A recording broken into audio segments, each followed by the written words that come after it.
Good morning, ladies and gentlemen.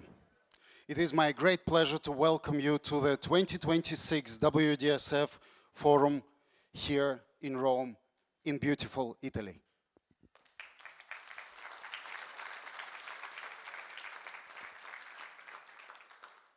This forum is built around the theme from growth to transformation. A reminder that our success depends not only on expanding our reach, but also continuously evolving, innovating, and strengthening our organization's future. To officially open the forum, it is my honor and privilege to invite the President of World DanceSport Federations, ladies and gentlemen, Mr. Sean Tay.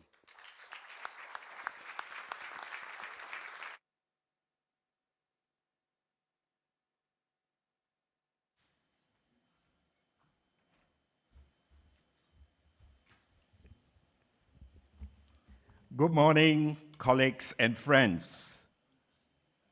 Some of you have asked our General Secretary to confirm the date of the 2026 WDSF AGM and Forum. In fact, it is very easy to know when the AGM is approaching.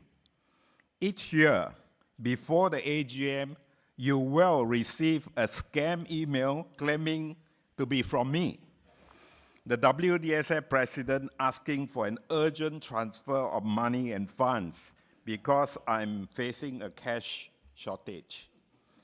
So when that email arrives, you can take it as the unofficial announcement that the AGM is near.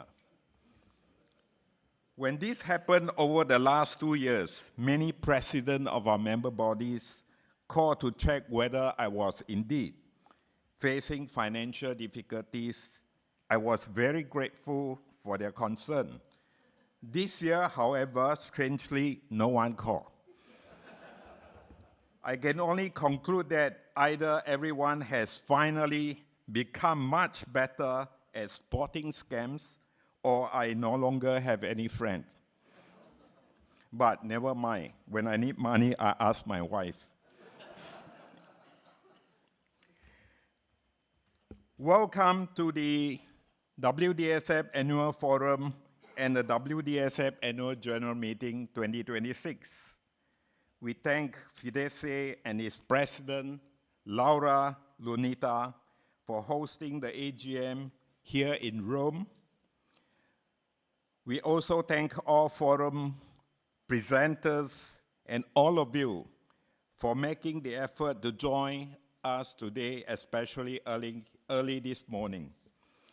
I hope this meeting provides a valuable opportunity for all of us to come together, exchange knowledge and experience, and continue working towards the promotion and development of dance sport. Over the past 12 months, we have made meaningful progress in several important areas, including governance, sport development, particularly in new disciplines, digital growth, and administrative improvements. A great deal of time and effort has been invested to ensure that WDSF keeps pace with the changing sporting environment. More importantly, we must continue to take the lead in strengthening our operational standards and supporting the growth of WDSF for the benefit of our members and our sport. We thank all of you for being here again. We have many important topics to cover today, and we plan to conclude the forum at approximately 5 p.m. today. I wish all of you a productive and informative forum and a successful AGM, and enjoy your trip here in Rome. Thank you very much.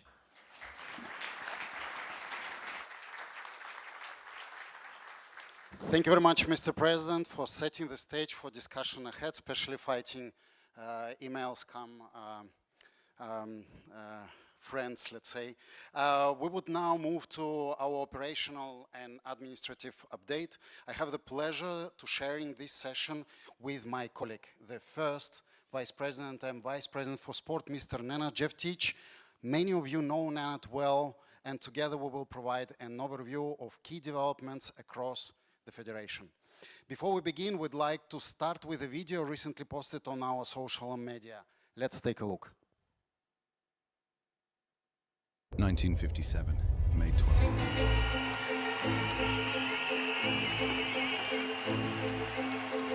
It all started.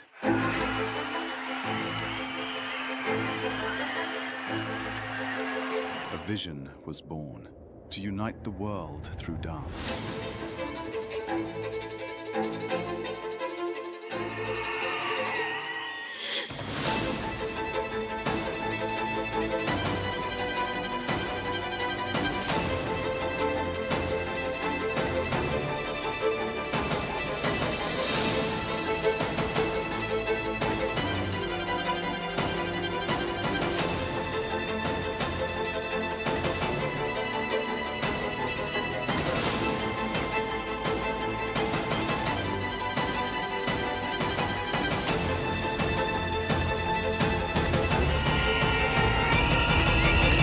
Different styles, different cultures, one family. 69 years of dance sport, and we're just getting started.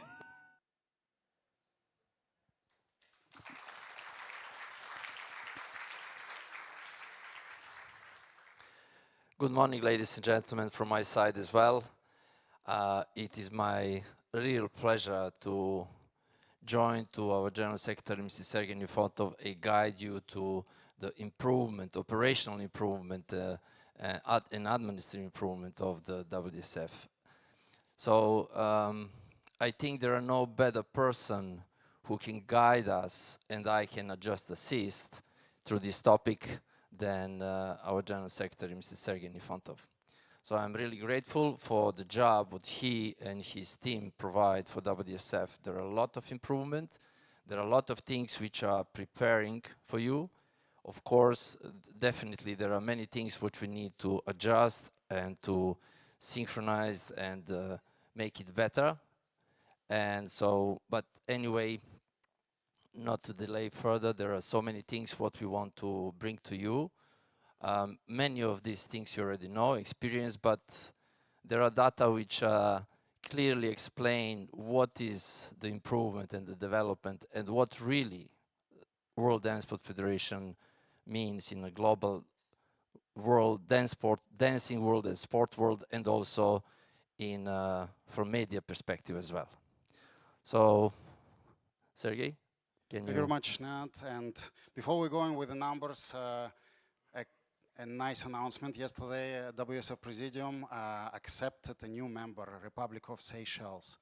With that, we would be today 100 members. However, our statutes says that the payment need to be made first, otherwise they cannot become a member. So today, 99 national member bodies, 78 of them already recognized by their national Olympic committees across the world, serving community of almost 23,000 of active athletes with 1.5 million followers across the social media and 337 million impressions this year through the reporting period. These are not just numbers. Behind every number is a person, an athlete pursuing excellence, a volunteer giving their time, an organizer delivering an event, and federation working to develop dance sport in its country. And then we go into the next one for the growth in Okay, so well, this is the title already just telling a lot, a decade of growth. So on the right side, you can see the athlete license. In this decade, the number of the license increase, you can see from 1,771 to 22,000, over 22,000. So just telling a lot. And we are very lucky and we are very proud that we recovered after the COVID. and that we come back, if you can see on the left side of the screen, licensing retention. The blue part of this diagram is the renewal license. This is the athletes who renew the license. And the orange part is the new licenses. So you can see that in 2025, we reach over 22,000, and it's really, really impressive figures. However, we have new challenge. We need to increase more. So this is our job, and we are working very hard on that. And actually, I have to say that we are very proud on what we achieve. As you can see, there is a significant drop down. That's famous COVID, but we already successfully recovered last year, and this year we continue improving our numbers, and that's. Sorry, Sergey. I would just. It's not popular to mention, but there are a lot of geopolitical crises. We have these wars. And actually, if you look the number of the athletes, so we don't have one of the biggest country here, and that is Russia. So this is the number of the athletes, basically without 3 countries, and this is, if we count that, if they are just part of them with us, we're going to have also maybe a couple thousand more athletes. So considering all the circumstances, what is happening in the world, and also considering all the inflations and everything, we believe that we managed a good job. Thank you very much. And now we're going to governance. As you can see, in Aris family, we proudly occupy 3rd place. We assume that some of the federation, like Automobilistic Federation, which all of you know with Formula 1 as a property, may be for the moment in front of us. However, I want to tell you a story. I remember that before Paris, we had a survey, a SWAF survey, being a SWAF member in that moment. That was the first survey. We did our best at that moment. Benchmark was 120 points. We only get 104. We were congratulated by executive director of the ASWAF. He personally called, but of course we were not happy. Then we had 1.5 years of hard work with the team. And before we go into the next survey, we realized that suddenly ASWAF raised the bar to 150 points. And we were kind of scared. But they call again and they say that we achieved a remarkable 160. Therefore, we were one of the 3 federations who grow the most in the government's improvement, but out of 3, we were the first one. So, and that was a remarkable moment for all the team who were working on that. And now the ASOF survey is reflecting where we are in governance, and that gives you kind of feedback where we are and where we improved. As you can see, this is divided in 4 parts, 4 categories, and we are part of the first one and having a remarkable, for the moment, 3rd place. Well, I would like to add here the one. This is one anecdote which repeated several times in my life. That very early in the morning, I had a phone call from the president, Sean. And he said, Nenad, we have to tell to Sergey to slow down. So we cannot go. There is another thing. So there is so many things. And which was true. That I was tell to Sergey also, Sergey, I feel we cannot cover all of that. You just put new things. Yeah, we need to improve our position in front of ASOAF. But it's too hard, I'm afraid that we will not deal with that. Okay, Nenad, but let's try this.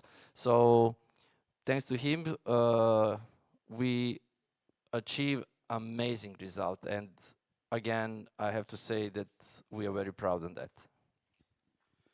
Thank you for annoying you sometimes. Thank you very much, colleagues. We go to Google Grant and apologies to website. All you know that we changed our website outline just before the Paris Olympic Games.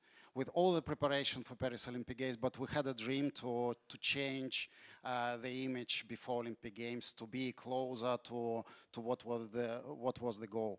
Nowadays, our website has 150,000 users, monthly users, which is remarkable for us, and become a strong communicating platform, which we are now leveraging, and we will explain later what we are doing, how we're using this number in our advantage, and how we especially put these numbers and this channel of communication at disposal of our members and our organizers. Of course, there are many things which we need to improve and adjust in our website. We just find out every day there are some adjustments need to be done. And we are constantly every day trying to do that. So please don't hesitate to contact us, to tell us, give us your feedback if you find out something, because there are so many pages, so many things which need to be synchronized. And even when we prepare one text to upload on the website, and 3 persons are reading, and when we upload, we see there are some mistakes. So if any of you just find out anything, don't hesitate, please give us feedback. We will be very happy to receive your help and to improve everything what is possible. Thank you very much. And we're going to Google Grant now. Some of you probably know that Google has a grant for non-for-profit organization, which result in $10,000 per month in advertising credits, allowing us to increase the visibility of DanceSport around the world without additional financial burden to our members. The results have been significant, over 200,000 impressions, which resulted in very important visibility, people discovering dance sport, more people engaging with our content, and more opportunities to attract athletes, fans, partners, and future member bodies. Well, I'm not the expert for these internet things, let's say, but if I would like to translate, I would translate that we received 10,000 sponsorship per month, so meaning 120,000 per year from the Google. So that is a new things what we provided, and it really helped us that we improve our position globally. The good thing is that this type of grant is available to many of you, as you have exactly the same status as WDSF, non-for-profit governing body. Therefore, if you are interested, we can liaise you with the exact staff member who can support you with what to do next and how to manage that, and we can transfer the necessary knowledge to you, to our national member bodies. And if you are stronger, we are stronger as well. This is one moment. We're going to talk later about the social media more, but this is a very good moment that if we join all our comments, all our approach through the social media and internet, YouTube, whatever, with the dance sport issue, that's literally positioning dance sport very high, and this is very important today. And that could be very contributive for the position of the dance sport in a global sport. Thank you very much. We continue with supporting members. It's our role. It's not only to regulate, as it says on the slide. Our role is to support growth. For that, we have in place educational program. This program resulted in a success. And now Chile and other countries are coming asking for this program, and it looks like it's already establishing itself. The program is very simple. We're covering the most important part, or most expensive part, let's say, the flight ticket for the professional. That could be applied across different disciplines or across different type of education, like for chairpersons, scrutineers, or even for athletes. No, nothing to say. Let's go to the next one. Yeah, we go to the CRS improvement. All of you know that CRS previously was a service for which WDSF charged organizer. That was waived by the managing committee. Now it's for free. But we took another step. Now CRS is mandatory for all title event. Why? Because that's improved quality of the event. Often we see that an athlete arrive to the competition, but their license is not renewed, or they don't have license at all. So we don't want to suffer our athletes in that way. So CRS is important, and now we're building on CRS other features that we'll be speaking a bit later. I would like to add here that in many national member bodies, the national administrators are just persons who are not employee, not even maybe part and member of the federation. They are just volunteers or some parents who are helping to the federation, depend of the size of the federation. And very often they are not on the level, they understand really how to use the CRS and all the features which is provided for the national administrators. So we are planning to organize a webinar for the all national administrators, which we're going to go and guide them through all the details and explain them and help them how to manage and use our platform. And some of them are really helpful. I know Croatia is here. Often we're speaking with Marina, the General Secretary, who is providing valuable feedback, and we're trying to implement new changes, because we do believe that if we listen our RLS administrators, then we have brighter future, because we can make CRS feature a very strong and powerful feature, not just for WDSF, but for the national member bodies. We go to ticketing. Yep. So this is another topic when only Sergey can talk about this. We announced already in the last forum our partnership with Atos. We continue building on that partnership, but now we implemented a new feature. So since we have a ticketing platform, we are able to market ticket in advance. And now we took another step forward. We are able to market those through the WDSF website at no cost for the organizers, at no cost for the national member bodies. We're acting as a platform for promotion of the ticketing, because we do believe that this is the next step forward. Our organizers should not only count how many athletes are coming and how many registrations are paid, but also how many tickets are sold, because that could be a bigger stream of revenue for our organizers. Yeah, we're working on that, and on the next feature, where is the accommodation feature. This is another new moment and another possibilities for different promotions and collaborations, and you can also find that on our WDSF website. And I think that this is the first time launched for the Blackpool DanceSport Festival, WDSF DanceSport Festival in Blackpool on 2025. A platform which is completely integrated on the WDSF website, where the customer can see where the event is, because it's marked there, and how to select the closest hotel, and with, of course, prices on top of that.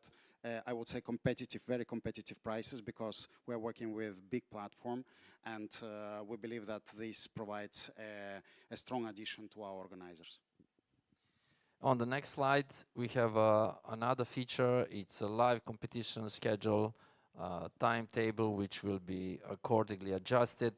It's implemented first time this year. This is another feature, and it is not easy, but it's not complicated, and some already big events already using that, applying, but now we are providing this feature for every WDSF competition and for all organizers. Thank you very much. Now Dallas is here. He knows how many meetings, how many working hours that's required, together with Stefan Rath and Piotr Cizik, an amazing group, together with John Capres. This is being developed. This is being improved after each event, after debrief of each event, so that we can have live schedule. Live means the same as the airport. If we have more than 5 minutes delay, that will show there. And if you are in the dressing room or you are a stakeholder like TV production company, you can follow this schedule live. and that resulted in a much better management for all involved in the WDSF events. And it's an WDSF website, which can be also integrated with organizers' website. And you know that when you are a consumer of WDSF website, you know where to find every time. Yeah, on the next slide, we going about the live stream. So, Sergey, can you please elaborate this? We think a lot, we discuss a lot many times what is the next, how we can develop our sport, how we can bring dance sport to a more relevant place. Without television, unfortunately, this is not possible. We look in different sports. We look in football, we look in basketball, tennis, and all of them have a strong strategy when it comes to broadcasting and live stream. So meaning that if we're doing reverse engineering without broadcast or live stream, we will not be able to achieve the same success. Therefore, now we're implementing this on the WDSF website, leveraging 150 monthly users of the website. So to provide this visibility, leveraging YouTube channel, instead of closing ourselves behind the OTT platform with pay-per-view, we are airing our content on open media without any payment, because we want to promote our sport. We want visibility. We want people start dancing because of live stream or social media. Yeah, I would like to add here that we also a lot of hours we spend to talk and see how to improve, how to go outside of our bubble. And the one with the idea which we discussed, and Sergey just managed, that we start to go in this direction, that all the journalists all over the world, if they want to find out something or get any informations, they should go to WDSF website and they have the informations there. So this is the intention, this is the direction, and this is something what we already started. We already get feedback. We already started. People already started to publish the articles. What is published, the informations what are published on the WDSF website, and this is something. This is the direction where we definitely try to do much more. And now we're going to AI implementation. We are now living another revolution in our society, AI. And WSF cannot be left behind. A couple of weeks ago, we implemented this AI feature for all of us to consult WSF regulations. You know that they are very big, sometimes extensive, and sometimes to find a precise rule, it's quite complicated. So now this AI tool will help you to do so. You just, by placing your question, you will have an answer with a related link to specific regulation, which help you to find what you need at precise moment, not only for you as a national member bodies, but also for any stakeholder, even athletes or trainers. So all of us will be better informed and better regulated, hopefully. And we now moving to the next point, and it is my pleasure to invite the WDSF Safeguarding Officer, Dr. Isabel Tay.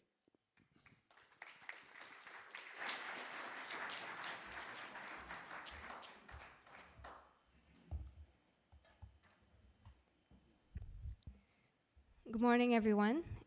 It's good to be here with you. So a few weeks ago at the IOC Safeguarding Train the Trainers program in Lausanne, Switzerland, we worked through a scenario that really stayed with me. A 17-year-old athlete confided in a teammate that she had experienced sexual harassment by a senior official at an international training camp. She did not make a formal complaint. She told someone she trusted. So that teammate didn't know what to do, and shared it in a small WhatsApp group with a few close friends. But within hours, the information circulated widely, and it reached the person who was accused. So nobody in that chain was malicious, but there was no trained person to go to, no clear pathway, and no one knew what receiving a disclosure required. So I want to ask you something before I continue. If a young athlete in your federation came forward tomorrow, not with a formal report, but just a conversation with someone they trusted, Do you know who in your organization would be able to receive that? Do you know what that person would do next? So that's what today is about. The scenario I just described could happen in any sport, but dance sport has features that makes this especially important for us to get right. We have close, sustained coach-athlete relationships, often over many years with significant physical proximity. We have dynamics between dance partners, teams, coaches, judges, and it can make it very difficult for athletes to speak up. I had also athletes coming forward to me to address certain issues, but thank you. But sometimes they feel that it's far too difficult or too scary to be able to report.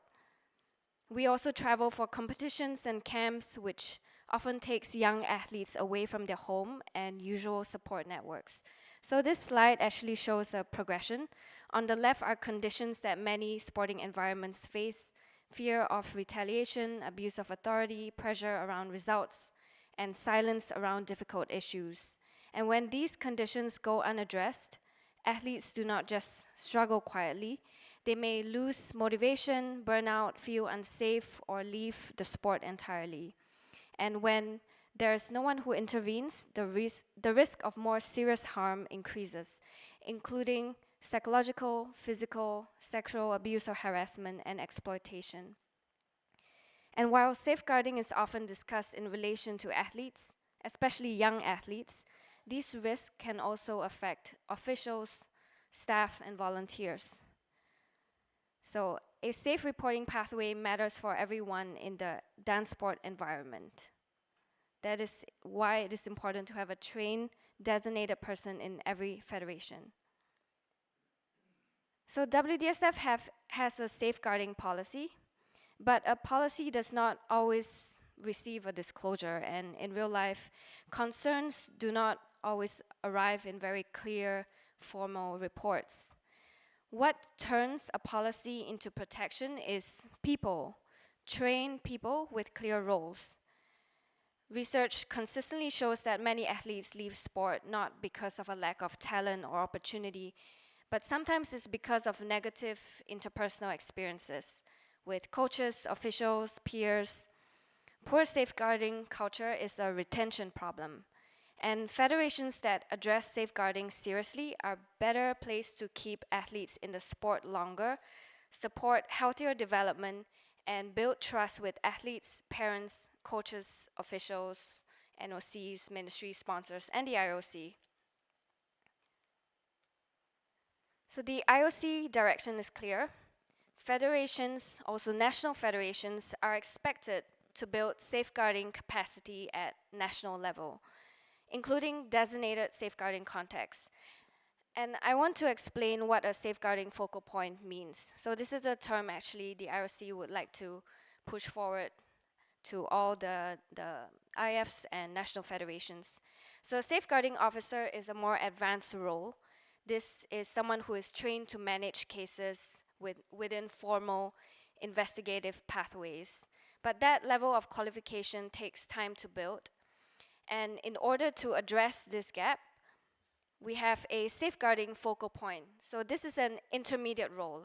This is a trained contact person who knows how to recognize a concern, receive it safely, document concerns factually, and escalate appropriately. So they are not there to resolve or investigate any cases. Their role is just to make sure that there is someone that the athletes or officials can go to and to know who else in the next chain, next person in the chain who can help to manage the case. Of course, this is not a one-size-fits-all replacement for national systems.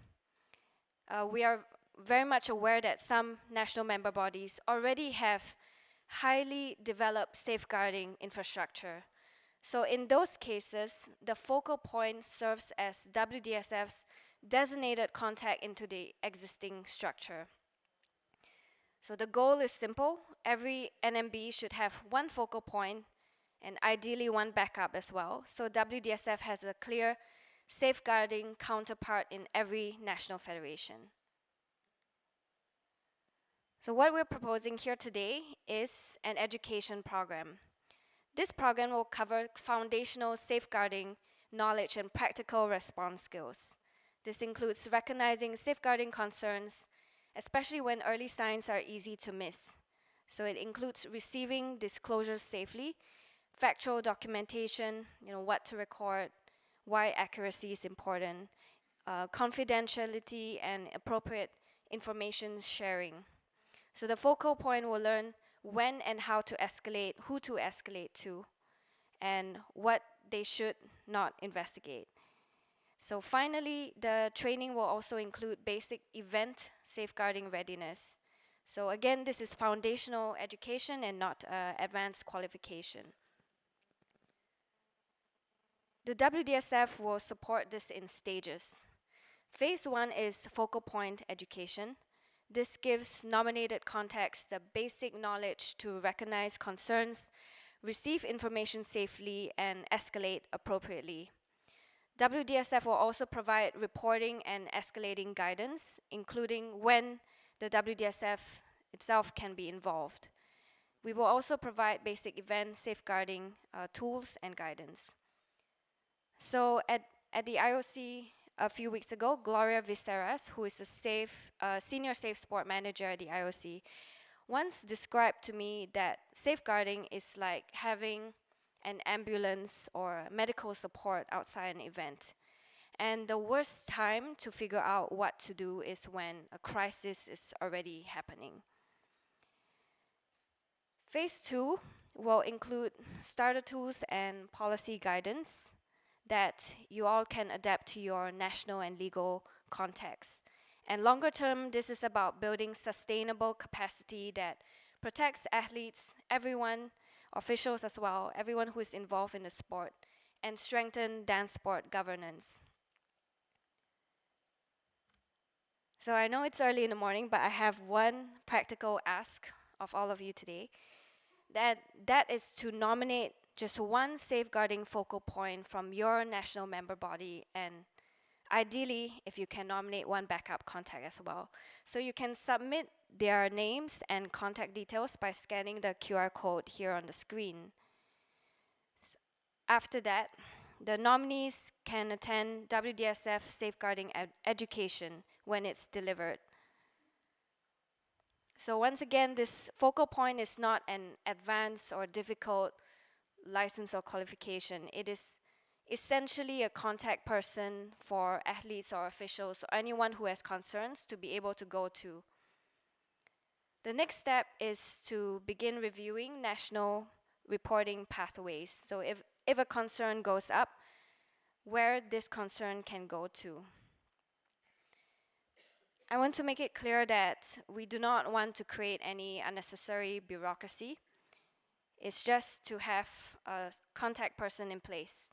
And federations with trained focal points will inevitably be in a stronger position with athletes, parents, NOCs, ministries, and sponsors, and the IOC. So, does anyone need more time to scan the QR code?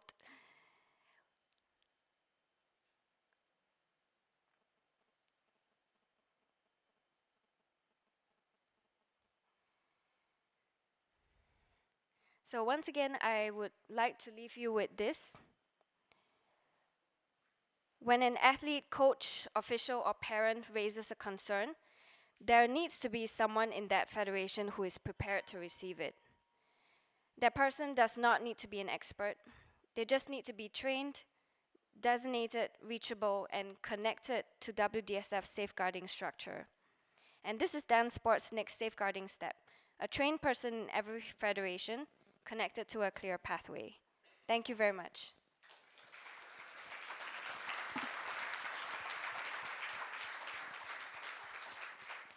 Thank you very much, Isabel. And if you have an annoying colleague and you need to be safeguarded, so now you have a formal procedure to address to Isabel, so you can be saved. Do you have any question to Isabel? Isabel, I think it was very, very clear. Thank you very much. And we go into the next part, and Nena, the floor is yours. Thank you very much, Sergey. So now we continue with the topic we call the Judging Excellence, Integrity, and AI-based assessment, including integrity considerations. For this topic, I would kindly invite Mr. Alexander Makarov, a colleague from Estonia, to join me at the stage. He's a member of WDSF Adjudicators Commission. Alexander, welcome. So, I believe that we all are aware how specific is our sport, our dance sport. It is combination of art and sport, and there is a lot of things which is very difficult to determine and clarify and make the boundaries when we're talking about the art. When we're talking about the sport, it's another thing. It's so complicated to create judging system which will be really minimize possibilities for human error. Let's call this error, not manipulation. So in that sense, we are trying to find, and we spend a lot of time to build the judging system, to process many cases, and to find a way how to save the well-being of our athletes, to save the fairness in the sport, and it is extremely difficult job, and I know that you're all aware. And we are doing many things in many different fields, including the psychological aspects, including the disciplinary actions, and including everything what is coming to our mind to find a way to deal with everything what is appearing everyday new thing. In that sense, I would just give comment that in 2026, WDSF Presidium processes more disciplinary cases than in the last decade. And you have this data on the WDSF website. You can find that. We are not publishing this on the first page of the WDSF website. I will not elaborate that why and how, but anyway, we are doing this. And there are still a couple ongoing cases. In order to find more things how we can make our officials more aware and how we can make it that you as representatives of the national member bodies became more aware and help us with your hard work in this direction on the national level. We finding many things, and we come to this, that, and we are happy that our Adjudicators Commission give the contribution, and this is something what we are planning to implement also. And so that's why we have here our colleague Alexander Makarov, and I would like that he just present their idea and their contribution, what we are going to implement. Good morning. So as Nenad already said, the most important thing that I feel should be, or we feel in the Commission, should be the awareness that we try to keep it as much as possible fair, open, and etc. So I think it's not a secret to all of you that after the competitions you have the complaints that the result is not fair and there should be this and that. So, and the same thing always like talking just between the colleagues. So what we were thinking is that we would like to, as it's written, to use 3 to 5 colleagues from the competition. Mainly, I think it will be title events, maybe World Opens, where the teachers are present on the competition. So you anyway there. You, if you will be selected as a professional to observe it, is not the case that you have to judge. You just observe the competition. And then you can give your feedback back to the commission if there is something that you can see is too much, in your opinion, is incorrect. So it will not be just the talk, but you submit, let's say, kind of report. Then the commission will look at the report and analyze also the judging, and then if we find out that it looks like there could be some kind of unfair judging, or we see, let's call it some kind of manipulation, we could proceed with investigation and then turn back to Nenad Jeftic. Now, I would like to emphasize that the point or the proposal that we do is not that we would like to limit the judges in any way, that when you evaluate, you will be restricted. This is absolutely welcome, and I think should be that you can express your opinion, fair opinion. So if you feel that the couple is not performing on this day good, is absolutely okay, and you're free to do. And when we put respected people or judges, WDSF teachers, I think these people would be that we all kindly, let's say, unwrittenly can accept the former world champions or maybe finalists of the worlds, the teachers that you respect, that there will be no question if these people put their opinion on the paper, that my colleagues, or including me, would say that why his or her opinion is so important. That's why I would like to implement like 3 to 5, and only if it feels like the majority feels the same, then we would proceed with this topic. And these experts will mainly observe the competition. Like I said, they're not judging the competition. It's not the fixed list that we're gonna make the list of the people that are gonna do it all the time. It can be randomly selected on the day of the competition, and it has to be selected on the day of the competition. So in short, I hope you understood the idea. If you have any questions, I'm more happy to answer. Yeah, well, I would, while you clarify yourself and you see if you have a questions or not, I would like to say that we have over 1,000 events per year. And for us, it's extremely difficult to cover all of that. Obviously, with all this technical improvement and changes of the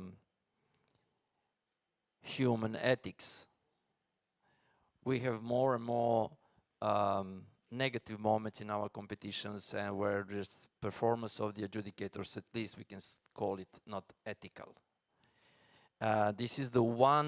This proposal from the Adjudicators Commission, when Alexander and I discussed and talked about all of this, it's more than welcome, and they are they're talking with us at Nenad how we can contribute, what we can do.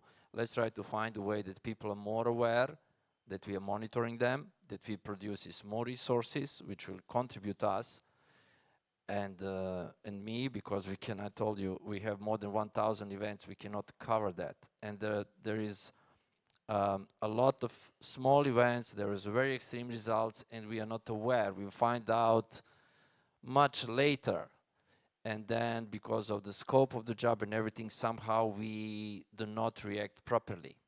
In that sense, we coming with this, and we find out that this is the one of the small piece of the puzzle in, let's say, contribution to fair competitions. This is just the one piece of the puzzle. In the title of this topic, we also mentioned AI. We started using and creating the programs where the AI will analyze the judge's performance for us, give us the first notice, and then we're gonna go deep inside if there is extreme things. Of course, AI cannot go in a certain specific things, but generally can make a selection of the a clarification of the certain things and give us a lot of feedback so that we can pay attention a little bit more to certain events. On the other hand, when we're talking about the AI, there will be always colleagues or people who will just using the combination of art and sport, and this border is not so clear. They will always using to find the space for the big excuse or something, and telling AI don't understand this and don't understand that.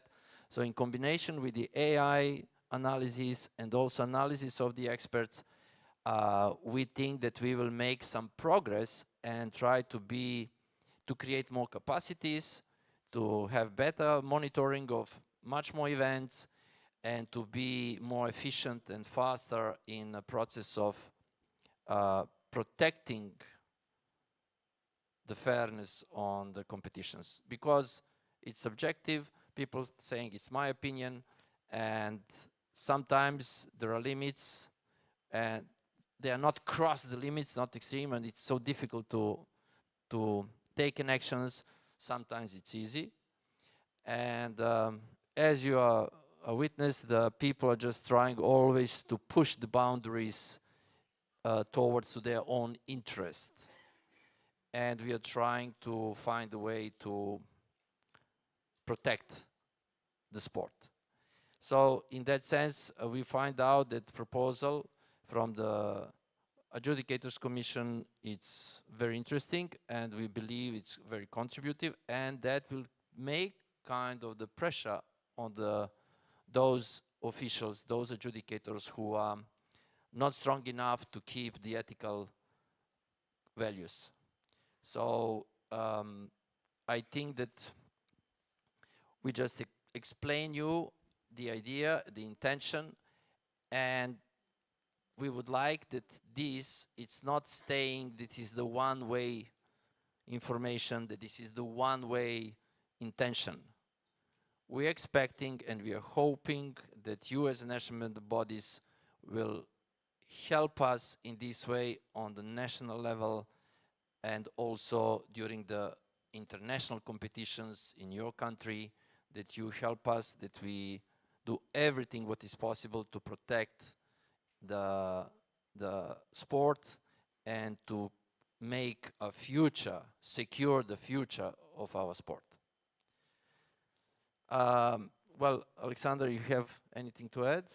No, the last thing I would like to say is that if you have any ideas that you would like to implement, and maybe you are not ready to submit officially this to the Presidium, then you can always turn to me or to Adjudicators Commission with the idea, with the call, with the chat, so we can first of all discuss, and then maybe we can find something else that we could use. On this topic, if you don't have any questions, then... Yeah. Yes, there are the question. Can you have a mic? Sergei Militia. Sergei Militia, Bosnia and Herzegovina. I have one question about the definition of independent. I believe we have experts, but independent experts, from my experience, in our institution doesn't exist. Is it any list of these people? Let's say you already have an idea about that. Well, this is just a beginning of the project. We wanted to present you that you know what is the intention. And we not created the list at the moment, independent people, but we are working on that. And also this depends who will be present at the event. And again, as Alexander mentioned, this is something what they will evaluate this report. They will call these people and ask them for their opinion. And so this is all of this is like a process of evaluation of all these reports and also opinions. So we have a situation that somebody call us and say, oh, on this competition, this is a problem and this is it. And then we just go run there. Actually, that was really, this comment, negative comment, was motivated by personal disappointment of the results of their child, of their students, or the couple. But then we have cases where we get information that the couples are complained, 3 couples complain, there is a 3-4 officials complain, there are 3-4 countries complain, and then it's completely different story. And for such cases, we're gonna use the comments of these experts and just put all this together. So it's not so simple.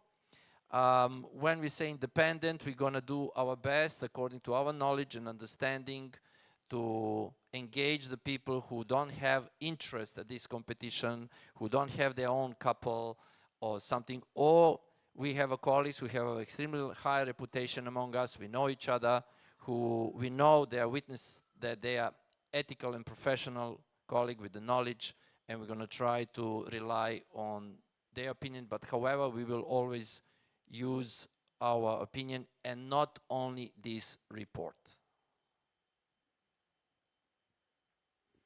Dragana from Croatia. Thank you very much. I'm just thinking, are there any further things that you can also share with us? For example, are there any consequences after you have something that is investigated? And are there any consequences for the organizers, National Federation, or the judges? Do you have maybe something already on your mind? No, there are procedure, we have our regulations, and everything is upon of the decision. But I would like to add one thing, because time is running. I don't want to delay too much. One thing what I forgot to mention in the beginning introduction,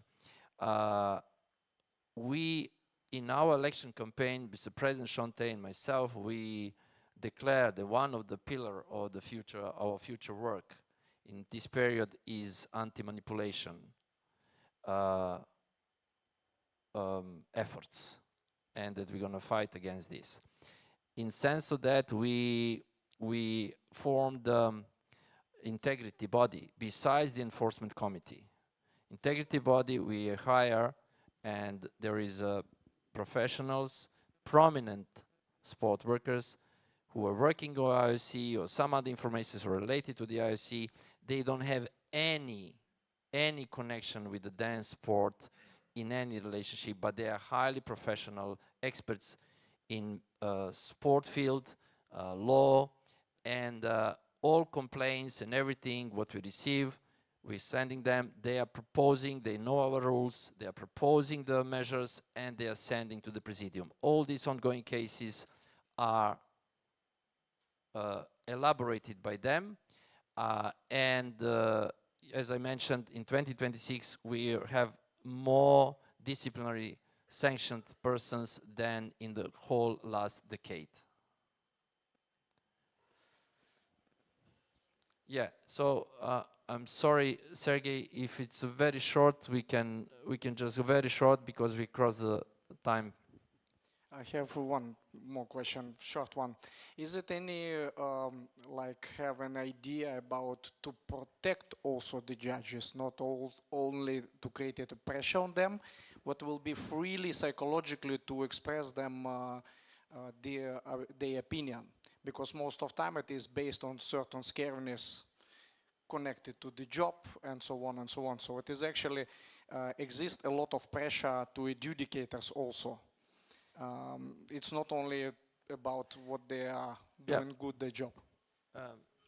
Alexander want to answer, but just before him, just remember that you repeat this question when we come to the medical topic, this kind of the pressure. I just will, let's say, comment on all the questions that you had. So it is to protect also the adjudicator, that if you have 3, 5, 7 people, highly valued professionals, and you express your opinion, and maybe it doesn't match the current ranking of the couple, but it can match the opinion of the highly evaluated professionals, then you, I would say in this case, even protected, because you express your opinion and then it can match these professionals.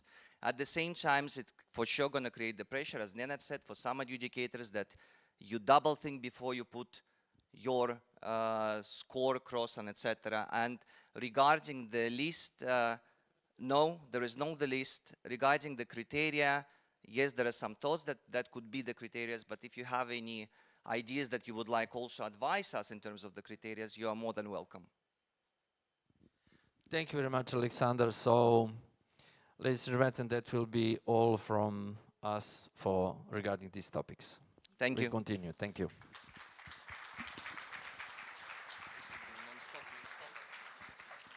Thank you very much. And we were informed by our colleagues from Hilton Hotel that they still need 5 minutes more for the coffee break. So we will be advancing a small part of the next lecture. And for that, I would like to kindly ask to join us Antoni Čížek, WDSF Presidium member, Magdalena Karnowska-Kaptur, the Vice President of Polish Federation. Please join us on the stage, as well as the Judith Martinez-Akeson, the Chair of DDD Commission, and Luis Bagnot, WSF Presidium member. Please welcome. Maybe we'll need, Angel, a couple of mics more, so that... Oh, we can share the mic, okay? I will give them if there is no. We try if there is more microphones.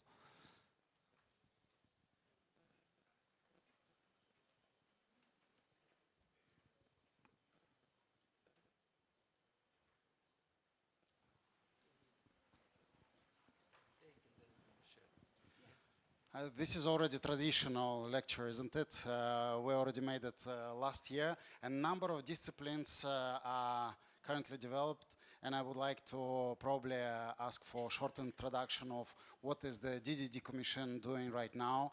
I know for sure that you have very regular meetings and very well organized commission. Can you please elaborate so that our colleagues know what exactly happening there, because that affects the entire federation? Well, yes, we are a very active commission. We have lots of meetings. We try to support organizers that want to organize WDSF events in hip hop, disco, and stage dance. So beside the work with the rules, to update them, to plan the congresses for adjudicators and chairpersons, as the competitions are growing, both in numbers and to bigger events, we need a lot of more officials. So we are slowly getting there, but we still need more experts that work with us. We receive some requests for even more disciplines to implement, and we try to have an overview if it's the right time to bring more disciplines. We need to take care of what we already are working with and make sure that we have a very stable base for those disciplines first before we go further on.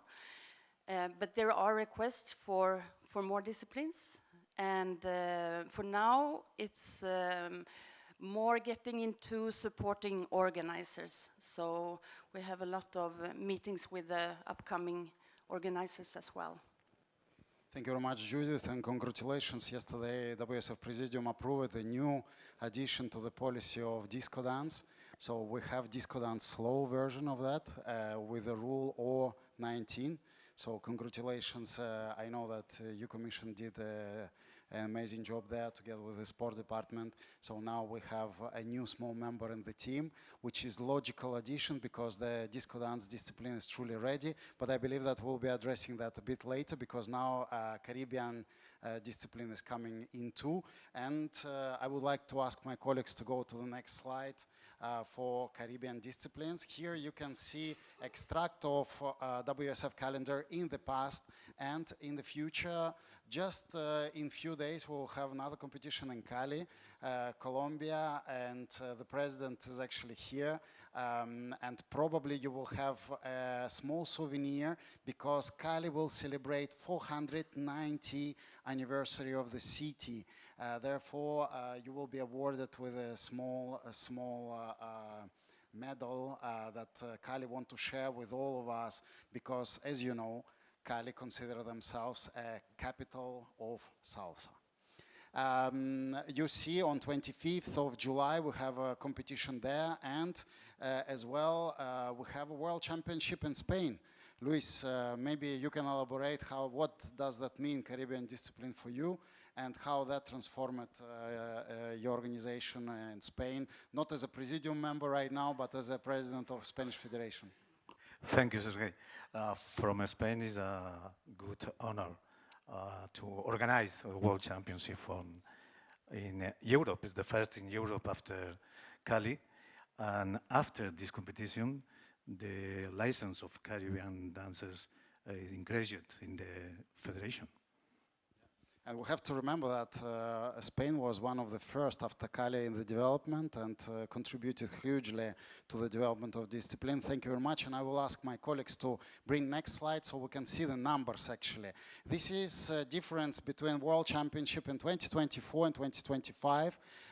You can see the growth of athletes is undeniable, from 143 to over 300 athletes, from 8 countries to 10, officials, examinations, and all related, all metrics are growing. It's look like we're still developing, and we're still moving forward with this discipline. And maybe to make it a little bit more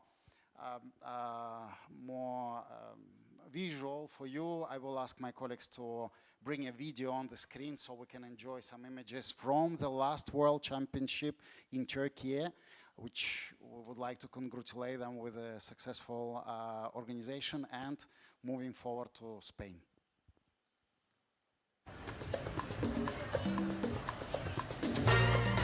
2 days, one unforgettable WDSF World Championship. Salsa, bachata, passion without limits. The world came together in Istanbul to celebrate Caribbean dances, emotion in every step, memories that will last forever. Coming soon, 2026 WDSF World Championship. Alicante, Spain, October 9th through 11th. That city seems familiar, eh? You know. Okay, so now we're moving to hip hop and other disciplines. So, and maybe Judith, you may elaborate on that one. At what exactly happening in hip hop, what we celebrated in the past, where we're moving, because I believe that we have representatives of French national member body here, who is, yeah, maybe you will elaborate on that. Yes, when it comes to the hip hop, we have the two different parts, the hip hop choreography and hip hop freestyle.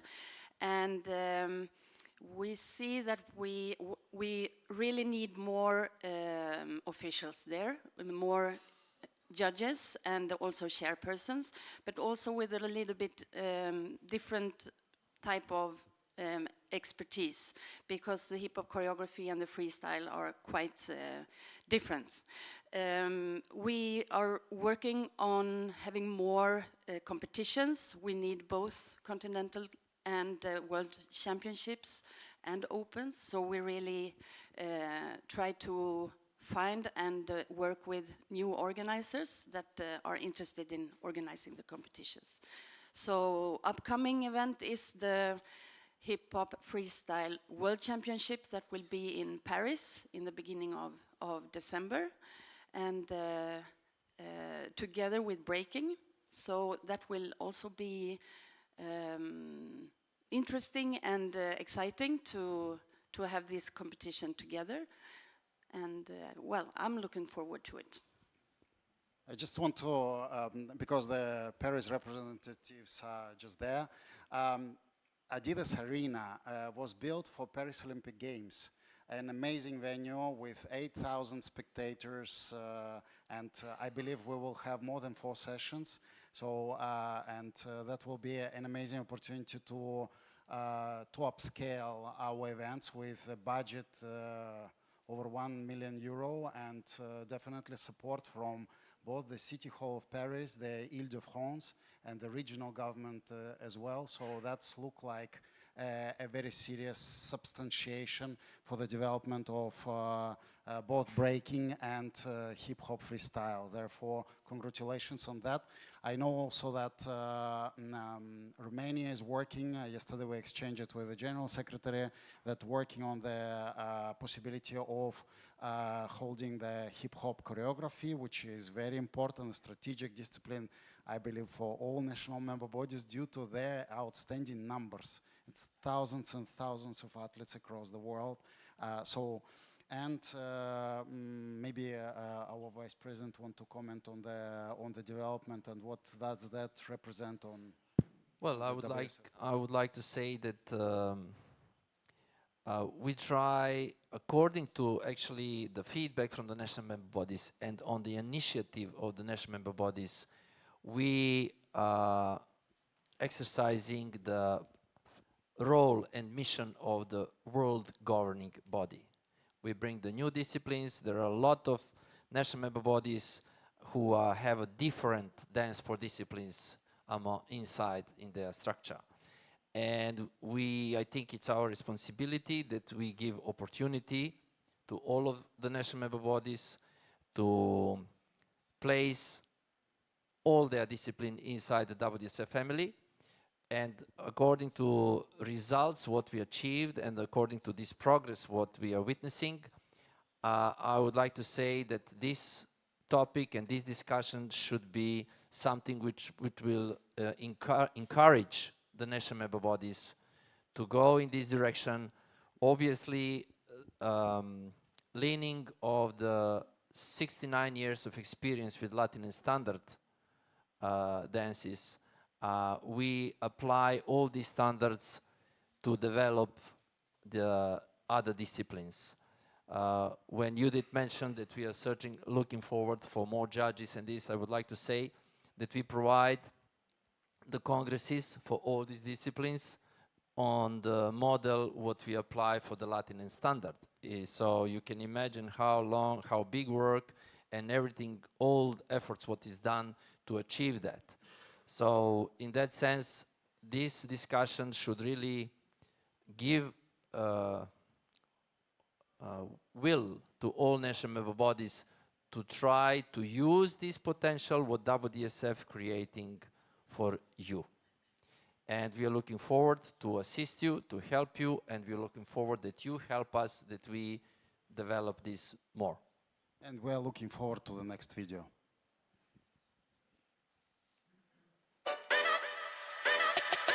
Yo!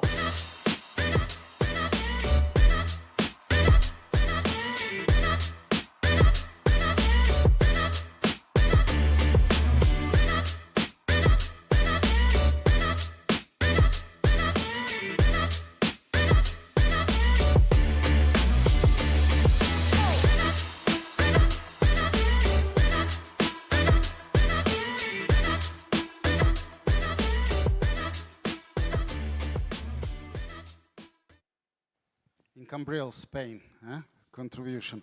Now we're moving to the next discipline, is disco and stage, and here I would like to maybe ask to Anthony and Magdalena to elaborate on how Poland experienced from both sides, as a national member body and maybe as a vice president for development, because that's just merged in the same position.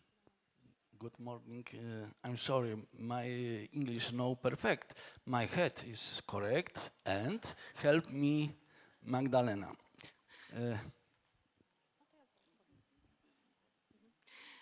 Hello, nice to be here. I will say some words on behalf of Anthony, WDSF Vice President for Development, and also from our national perspective as the President and Vice President of Polish DanceSport Federation.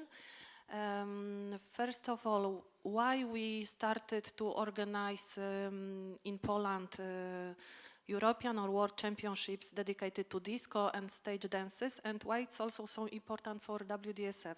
As Nenad mentioned, it's a natural growth for our organization, and it's true that we are facing as a standard and Latin problems in our countries, because girls still want to dance standard and Latin, but for example in Poland we are competing with other sport disciplines, and a lot of young boys, they want to become new Robert Lewandowski, so they are attracted by football, and we are really glad that WDSF started to develop, for example, solo dances. So for the girls who are starting their dancing career, or they stopped to dance because they don't have man partner anymore, it's new chance to still be a member of DanceSport family.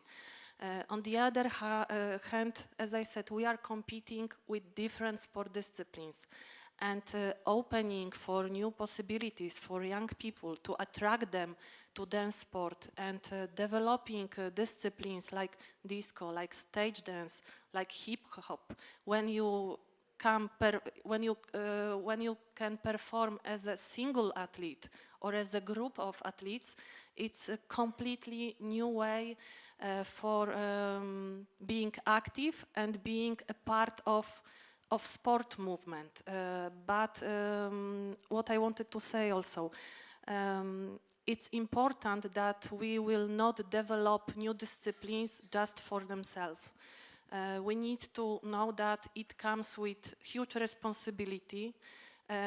We are developing disciplines, but we need to think about rules, about guidance, that we need trained trainers, adjudicators, that we need to establish rules who will be fair and who can help avoid us sport manipulation, what we were speaking about before.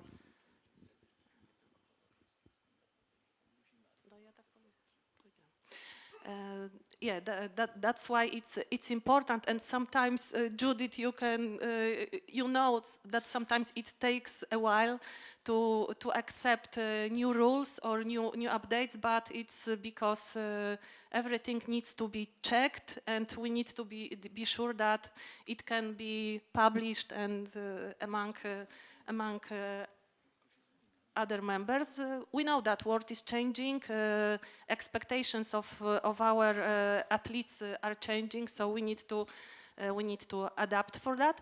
And at the end, from national perspective, for us, opening for new disciplines also gave us new possibilities for growth of our federation. Now we have a lot of new dancers who became our members, and I'm speaking about stage dance, about disco dance athletes. I'm speaking also about breaking and hip hop. For us as a federation, having more dancers, more adjudicators, more coaches, put us on totally different position when we negotiate with our sponsors or even with Ministry of Sport. So when we are applying for grants, we are on better position because we can show that we have a lot of athletes and we take care about them. We have a lot of coaches, a lot of adjudicators, and our discipline is still growing and still have possibility to become more popular. And we need to be aware, if we will not organize good conditions or good opportunity for people who want to be dancers, they will go to other organizations. That's why we need to, we have to be better than them. That's why we need to have good rules, trained coaches and train adjudicators, and that's the way how WDSF is doing. Thank you very much. It's undeniable. If we have more athletes, we have better leverage with Ministry of Sport or, as you said, with sponsors. And that's real power because numbers are important. Because especially when the grant is coming with 1-0 more, it's better, yeah, isn't it? So we're moving now probably to our last European Championship in Novi Sad, and maybe Judith, you were there as well as our Vice President for Sport.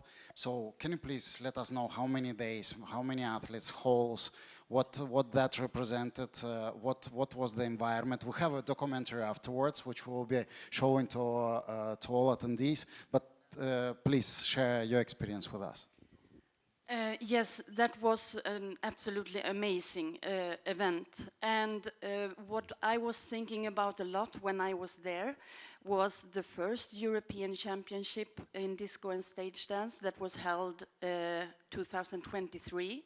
It was one day with both disco and stage. We had 5 countries and about 400 athletes. And now, 3 years later, we had a European Championship that we needed 5 days to cover with 2 halls. It was 20 participating countries and almost 2,000 athletes. So to get that thought together with an amazing organization was really a competition that I will never forget, because it was a very important step forward. I always believed that we will grow that much, but I didn't believe that it was possible in just 3 years. So it was amazing days there.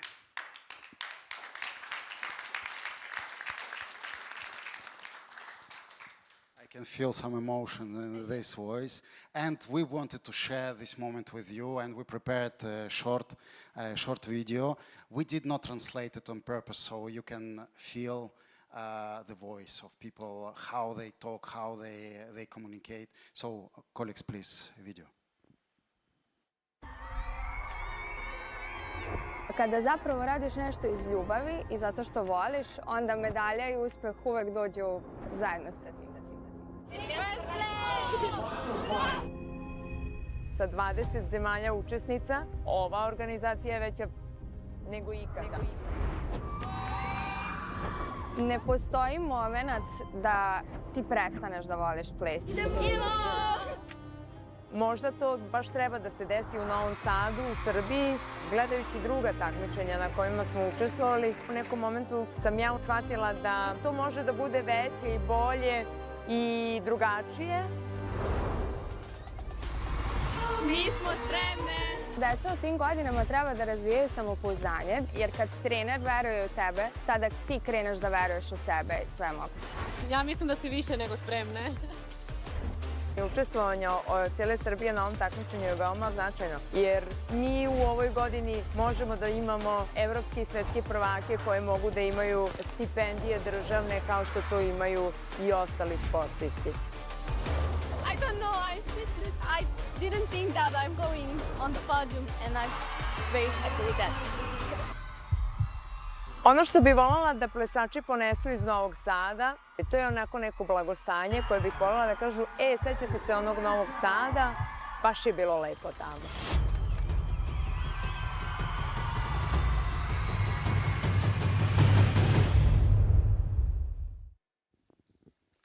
Thank you very much. And I would like to, I think on behalf of all of us, to acknowledge the president of the Serbian Federation.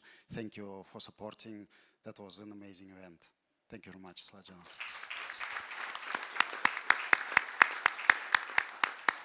And after this emotional moment, I believe we deserve a break, and coffee break, and then we'll return again. Thank you very much. Okay. Thank you.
Dear colleagues, we will restart the part on the dance development, and we would kindly ask to join us Mr. Luis Bagnot, WDSF Presidium member, Miss Patricia Hoffre from Membership Commission, and Mr. Chuck Garrett, the President of USA Dance.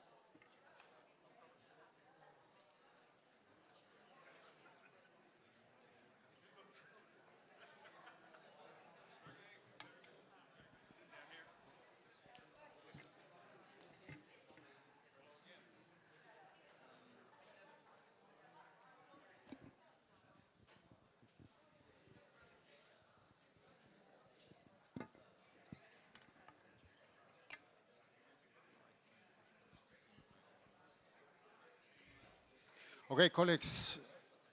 Yeah, Patricia, please join us.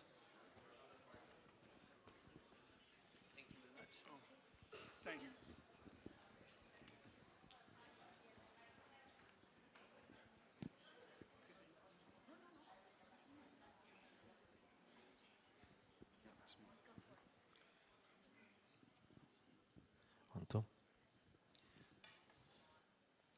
So I hope that there was a good coffee and croissant, that we now wake up a bit again and ready to continue with this topic about the new disciplines. And one of the projects which we developing now, and WDSF start to work on that now a little bit more seriously. We were talking about that a couple of years ago and tried something, but there was many other things which get priority. Now we're coming back to this topic, and particularly based on the initiative from USA Dance and its president, Mr. Chuck Garrett. And I think that USA Dance and the President Chuck, they have something to explain us, to give us idea. We work with them, we talk with them, and they are willing to present this a little bit more and elaborate for us so that we get a better picture about that, how we can and how you can also work on that inside your national federations. So Chuck. Do you mind if I stand up? I'm a little... I don't mind. Thank you, sir. If it's not dangerous for us, so it's okay. It's not dangerous for you. I'll get out of the way of this screen. I just wanted to, well, I want to start by saying thank you to Sergey and Nenad for their leadership and everything they've done to help USA Dance.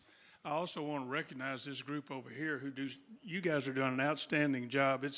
This whole situation is so very professional, and it's something that we want to emulate, and so we really appreciate everything you do for us.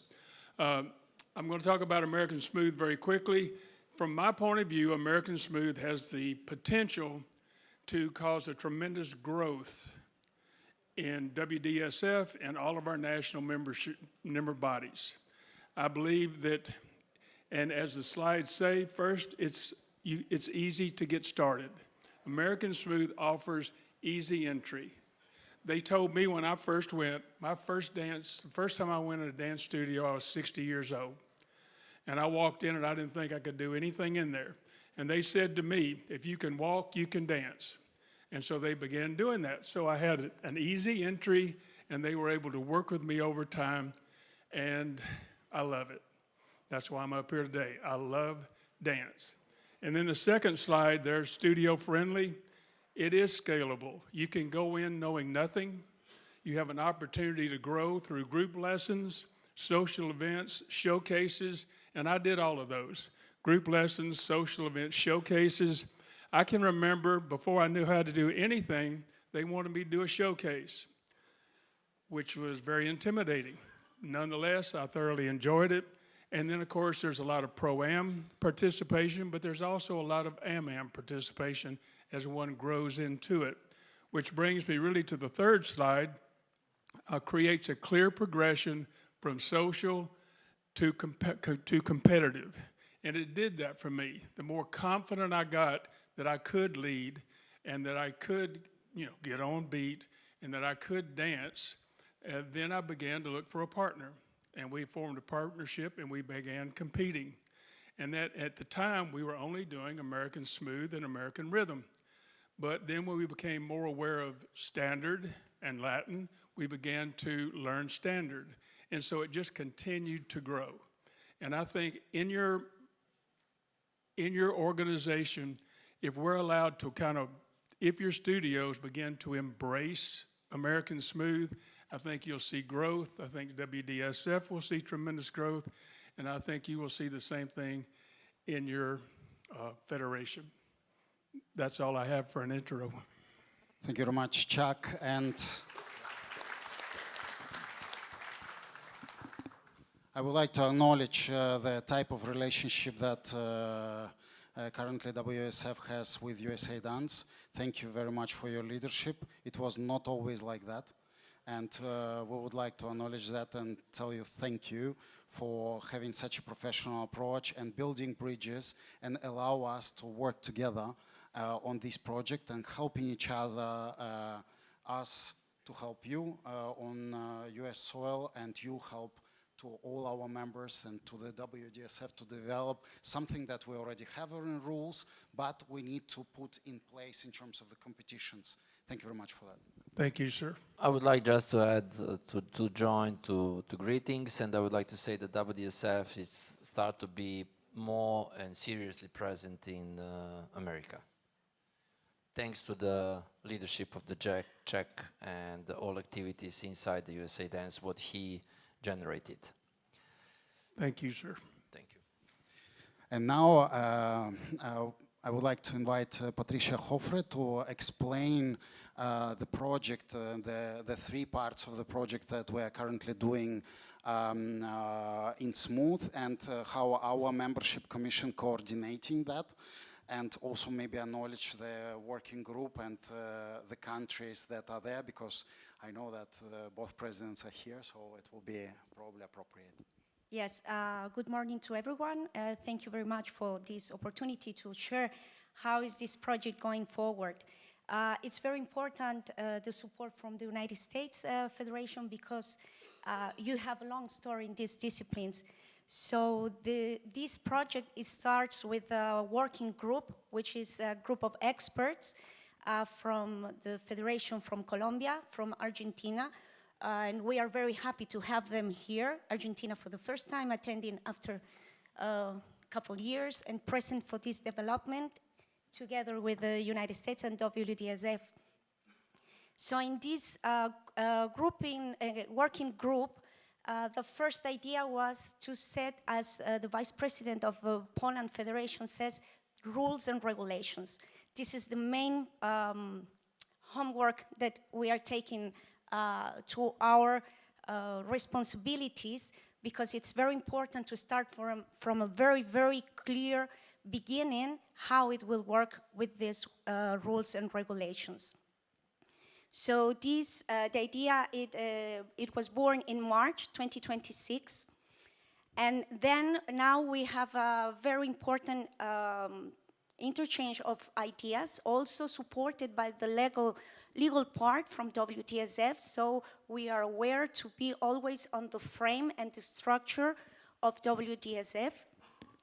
Now we are working on the last part of these regulations, and once this will be settled, we think about April, June, then we will go for the adjudicator training, which is very also important, because we would like to have a specific formation, education for these judges, with the communication of the rules and regulations that has been established. So WDSF will have in these disciplines their own language, which is important to have an identity, because we know that these disciplines are practiced in many countries, but we need to make just one language, universal language for WDSF in these disciplines.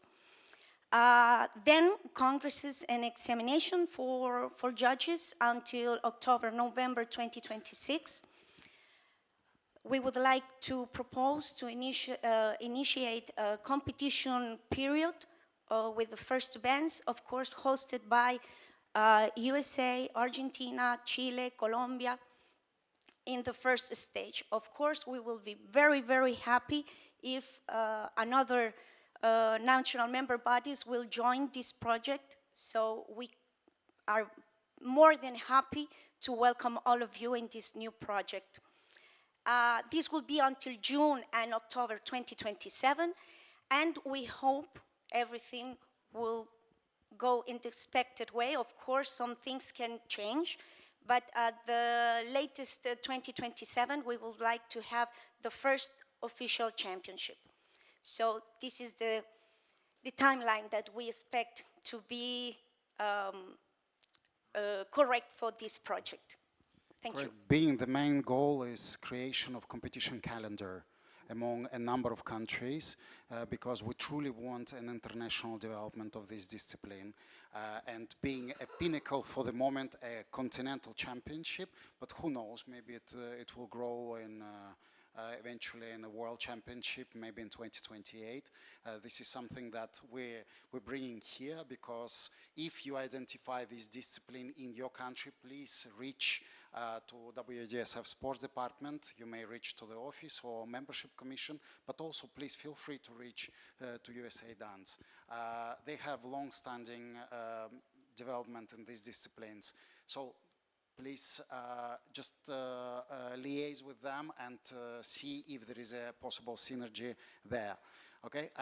Additionally, because they are familiar with this discipline, they may help you to identify in your country somebody who already practicing that without necessarily you knowing that, because sometimes we have very big countries. We're monitoring the development overall, so we know where the next country could be. So we, for the moment, taking this approach for Americas, but we're also monitoring the rest of the world. And again, welcome you to liaise directly or liaise with WDSF in case you are interested in the development, because transfer of knowledge may happen there, the exchange of professionals may happen there, and additional information like syllabus and professional knowledge can be shared, I assume.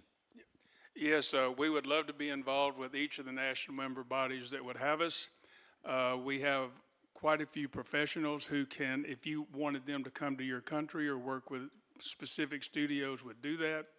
Also, if you just want information, you will be able to get that. I'll leave my cards, let's see, over here at the table.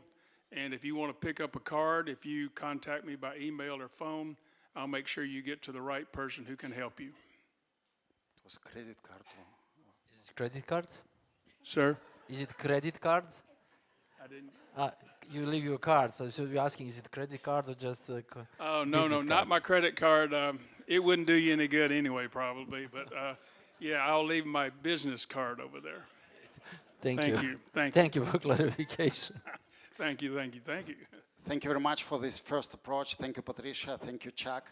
And yeah, I think that if you have any question, you already put the face to the main actors. And we're moving on. We're moving with the World Rock and Roll, if I'm not mistaken. Yeah? Correct. Rock and roll is next topic. We're going to invite Gergo Hart, please join us on the stage. Yes, please. If you wish.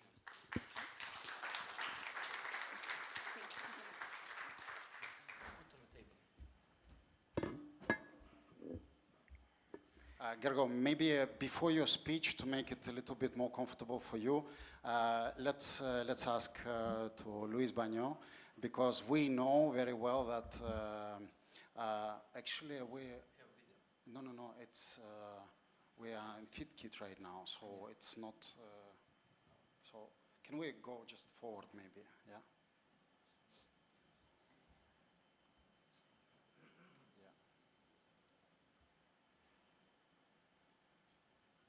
Do we have slides? Yeah, thank you very much. Yeah. So before, huh?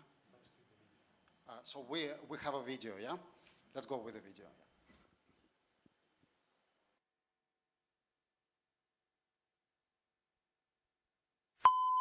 Yeah. It's a cold and crazy world that's raging outside. But baby, me and all my girls are bringing on the fire. Show a little leg, gotta shimmy your chest. It's a life, it's a style, it's a need, it's burlesque. Hey, sister, go, sister, soul, sister, flow, sister, hey, sister, go, sister, soul, sister, flow, sister, hey, sister, go, sister, soul,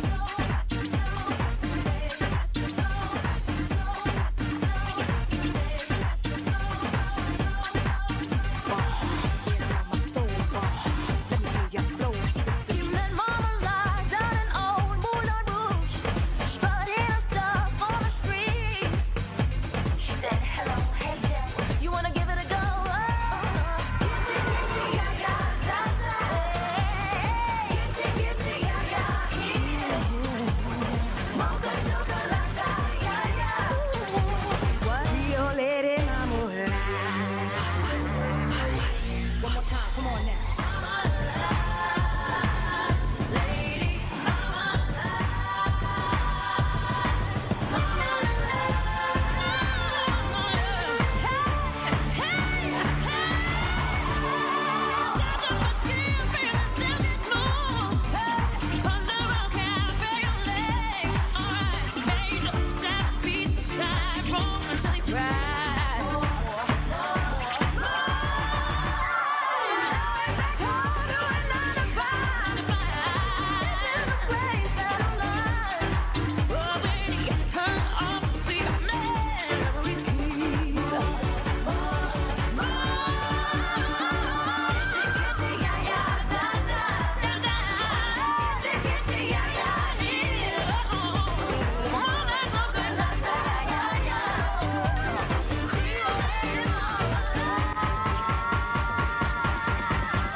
Thank you very much.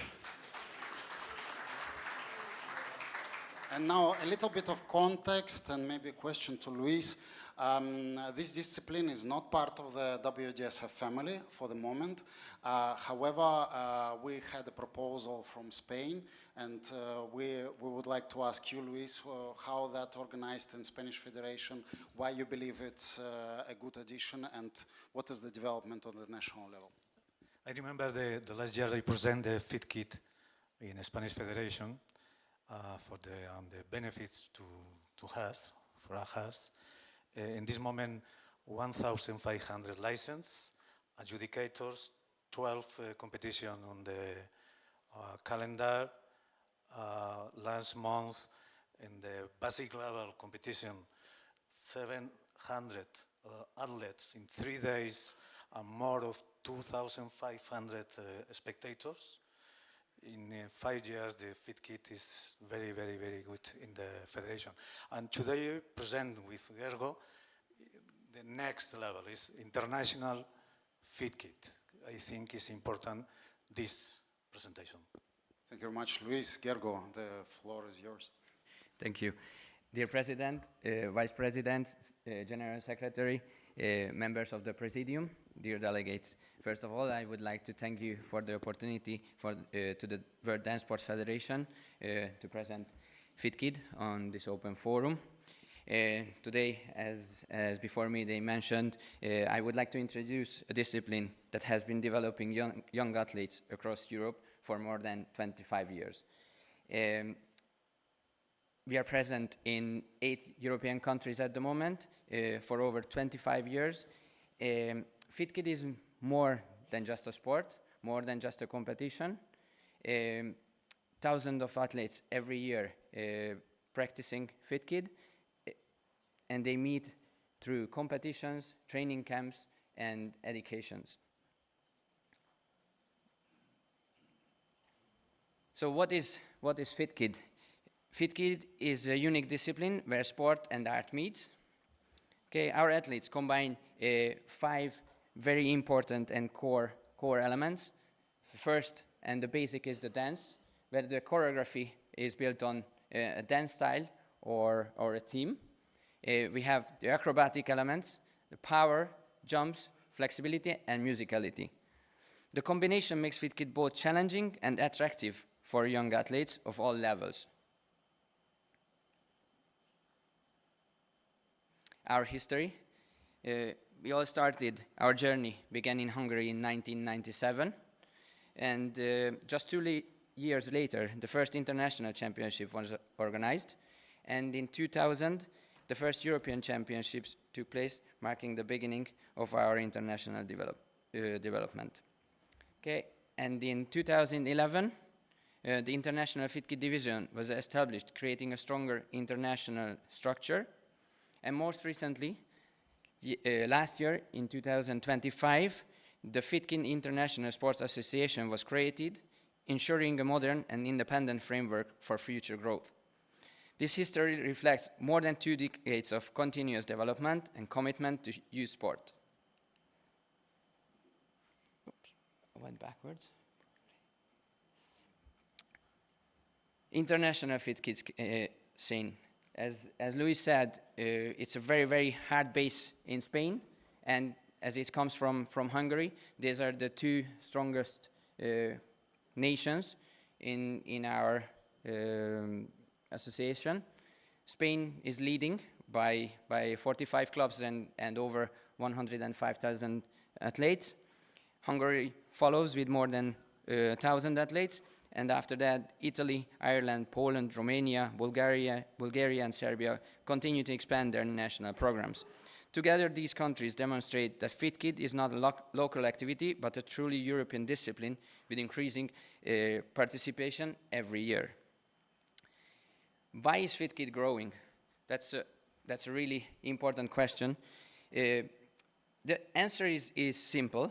Young people are looking for activities that are engaging, challenging, and enjoyable. And that's what FitKit offers, because it's fun and motivating. It has a clear pathway for athletes to development, because it has different levels, from very beginners to elite athletes, through international opportunities, championship and camps, and obviously personal growth, which is very important, not just creating athletes, but better people as well. At the end of the day, FitKit is not only about winning medals. The European impact. In every year, as before I mentioned, we have 8 countries, more than 120 clubs competed in the last European Championship as well. So every year, FitKit creates a significant impact across Europe. Brings together families, coaches, clubs, promotes healthy and active lifestyle.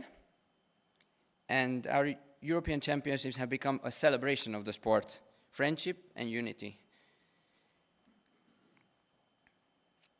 FitKit and the DanceSport Federation and DanceSport, this is perhaps the most important question and the topic of the day.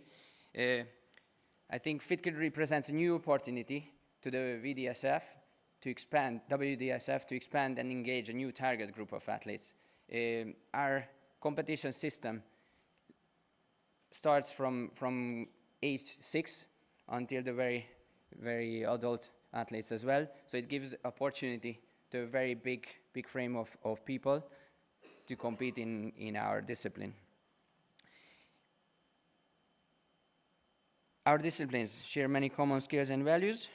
Rather than competing for athletes, we believe we can work together to expand the opportunities and increase participation in movement-based sports. Thank you very much. Yeah.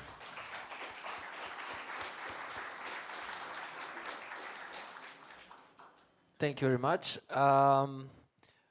The FitKit International Sport Association approached the WDSF and expressed the interest to, in a way, associate or join to WDSF and be under the world governing dance sport body umbrella in a way, and we are going deep into that. We analyze, we talk, discussing, started working on that, and we were very motivated to present to all of this as Gerard, Gergo present is this show to you. This is maybe another opportunity for national member bodies and probably to get in touch with the organization in your own country or to develop this. And overall, as a world governing body for the dance sport disciplines, we have another opportunity and obligation to try to integrate in the system. So that's why we present this to you. And of course, we are open and looking forward for any questions, any feedback, not only now and in the future as well, tomorrow, and to try to find a way to see if this is that option exists that fit into the WDSF system. So thank you very much from my side, and I don't know, Sergey, if you have something or we have some questions. Maybe some questions from the floor. Do you have any questions? Maybe, yeah? No? So, in any case, please, you all know Luis Baño. He is a Presidium member and long-standing president of the Spanish national member body.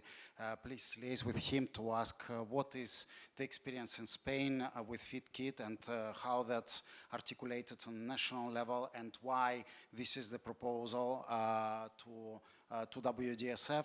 And then, of course, you may liaise with Gergo, and I'm sure that you will be informed on the best level, and you will be provided all necessary information so that you can consider this discipline on yourself. For the moment, we, as Nenad said, we are monitoring this situation, we're looking, and we also, for us, it's very important to look what is happening with our national member bodies, how is that accepted, so, and we need to run a due process here, okay? Thank you very much. If no question, thank you. Luis. Thank you, Gergo.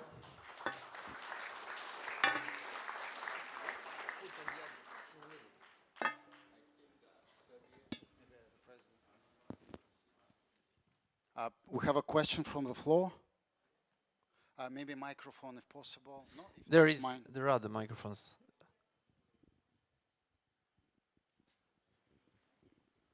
Is it a question for us or for Mr. Luis Vanyo and Gergo?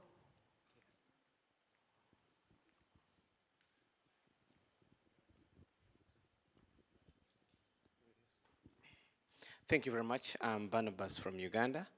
I was asking about FitKid. Is it the discipline is for kids only, and what is the age bracket? No, there are. If you saw the video, there are also adult, and Gergo also mentioned from the kids to adult category. So it's cover different age groups. It's okay. Okay, since there are no any other signals for questions, so we can proceed. Now I believe we are on the right slide for the rock and roll. So, Sergey? Well-known associated member, you all are very familiar with that, and we would like to kindly ask Aina Nigar to join us for the presentation and again further development so that we can do a next logical step and how we can be actually together acting as a family, isn't it? Yes, it is. But I think we can start with the video first. Sorry? We can start with the video. Please, video colleagues.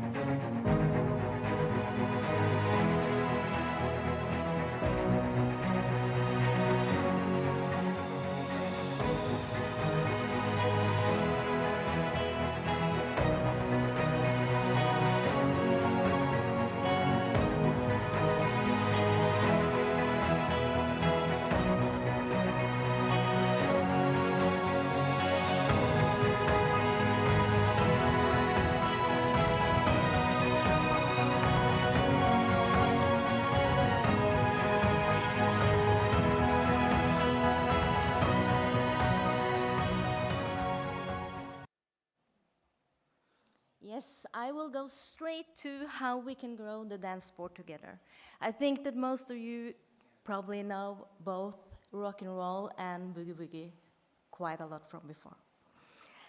Well, with integrating the WRC disciplines, it offers a proven pathway to expand your federation. It's not the right one, but I just continue. To expand the federation and to strengthen your engagement and secure also the future growth in your country. We can really have a low barrier entry with event synergies and with new economical potential. It's really a clear and structured path to grow. With the membership, we offer a 3 years provisional membership to establish and test the discipline locally. And then it's a very low fee, minimizing, of course, the financial barrier for entry. And it's no new federation, it's only to include it as a section in your already WDSF part.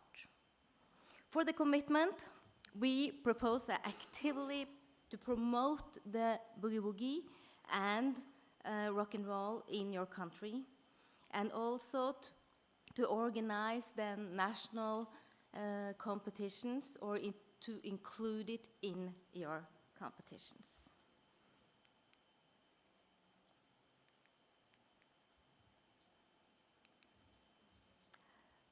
Start without any barriers. Free online education, so it will be very easy to entry with recorded online courses, of course for WDSF members, to eliminate any training barriers. Coaches, athletes, and judges, they can really master basics remotely using videos and with digital communication with trainers and experts that we have. With active mentoring and exchange, we can have expert visits, training exchanges, and the first local tournament together with the tournaments you already have, or as a new tournament if that is something that you like. It can be a very fast recruitment from related sports. Artistic gymnastics, sport acrobatics, cheerleading, trampolining, and of course, all the different swing communities that we already have. For the coaches, athletes, and officials, everything is covered and everything will be easy to access.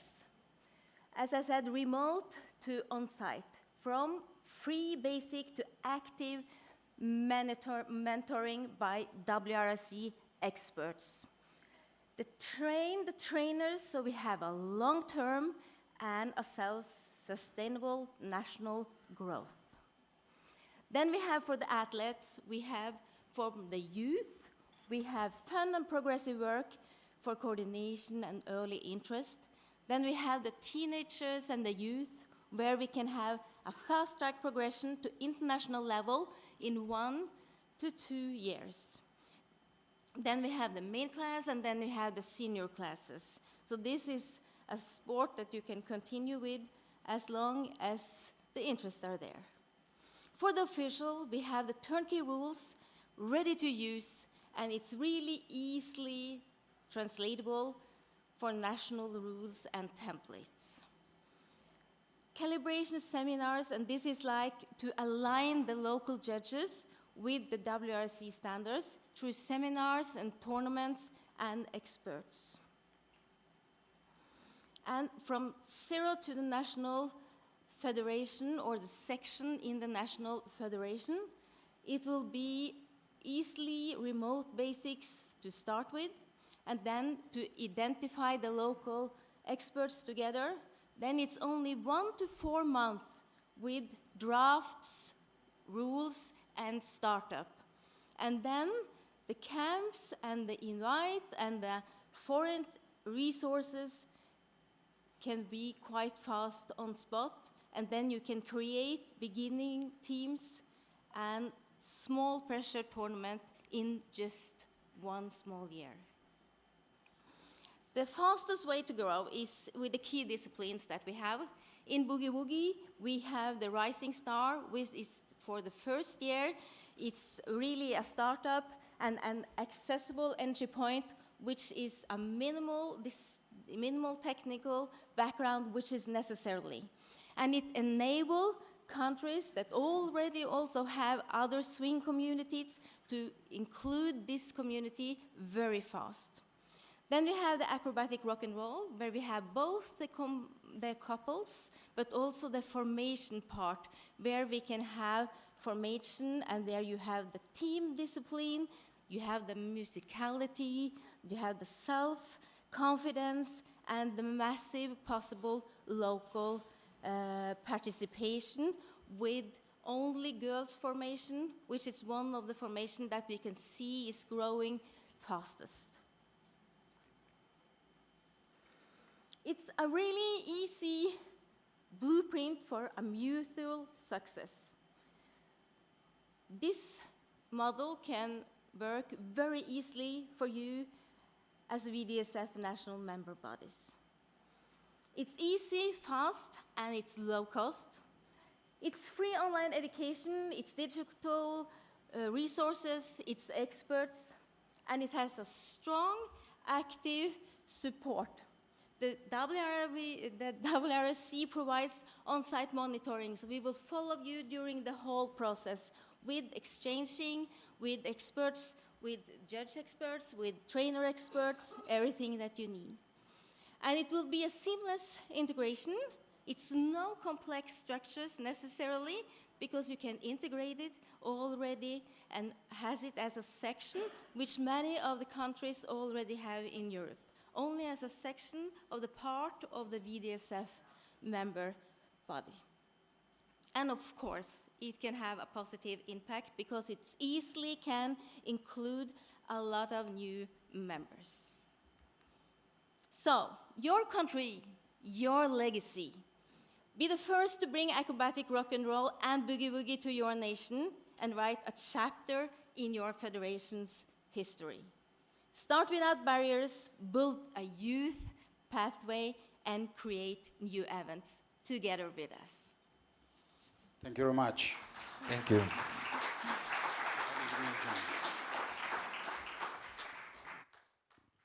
Maybe any question from the floor? Then if you allow me, I would like to kindly ask you, can you please give us an example of the latest national member body or any positive example that how that the country experienced incorporation of the disciplines that are part of the family of World Rock and Roll Confederation? Of course I can do. We have a different project that we have been doing during the last 5 to 6 years. I think the latest project, which is really have been a successful project, is Australia, where we have been following this path for Australian dancers, and they were participating in the 2 last World Championship, and they also made it to the semi-final in the 2nd last World Championship.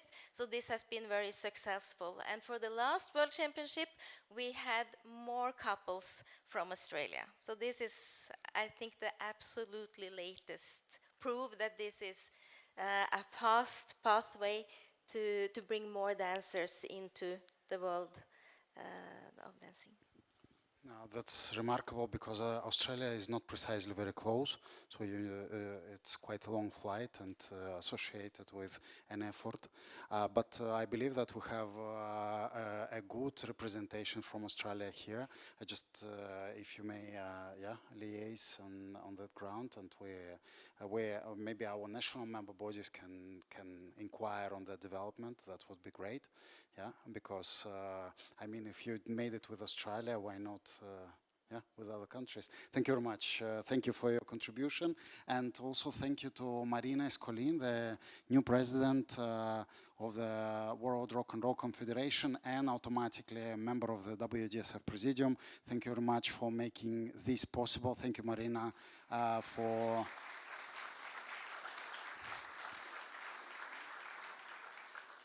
the proposal, and I believe that, as our president said in the past, so that our organization would cooperate, and we're truly together, and because together we can do much more things. I always remind that to my wife that together we made something remarkable. Our daughter, yeah, without us together we would never be able to do so. So together we can really do something else.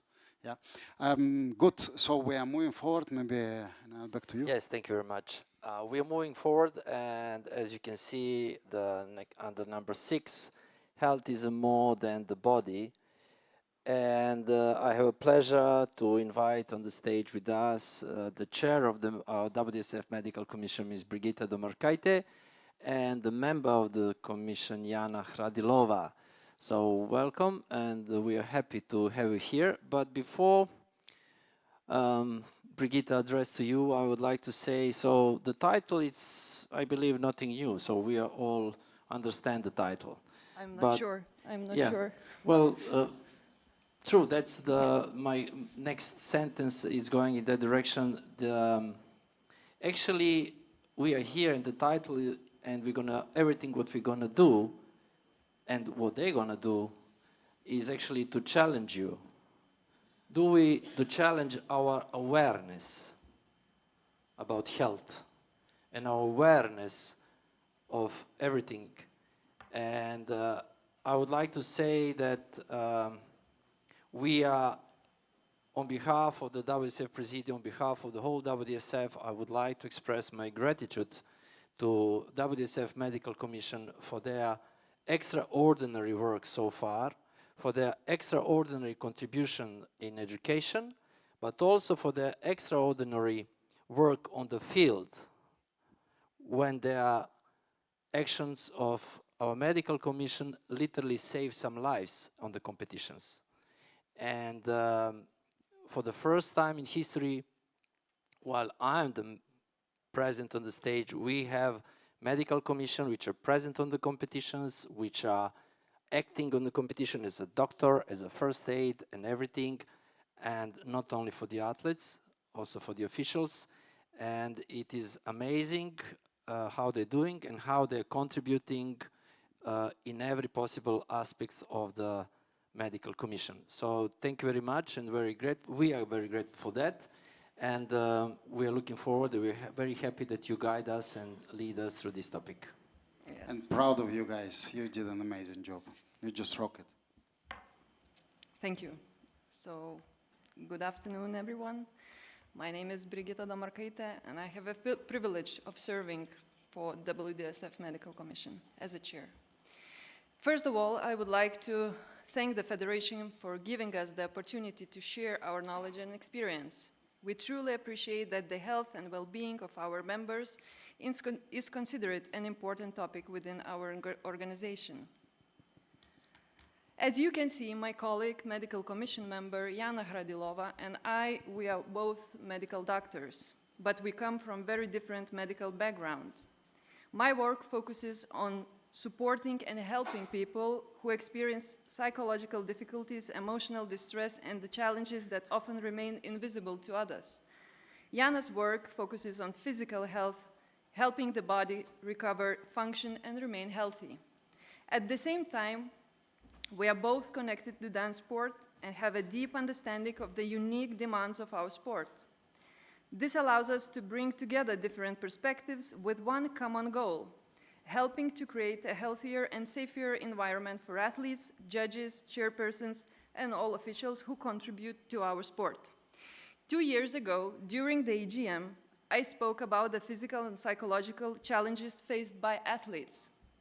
This year, we would like to broaden the conversation and invite you to reflect on another group that is equally important to the future of dance sports: our judges, chairpersons, and officials. Without these individuals, our sport simply could not exist. They play a vital role in maintaining the quality, fairness, and integrity of our competitions, yet their health and well-being often receive far less attention. Athletes are trained to optimize performance. Their success depends on physical preparation, recovery, and maintaining peak condition. As a result, they are often encouraged to pay close attention to their bodies and health, although they undoubtedly face many other challenges. Officials, on the other hand, frequently place the needs of the event before their own.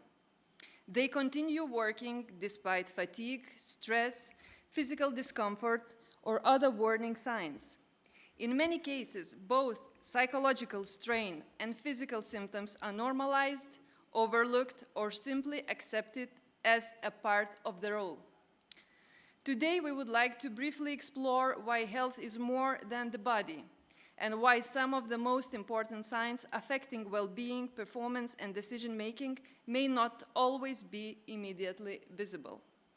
Despite that this presentation is for the officials, we decided that we could arrange that in a discussion manner, so not to be that very much official. So, thank you very much, Brigitta. So I think you can go to the next slide. And I have no questions so far. Yeah, so the first slide is about, as you can see, mental well-being of sport officials.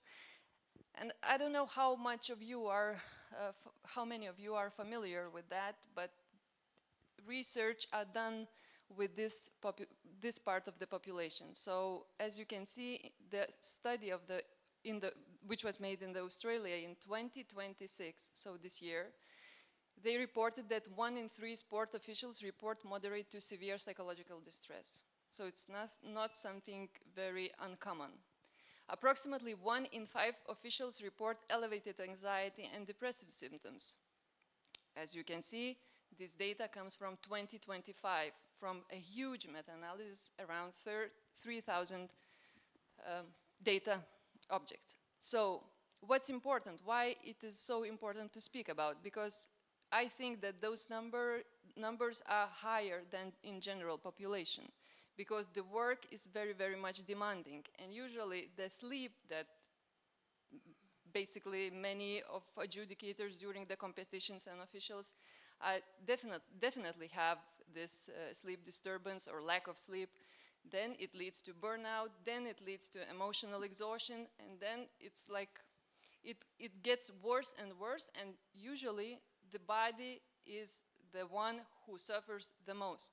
Because usually I think, in my personal experience and the way I see this sport, judges and adjudicators and officials usually overestimate their abilities to deal with the stress and to deal with their daily work, coaching, I don't know, judging, teaching, going, flying, having jet lags all the time, and et cetera, et cetera. And it seems to me that usually those coaches who are judging also a lot, and those officials who are working like crazy, they overestimate their health and capabilities of their inner health and outside health, body health, and then it is a very big possibility to face a huge problem which will bring back and help this individual to reconsider what's important in life. So I think that this slide and what we want to, and why we are starting from mental health, we will go to the body just in a second, but I think that it's so important to take care of the way you feel, to take care about the way, how you sleep, how you eat, what's your mood are. Are you anxious, or are you quite stable?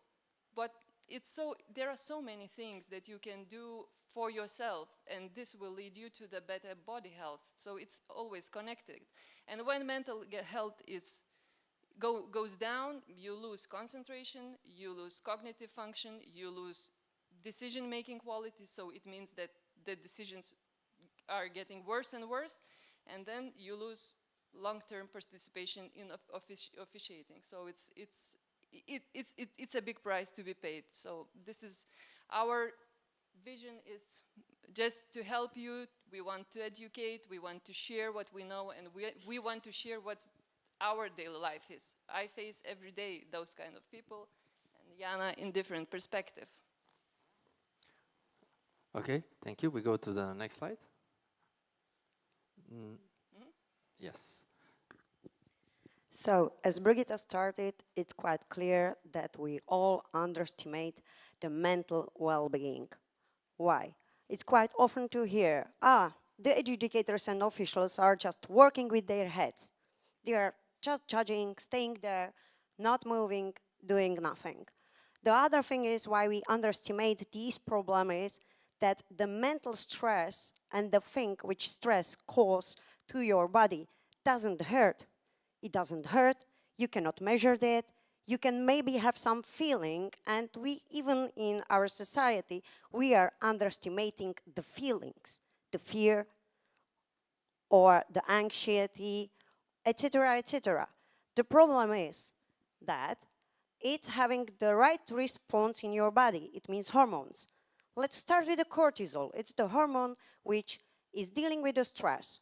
It set up your body to the level fight or flight, nothing else. So all your body is concentrated on that you need not digest so much because it's not important right now. So, and you are stressed means you are having a higher blood pressure, etc., etc. And honestly, it's a real body answer. And can you imagine that this body answer, as you are stressed all the day, is there?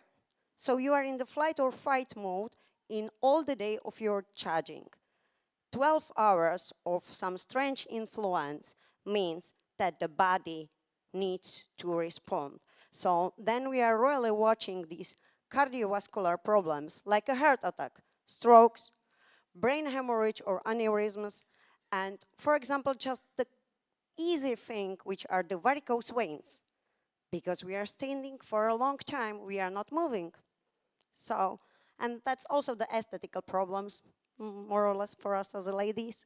So then we have the clear musculoskeletal problems. While you are concentrated, you are not concentrated on yourself. So you are trying to stay there, releasing the muscle tension, so you are not staying so straight as you were staying while you were a dancer. Means you are not protecting your lower body. Lower spine, so then the back hurts. While the lower spine is hurting, then you are feeling your feet because you are staying, doesn't matter high heels or flat shoes, but you are not moving. So that's the other problem. Then the blood pressure is still high, but the blood is more or less stored in your feet and in your calves. So again, varicose veins. Then the blood income is not fast enough. It means you are feeling dizzy, you are feeling weak. You are starting to feel weak. What it means? Your concentration is gone because your body is disturbing you. The feet hurt, the body hurts, and you should be concentrated on the 12 crazy couples running around the floor, hitting each other, giving a crosses, thinking about that someone is willing to help, someone you are willing to protect, you are willing to give great marks. And in that moment, we are dealing with the coping mechanisms. You arrived, but you didn't sleep. You arrived from the different continent. Means you are dealing with a jet lag. The noise is around. The light is strange already for me right now. That light is disturbing me like a crazy. If I would be epileptic, I'm in the trouble. And you are hearing a strong sound all the day. The studies in the researches are showing that after 70 minutes of hearing a sound which is louder than the normal speaking, you are not able to concentrate and your level of concentration is going to the 50%. 50% of your potential after 70 minutes of hearing a sound. And our sport is having a music, quite loud music. Then the other thing is, okay, we skipped the sleep. But the problem is that when you are sleeping less than 5 hours, just imagine, for males, your level of the testosterone is going to the 60%. So you are losing to be a man. The other thing is that your immunity cells are produced just in the half amount than normal. So if you are sleeping just 5 hours, your warriors for fighting with the infections are just half of them. For all the day till you are not restoring your sleep. How many persons are in the room while you are competing? And for sure, because the dancers are not thinking about their health enough, one of them is having a flu. You will get it, for sure. And that's the thing which we were dealing with this year. I started as a doctor in the Blackpool on Thursday. Who were my cases? Juniors, solo girls, some seniors, but it was predictable. That was the long-term problems. And I was quite busy. Brigitte was there.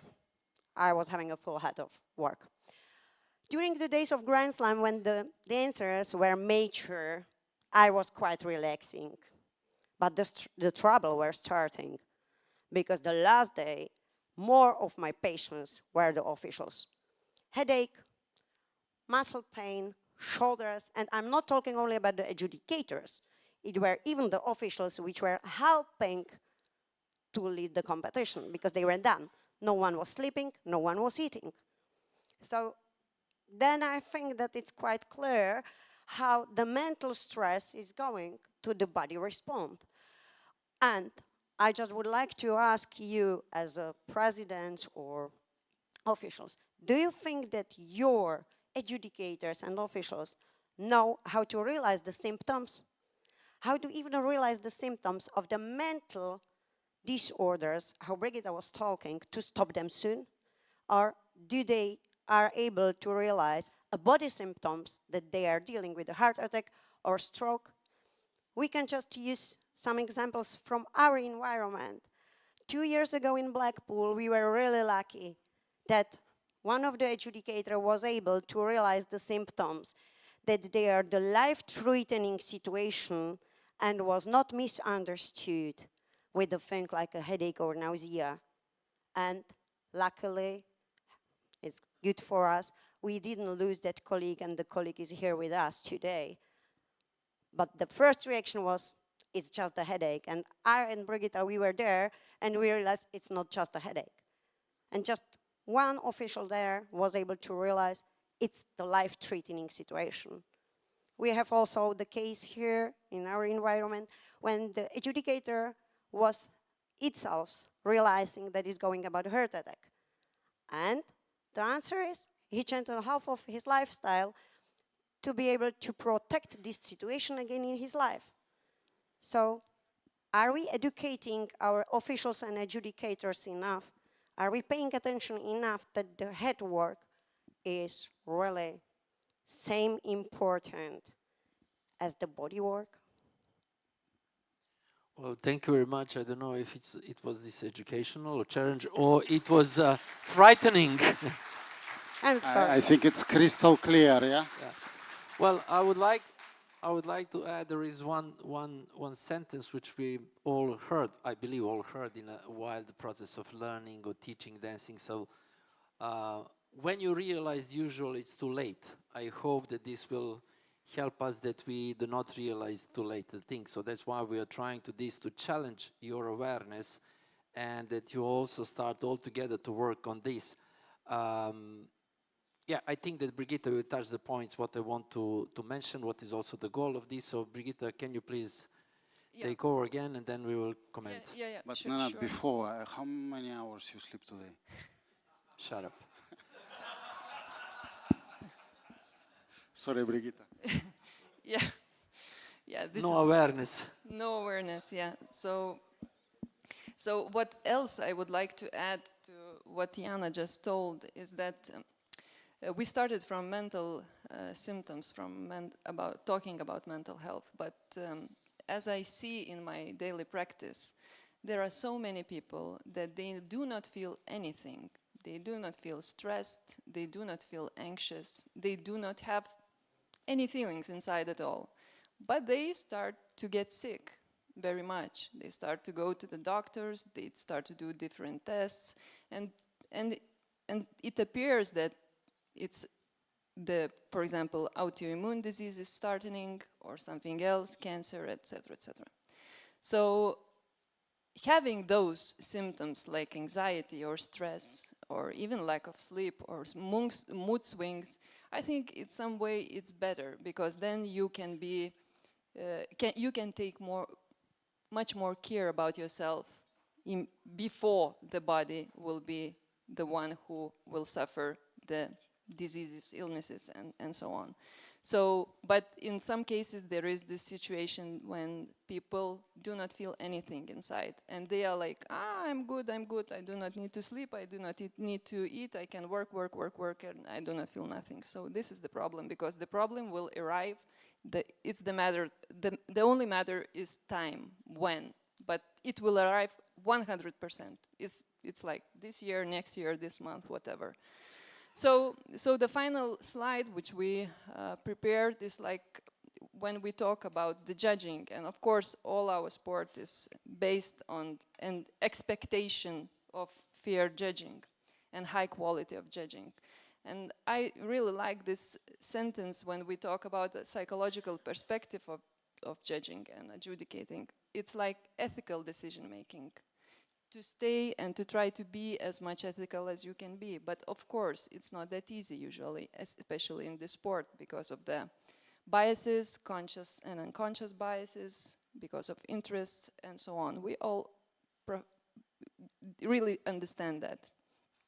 So resilience is also a very important word that I would like you to bring back home. Resilience is not only capability to fight with the stress. Resilience is about maintaining clarity, first of all, to yourself and then to others, being able and strong when you are deciding about something which is important. Resilience is basically a very, very strong self-awareness of what is happening with me and what is happening with the environment, and who am I and who are the others.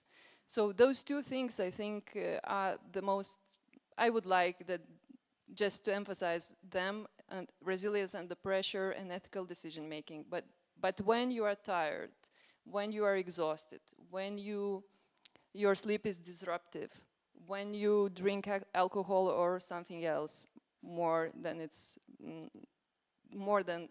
a minimum, thank you, then it's hard to expect that you will be resilient as you can, and that you will do the ethical judging.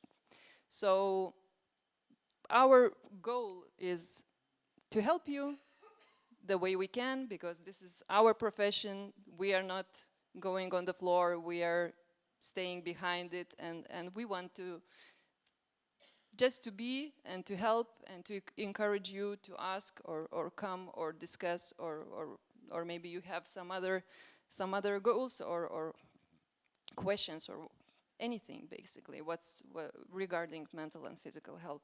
Maybe Jana also would like to. I would just mention one thing. If you are able to break the circle of damage as soon as possible, you will save yourself. And that what Brigitta said is pretty important, because if you are feeling depressed, it doesn't bother you by judging. But if you find the help of the medicals which are working with the mental well-being, you break the damage sooner than it damages your body. So if you are able to cope with the stress by mental exercises, doesn't matter how stressed you are feeling during the comp, it's not bringing the stress to your body. So that thing which I'm truly, truly, truly happy that was an idea of Brigitta to bring here is the well-being of adjudicators, and the mental well-being is the first level till you are coming to my departure, which is the body. Well, thank you very much. I would like to just add and in a way conclude, or maybe there are some questions we will hear a little bit later. So we believe that knowledge is a tremendous power. And that's why we are trying to bring many, many different topics and many, many different ideas, and in many ways to challenge your, first of all, your awareness, our awareness, where we are, what we are doing, and especially in terms of adjudicators and officials. Because we have 1,000 or 1,000 competitions. Some of you are every weekend judging somewhere, and that became routine. And you and we are under the huge pressure. While you are judging, it's existing, you are also the coaches, this is a conflict of interest in our sports, this is unfortunately unnecessary and impossible to avoid at the moment. So this is a huge pressure by your daily life, what are you doing, and now suddenly you are there in the position to judge. And then, depending on this resilience and the abilities to be resilient, we are very often just perform, and then after event we feel bad. We feel that we did not, or you feel that you did not perform well. So when I said you, here among of you, there are some of you are also adjudicators. But you as a leader of the national member bodies, or you as a leader of the adjudicators commission in your country or something, I think that you should challenge yourself and try to pick up some details from here, because we have to improve the level of performance. And with this knowledge, with this awareness, I believe, and we believe, that we will become more resilient, that we will be stronger, that we will understand a little bit better what we are doing, and that we'll be much more able to take ethical decision. And this is the main goal. To be professionally independent, it's quite difficult. Among us, as I said, we are coaches and the judges. Unfortunately, or fortunately, I don't know, some of you are also parents and also adjudicators. This is another issue, and that creates a lot of pressure, a lot of bias, and that we are not aware that we are biased. It's not negative to be biased. If you're biased, I am a fan of my national football team, and I am biased, I want to win. But if they lose because the opponent was better. So I accept that. So in that way, health and mental well-being are performance factor for officials, not only welfare topics. So this is extremely important, and I would like to say that we are truly grateful to Brigitta and Diana and Ineke as well, the third member of the Medical Commission, for their contribution to helping us in this idea, to bring more knowledge, to challenge your awareness, and to ask you to help us in this direction, because in this way we're going to secure the future of our sport. And we're really looking forward for you. And one more time, thank you to Medical Commission. If you don't have Medical Commission in your country,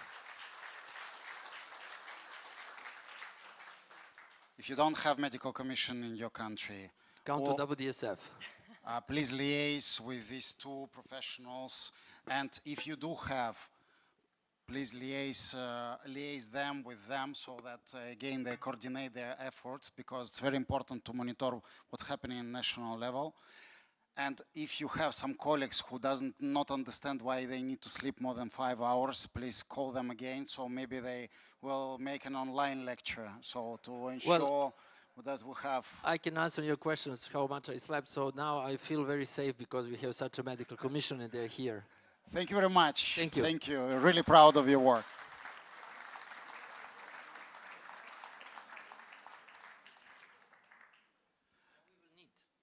Are there any questions? I'm sorry we tell to Medical Commission you're free, but yes, there are. Okay. Let's see if we can answer or we'll need your expertise.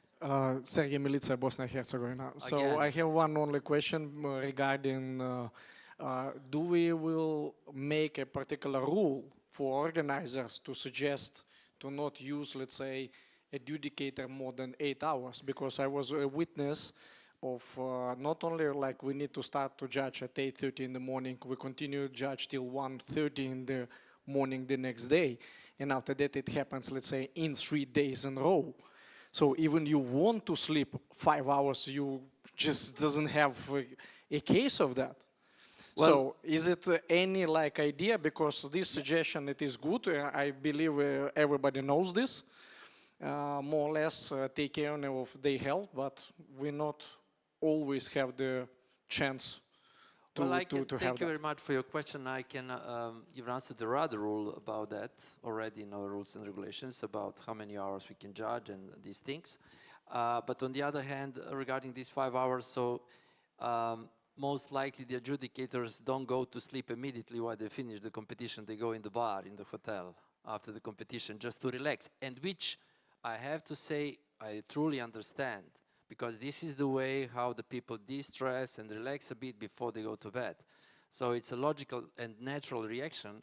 So, but definitely we are not challenging your awareness. We are challenging our awareness and our way, how we're gonna rebalance everything in the system and try to make an influence and make it possible for the organizer to make timetable and this.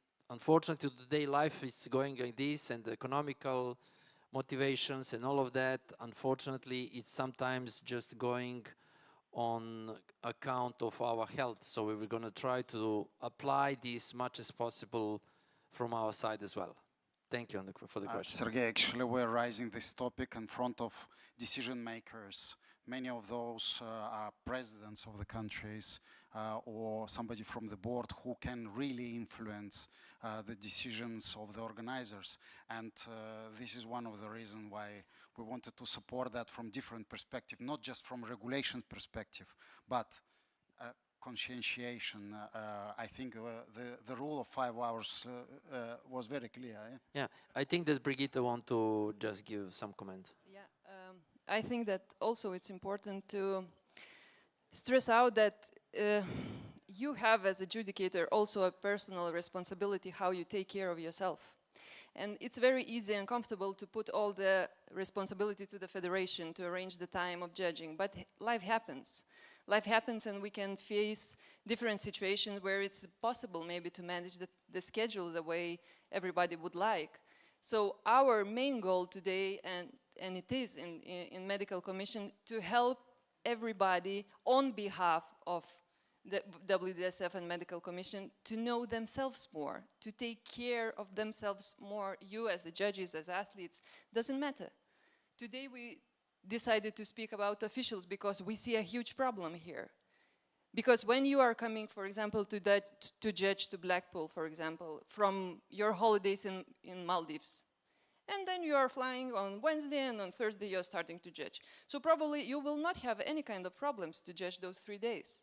But if you are coming from a camp where you were working 12 hours every day for 1 week, and then coming from one country to another and making money and making couples better and so on, and then you come to Blackpool to judge, it's a total different story.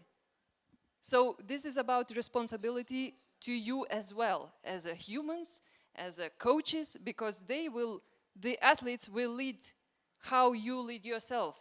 They will become who you are, not the way you teach them. This is the same with kids. So I sorry for my maybe a bit harsh answer, but I think that it's important to give back responsibility to you as well, not only the federation. I think the federation is doing as much as it's possible. Would you like to be a presidium member?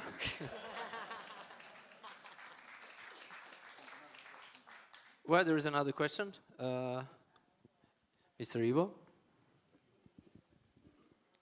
Hello, everybody. I hope you can hear me, even I have a bit hard voice today. Thank you for this nice presentation. I have to disagree in a way. We have to stay realistic. A judge who is on a competition cannot say, my 5 hours are over, I'm leaving now. That will not work. For sure, like doctors on the duty. I'm working quite often as a chair, just seeing Valerie. We chaired a few times together, and sometimes you get a few days before the competition a timetable that starts 7 o'clock in the morning and finishing 2:30 in the night. We were facing these things, and then you have to deal with the situation. And then it's just a certain amount of judges there. There is just a certain amount of officials there who could share.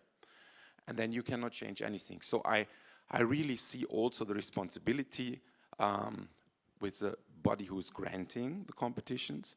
So this would be maybe also request regarding WDSF, how many competitions you can grant a day, under what rules, yeah? And because sometimes it's really obvious that you cannot have 12 or 14 competitions in a day when it is not clear that you have maybe 2 ballrooms and it's clear you have 2 or 3 chairs, and not to forget also scrutineer, yeah, because this is something that is not so much in the focus sometimes. This is one of the most sensitive jobs we have in the competition, is a scrutineer. If he's doing a mistake, we are all messed up afterwards. So I fully agree in a way, but a judge on a competition himself cannot do much. Yeah. Well, thank you very much. I would like to say that absolutely understand it, but that's what I mentioned not so directly when I answered to the Sergey. So we are trying to be more present and trying to do that.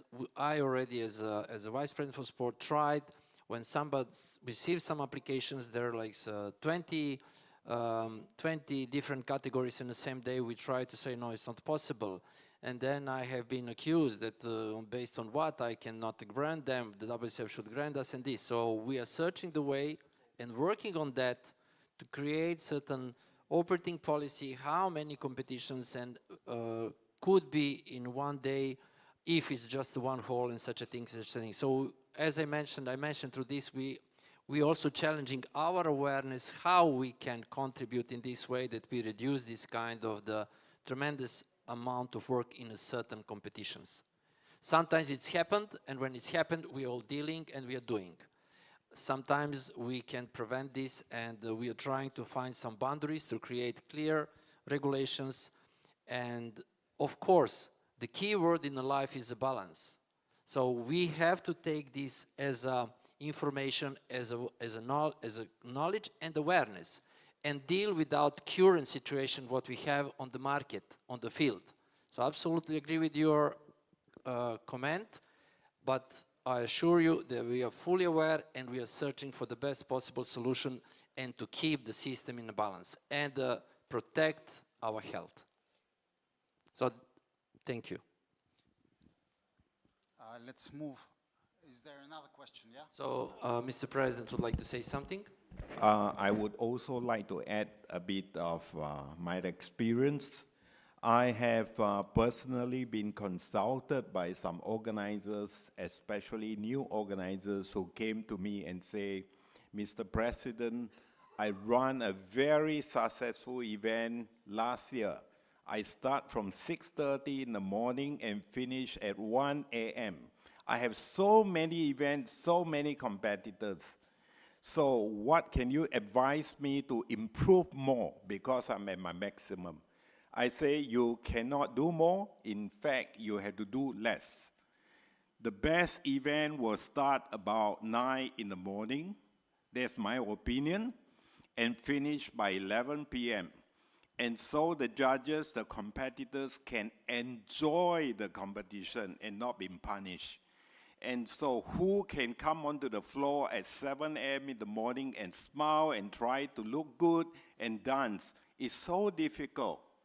Most of us have competed before, we know. We cannot pretend at early in the morning where you have not enough sleep.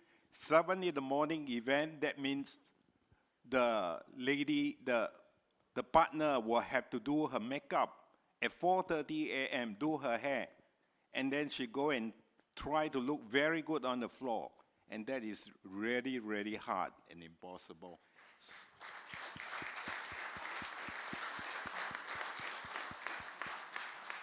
So I hope with this we can help to influence all the organizers to think of how people can enjoy the event and not just to have a very, very long event. Thank you. I think that, thank you very much, Mr. President. I think that Mr. Jim Fraser, honorary member of WDSF, would like also to say something. Thank you. I will try to be brief. I have been attending these annual general meetings for 32 years, and this is one of the best presentations about anything that I've ever heard. And the people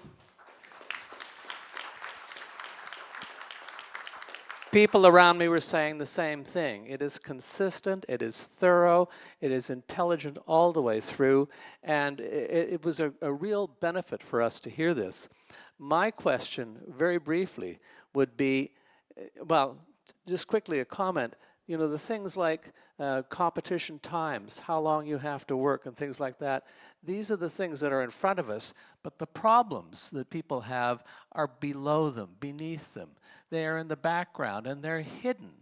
And people are naturally competitive or they wouldn't be here, none of them today. That's part of that competition. That's part of what pushes you in the morning. When you wake up, you think, no, you don't think I'm going to go back to sleep again for 2 hours. You think, I've got to get up. There's so much to accomplish today.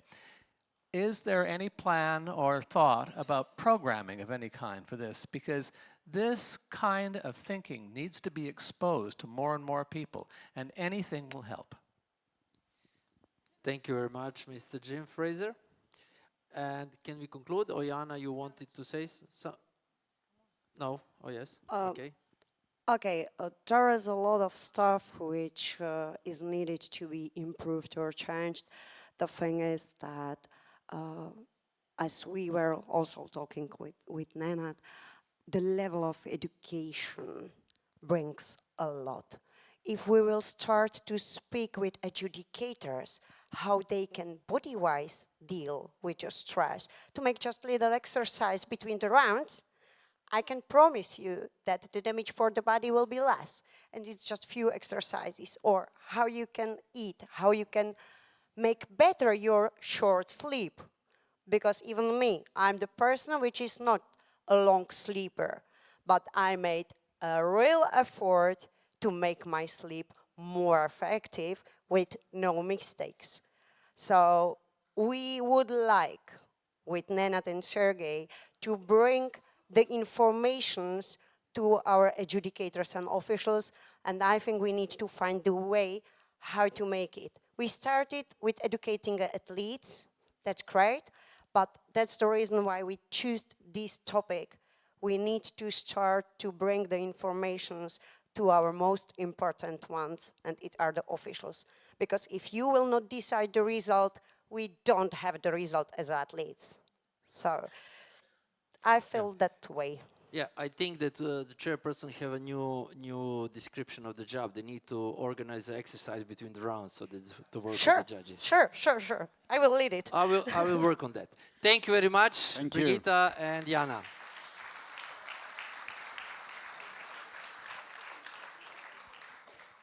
Ladies and gentlemen, we're moving to the next topic, and this is a very special one.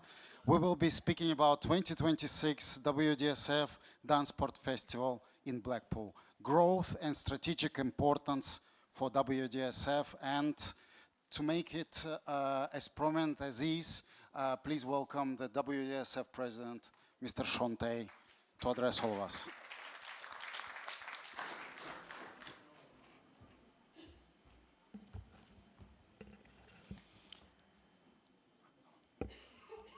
Brigitta and Diana, before you leave, I would like to personally thank both of you for your work for WDSF and the very important topic that you have presented, and you have touched a very important point about stress. Now, thank you. Now, about stress, I'm so stressed today because tomorrow we have 29 motions and we need all of you to vote yes. So if you tell me your vote yes right now, I have no more stress. So before we start on the topic on Blackpool, I would like to thank Judith Martinez Akison. Are you still here in this room? Yes. Now, I've been watching her, that she actually is the ideal person that we can find at this moment in time to help us with the other new discipline. For many years, we have been speaking about the new disciplines such as disco, hip hop, Caribbean, and all these stage dances. Now, we have been struggling with it, but I must say that after the COVID, okay, even though we have very difficult time during the COVID, after the COVID, it was a fresh start for WDSF, and we moved very fast into all these areas. So I would like to thank her very much. Judith, can you stand up, please?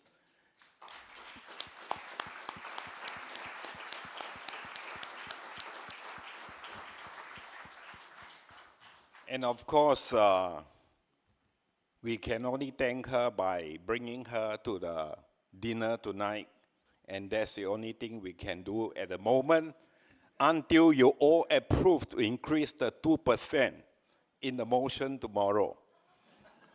2% is so small, it's not enough to open the door of the taxi outside this hotel. So please consider that. Now,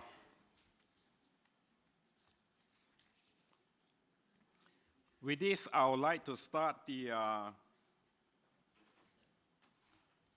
topic on Blackpool.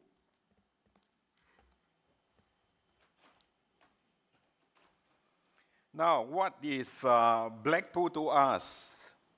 The dance sport community. What is Blackpool? For many of us, Blackpool brings back familiar memories. The cold wind, the unpredictable weather, 4 seasons in a day, the coin-operated showers that you put a coin, the shower starts, and then halfway through, my wife was washing her hair, the thing stopped. And she was screaming, and I had to put another coin. So the small bed and breakfast rooms, where when you lie down on the mattress, you cannot get out because the thing sinks. You need your partner to pull you out. And the fish and chips as the main cuisine in Blackpool. So this is what we know of Blackpool. And yet, all of us is transformed the moment we step into the Winter Gardens, the magnificent Winter Gardens, and the glamorous Empress Ballroom. The atmosphere, the long competition floor, and the magic of the Empress Orchestra create an experience that stays with us for a long, long time, and it motivates every dancer we know. This is why, after decades of developing dance sport around the world and promoting our sport in major sporting events and games, WDSF wants to share this experience once again with our dance sport family, especially our young athletes who never have the experience of dancing in Blackpool.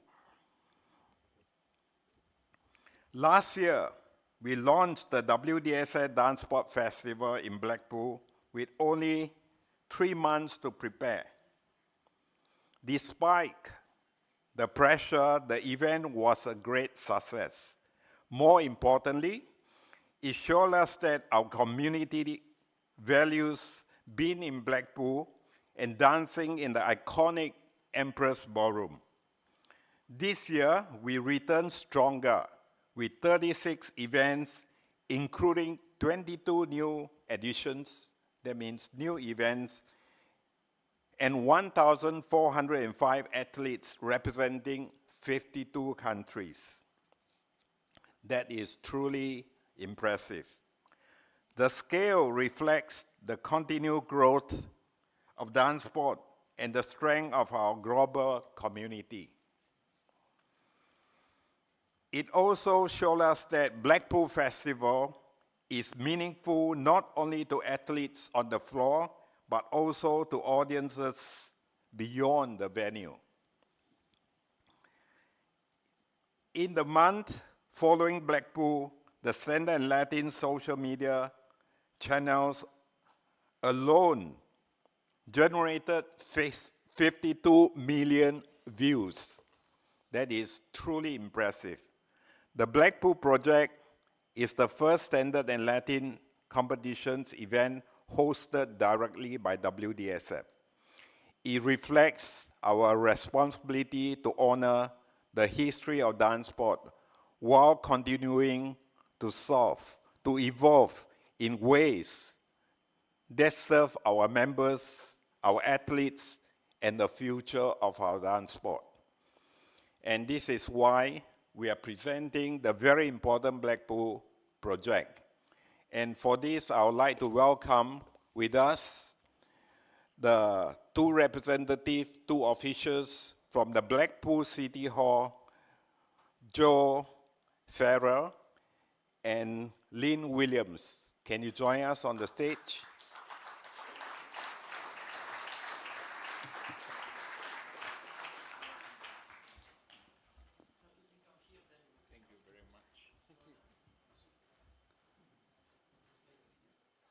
And before your speech, we will be reviewing some images from past Blackpool edition. Colleagues, please.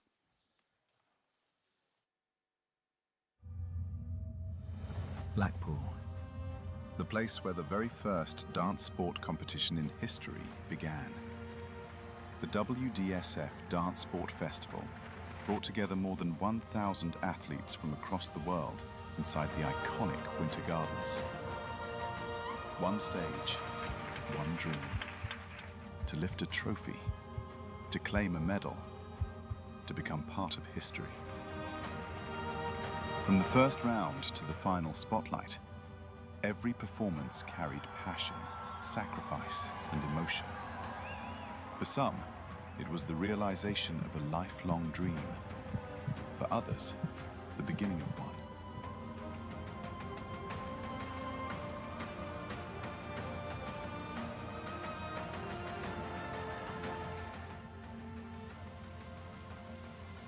The WDSF Dance Sport Festival. Thank you very much.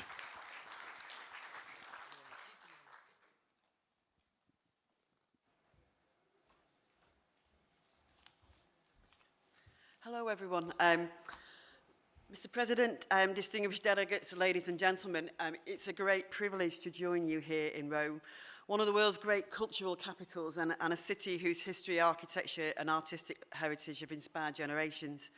I bring greetings from Blackpool, a town with its own unique cultural story to tell. Although we meet today here, many of us share a special connection, as we've discussed, with the magnificent Empress Ballroom at our beloved Winter Gardens. For more than a century, dancers from across the globe have travelled to Blackpool. They've come to compete, to perform, to learn, to be inspired, and to become part of a tradition that is recognised throughout the world. Blackpool is the home of dance. It is a town shaped by dance. For generations, dance has been woven into the identity of our town. It has helped define our international reputation. It has created friendships that span continents and brought together people of different cultures, languages, backgrounds through a shared passion for excellence. The historic Blackpool Dance Festival has played a hugely important role in establishing that global reputation over more than 100 years. At the same time, working with World Dance Sport Federation, we continue to ensure that Blackpool remains at the forefront of international dance sport today. The relationship between Blackpool and the World Dance Sport Federation is one that we value enormously. When WSF brings its events to Blackpool, it does far more than organise a competition. It brings the world to our town. Athletes, officials, coaches, supporters and families travel from across the globe to compete and celebrate the very best of dance sport. They fill our hotels, enjoy our restaurants, visit our attractions and support local businesses. The economic benefits are substantial. The impact is felt throughout our visitor economy, supporting jobs, generating income and helping businesses thrive. But the true value goes even further. The cultural impact is immeasurable. Every international event reinforces Blackpool's place on the world stage. Every competitor who walks onto the floor becomes part of a story that stretches back through generations. Every visitor who experiences our town becomes an ambassador for Blackpool when they return home. That is something we never take for granted. As a leader of Blackpool Council, I see firsthand how important dance is to our town, not simply as an event, as a visitor attraction, but as part of our identity. Dance inspires people, it promotes discipline, commitment and excellence. It encourages participation, health and well-being. And perhaps most importantly, it creates connections between people that just transcend national boundaries. In an increasingly divided world, that is something worth celebrating. Today, Blackpool is looking towards the future with confidence and ambition. We are developing our vision to become the United Kingdom City of Culture 2029. Our ambition is rooted in the belief that culture can transform places, create opportunity, drive economic growth and strengthen communities. As we still tell the story of Blackpool, we will speak about our entertainment heritage, our creativity, our diversity and our resilience. But we will also tell the story of dance, because few places anywhere in the world can point to such a long-standing and meaningful relationship with the international dance community. For over a century, dance has helped shape who we are, it has brought the world to Blackpool, and through Blackpool, it has helped showcase the very best of the world. That is why I hope the global dance sport community will continue to be one of our strongest partners and advocates. Your support matters. Your continued commitment to Blackpool matters, and your belief in what our town represents matters. Because the story of Blackpool and dance is not simply a story of the past, it is a story that is still being written, a story of international friendship, a story of sporting and artistic excellence, a story of cultural exchange, and a story of a town that continues to welcome the world with pride. So today, on behalf of the people of Blackpool, I want to thank the World Dance Sport Federation, its leadership, its member nations, and everyone involved in this extraordinary movement. Thank you for your partnership, thank you for your friendship, and thank you for your contribution to continue to our town. We look forward to welcoming you back, we hope for many years to come. Together we can ensure that Blackpool remains what it has been for generations and what I firmly believe it will remain for generations yet to come, the spiritual home of dance. Thank you.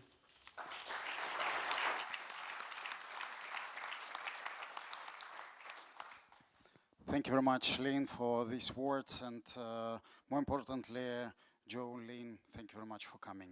That's very important, and I think that both institutions working together can produce something remarkable, as I already mentioned previously.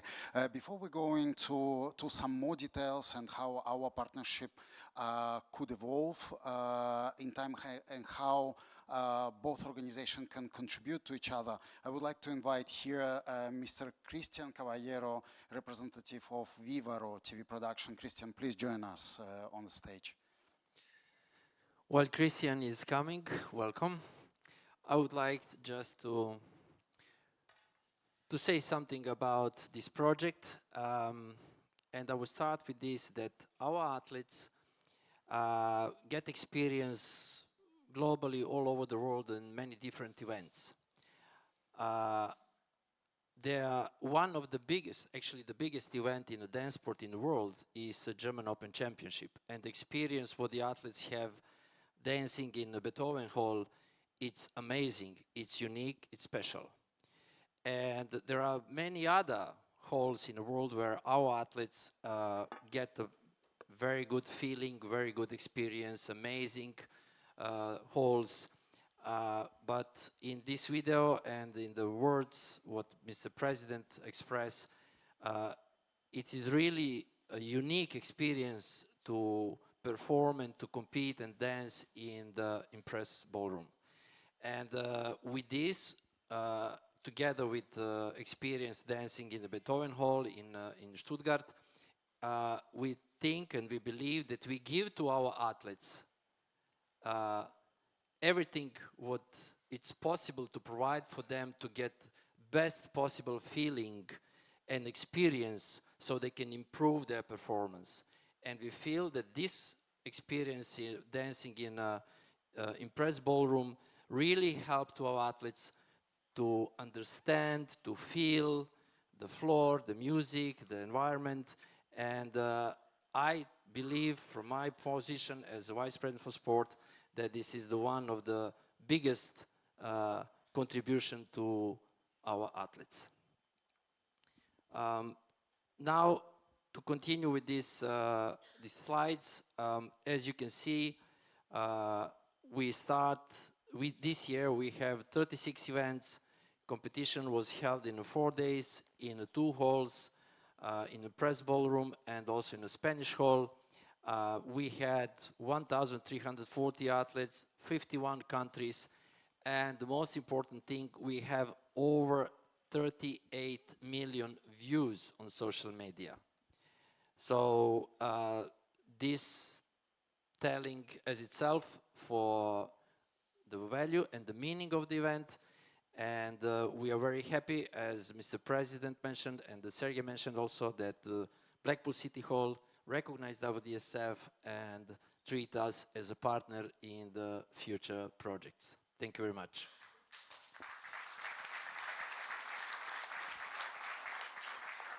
I would like just to bring a piece of history to understand, and the Winter Garden was built in 1878, if I'm not wrong, and but the most importantly, the Empress Ballroom was built in 1896, which is the very year of the first Olympic Games, and these belong that timeline gives us an understanding and importance why WDSF value so much the roots of dance sport.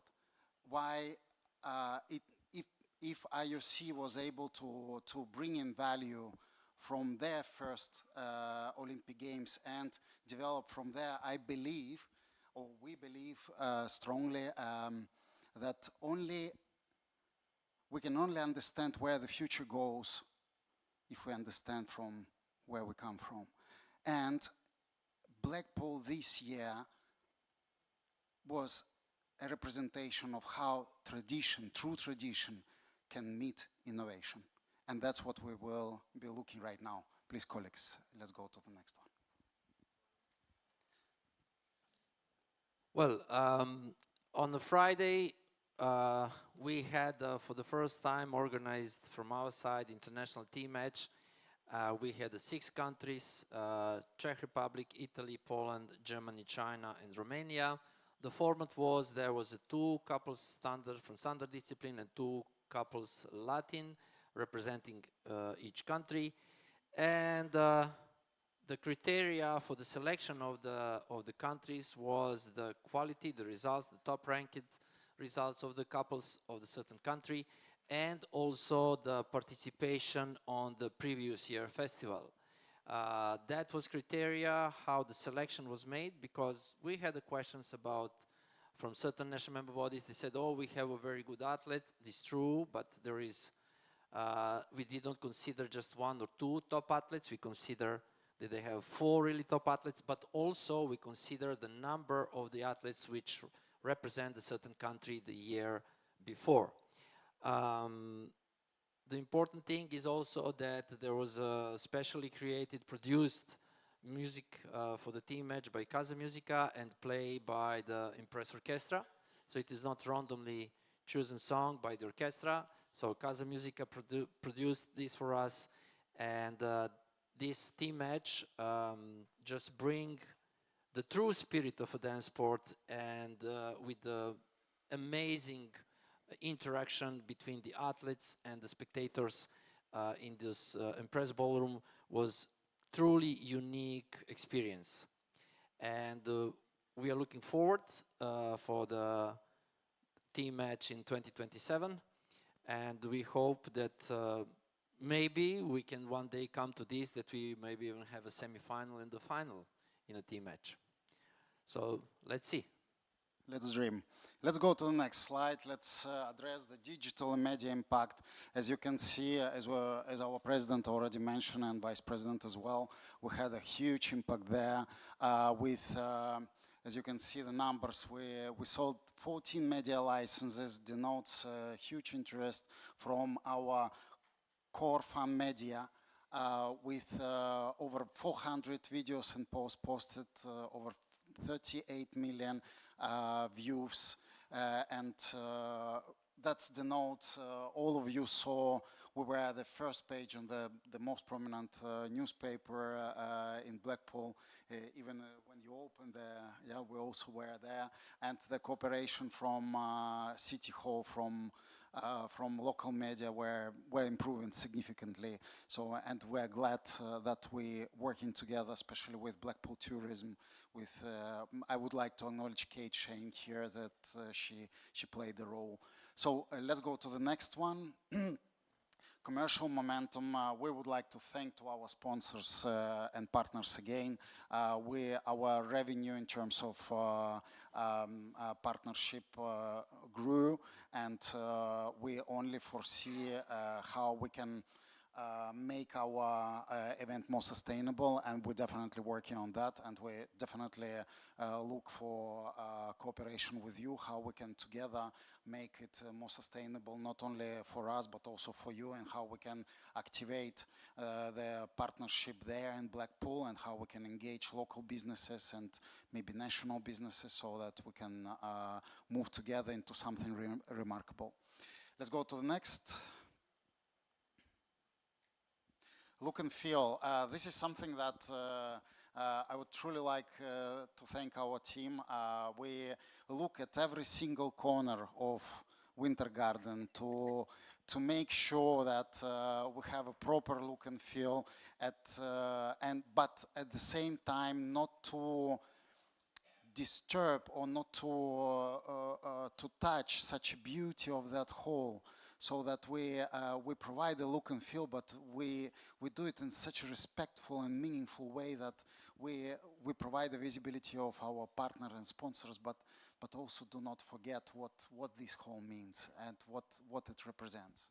So there are a couple of examples how we design every single corner, and we definitely want to do more and better, but this is something that thanks also to your website, because we have a virtual tour. I don't know how many times we were or how many hours we spent in that virtual tour, and all the photos, and our designers also, yeah, that was very helpful. Also the arrangement this year, we used the arena hall for our adjudicators, for media, which they appreciate a lot, for our volunteers, and we moved all partners, all vendors to the Horseshoe Pavilion.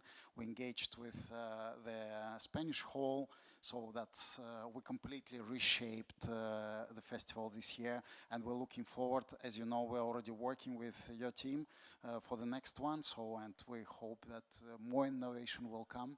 And we have, I don't want to disclose some more surprises from look and feel, but we're definitely moving in the direction. By the way, all look and feel is stored. We have a storage in Blackpool, just two streets away, and we reuse the look and feel. Nothing is thrown away. We have a strong sustainability policy and sustainability officer. So we not only from the waste perspective, but also from the financial perspective, we're trying to be as sustainable as possible. And I believe that these values is not only important for us, but also for you, because we engage local partners, we are sustainable in that sense. Let's move on. Next, please.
And it's logical to reintroduce Christian Caballero. Christian, thank you very much for the partnership that we established. After the World Games, where we actually, let's say, get along and we knew each other, we discussed number of points because I remember that we were not happy with the lighting, and usually, you know, that technical people, they push you back, but from your team, it was completely opposite. The message was, what guys you need? Let's make it happen. And at that moment in China, we understood that probably we have a new partner there, that type of relationship, that type of approach, that's what we need. And we also understand that our sport needs quality production when it comes to broadcast, to live stream. Without that, we will be limited in our growth. Every successful sport, you can take football, you can take tennis, you can take basketball, all of them had very strong approach in terms of broadcasting, live stream, and we understood that, and if you make reverse engineering, you will understand that probably without this part, it will be extremely challenging for us to go into completely other way. And I would like to kindly ask you to speak on behalf of your team and how you experience and what you can offer to our community, because I believe that we have a very strong potential in terms of visibility because of attractiveness of our sport and because of the broadcasting live streaming strategy. Yes, indeed. First of all, thanks, Sergey. Thanks to the president and thanks to all the members of the World DanceSport Federation, not just for today, but to give us the opportunity to help you build a good, solid product for Blackpool. That was amazing, the site, you know, despite all the 4 seasons and the fish and chips, but it's a lovely, lovely place. It was really meaningful.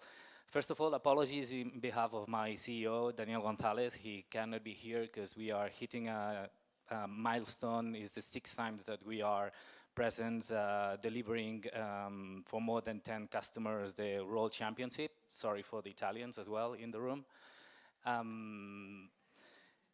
And this is a milestone for a small company that started 25 years ago just in a small factory doing encoders and decoders till what we are today, that we are a broadcast solutions without restrictions, and we are really flexible, resilient, and just focusing into the customer needs and always adjusting to the budget. My personal contribution is I want to thank you, and you know, I've been in the industry, in the sports industry, more than 25 years.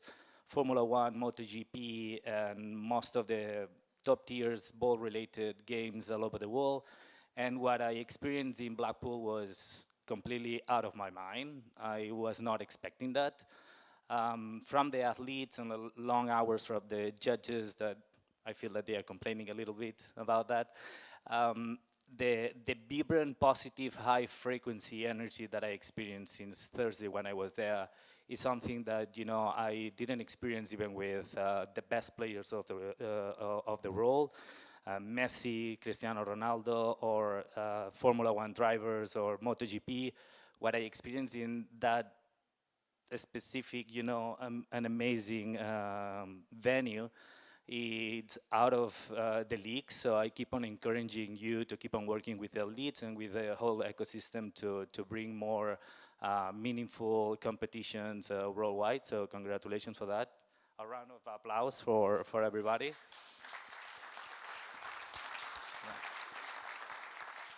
And when it comes to, you know, television, or what we say is content, that content is the key, and there are a lot of ways of doing it. It's just a matter of spending the good time with the right partners and being, you know, responsive of what they need and the budgets that they have, more than the greediness of the market and the commercial relationships that we have. Since I'm on board with Vivaro, I don't see customers, I see partners. And it's not to flatter everybody's ears, it's just the reality, you know. There's a bunch of people that they can do it. Everybody has their own phone. and everybody feels that they can build outstanding content, which a few of them they do, but it needs a federation like this, not only the World DanceSport Federation, but the national federations or the LOCs. They need these tools to be centralized in a way, you know, that helps achieve the long-term values that these sports are really worth it. So thank you so much.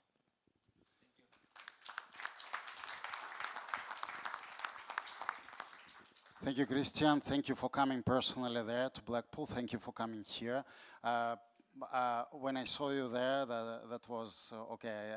I said that these guys put some importance in cooperation with us, so that was meaningful. Thank you for that. Also to your team, there were more yeses than nos, and you know that sometimes television guys that you know how to say no.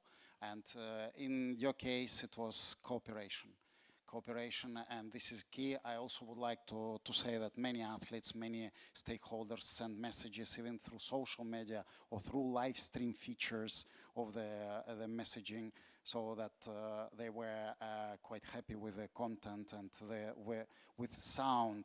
That it was in the previous edition we had this short delay, like milliseconds, but that was annoying. But in that case, everything worked smoothly. And I would like also to thank Charlie, who is here, who improved the lighting. And because television, we discussed during many hours that without proper light, that we will not be able to do that. But yeah, you can have the best cameras and the best crew, but if you don't have the lights, then you know, like the origin of the content, it was the cinema. So the most important thing for us is the lighting, and then of course the sound.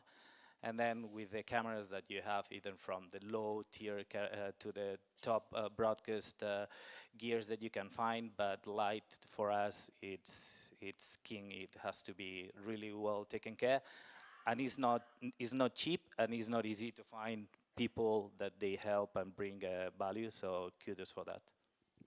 Actually, we had a discussion with Kate Shane, and one of the things that she asked, what for you need to be improved in Winter Gardens. And one of the things we highlighted that because of the television respect, we need to look into the lighting, we need to look into the sound and these type of details, because we all know that venue is absolutely amazing, but we need to bring that up to the speed that all that technology, and we agreed to work together and to bring experts so that we can do it as partners. Yeah, absolutely.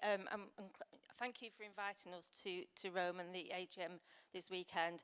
And it's been a great pleasure to, have you in Blackpool for the last couple of years. There are works that we need to do with the lighting and the sound, and we know that. Just to say, the future is exciting for our partnership. Kate and the team only took over the management of the Winter Gardens as a venue this year, so that was their first year, for your festival. So the partnership is it's going to be a really exciting journey between us and you as well. So very excited about that. And can I just point out, I know they were your memories, Sean, Mr. President, but we don't have coin operated showers anymore. We have really good quality hotels in Blackpool with beds that don't sink. But I absolutely agree about the 4 seasons in a day, and the fish and chips are the best that you can get in the UK. So just wanted to point that out, but thank you. Okay, we believe you. I can tell my wife now she can finish her hair shampooing and her bath properly. I will point you in the direction of a really good quality hotel next time. Thank you very much, and I think that we can conclude this part.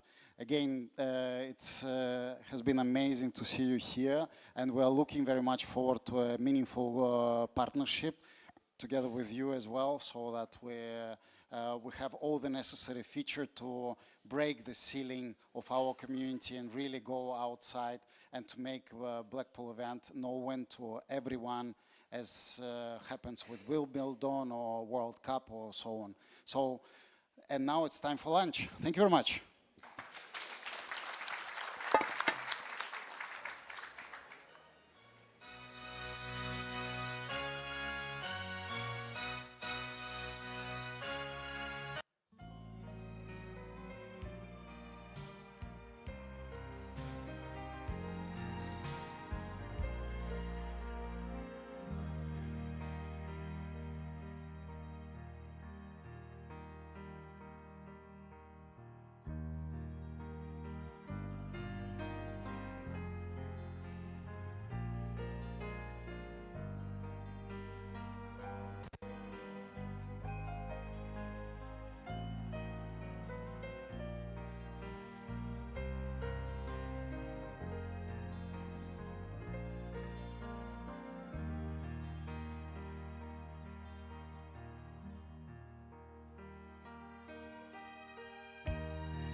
just too good to be true.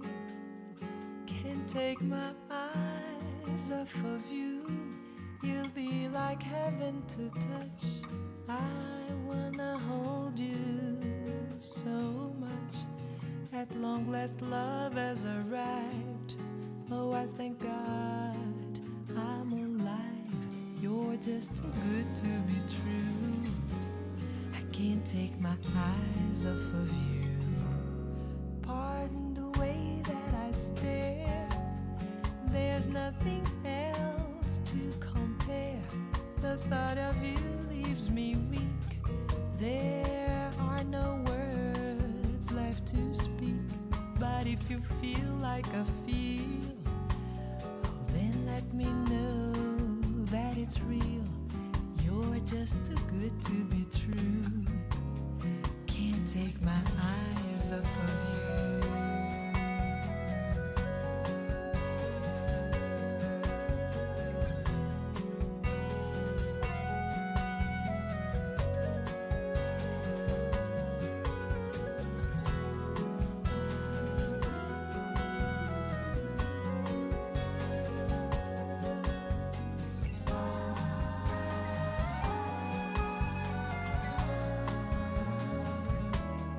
I love you, baby, and if it's quite alright, I need you, baby, to warm my lonely nights. I love you, baby. Trust in me when I say, oh, pretty baby, don't bring me down. Oh, pray, oh, pretty baby. Now that I found you, stay and let me love you, baby. Let me love you. You're just too good to be true. Can't take my eyes off of you. You'll be like heaven to touch. I wanna hold you so much. At long last, love has arrived. Oh, I thank God I'm alive. You're just too good to be true. I can't take my eyes off of you. I love you, baby, and if it's quite alright, I need you, baby, to warm my lonely nights. I love you, baby. Trust in me when I say, oh, pretty baby, don't bring me down. Oh, pray, oh, pretty baby. Now that I found you, stay and let me love you. Baby, let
take my eyes off of you.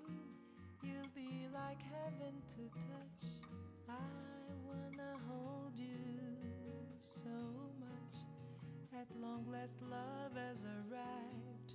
Oh, I thank God I'm alive. You're just too good to be true. I can't take my eyes off of you. Pardon the way that I stare. There's nothing else to compare. The thought of you leaves me weak. There are no words left to speak. But if you feel like I feel, oh, then let me know that it's real. You're just too good to be true. Can't take my eyes off of you.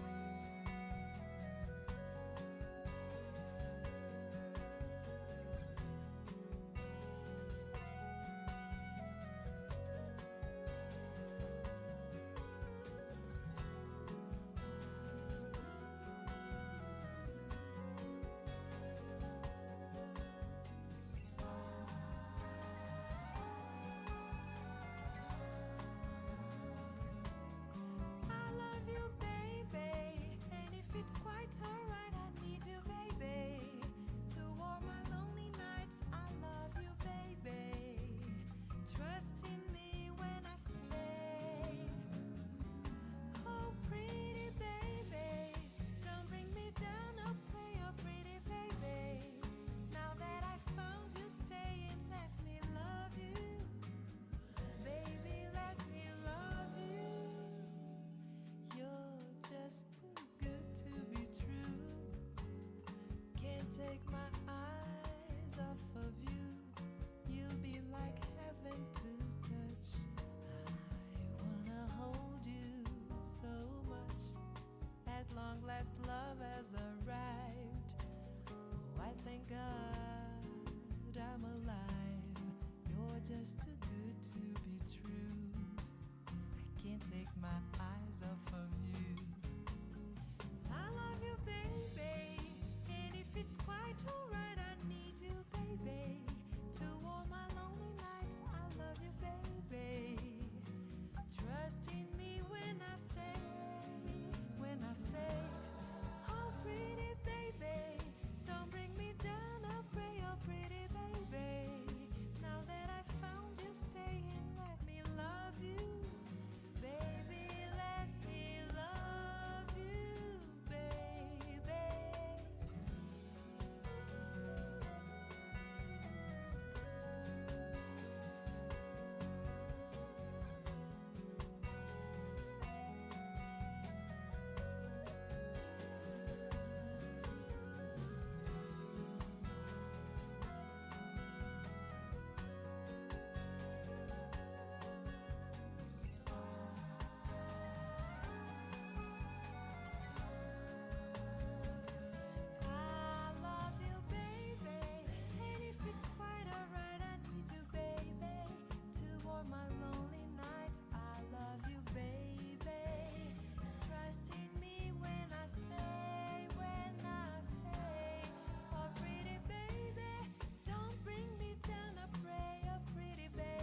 Ladies and gentlemen, we restart our 2026 WDSF Forum. Hope you had a successful lunch.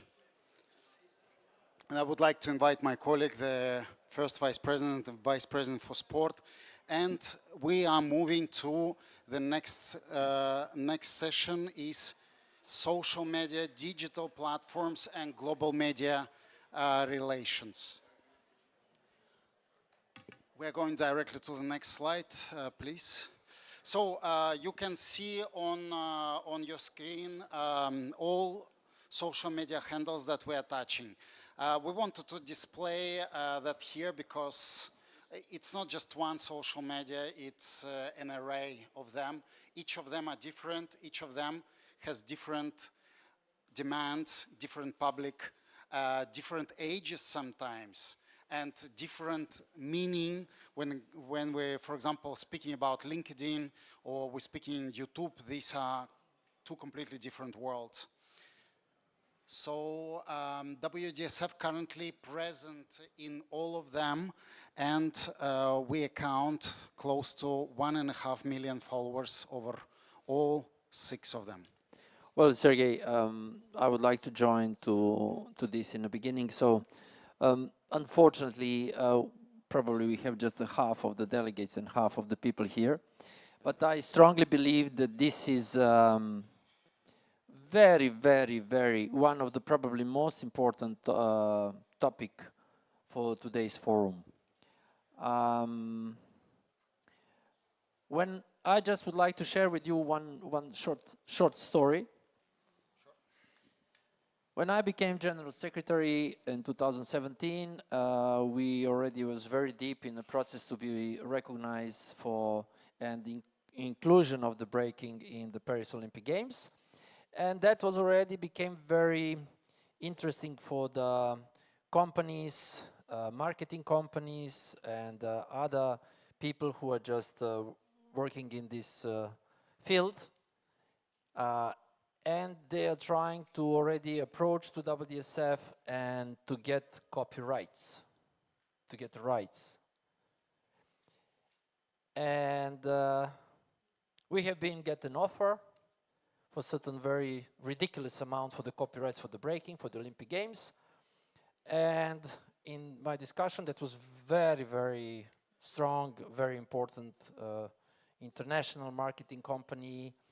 And I would not say a figure, but it was like 6-figure, the minimum 6-figure offer for the whole copyrights for the Olympic Games by WDSF. And I was looking down and said, are you serious? So this is Olympic Games and these things and so on.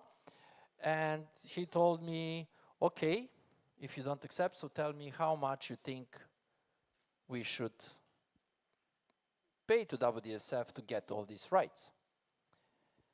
And I told him 7 figures, minimum. And he said, okay, no problem.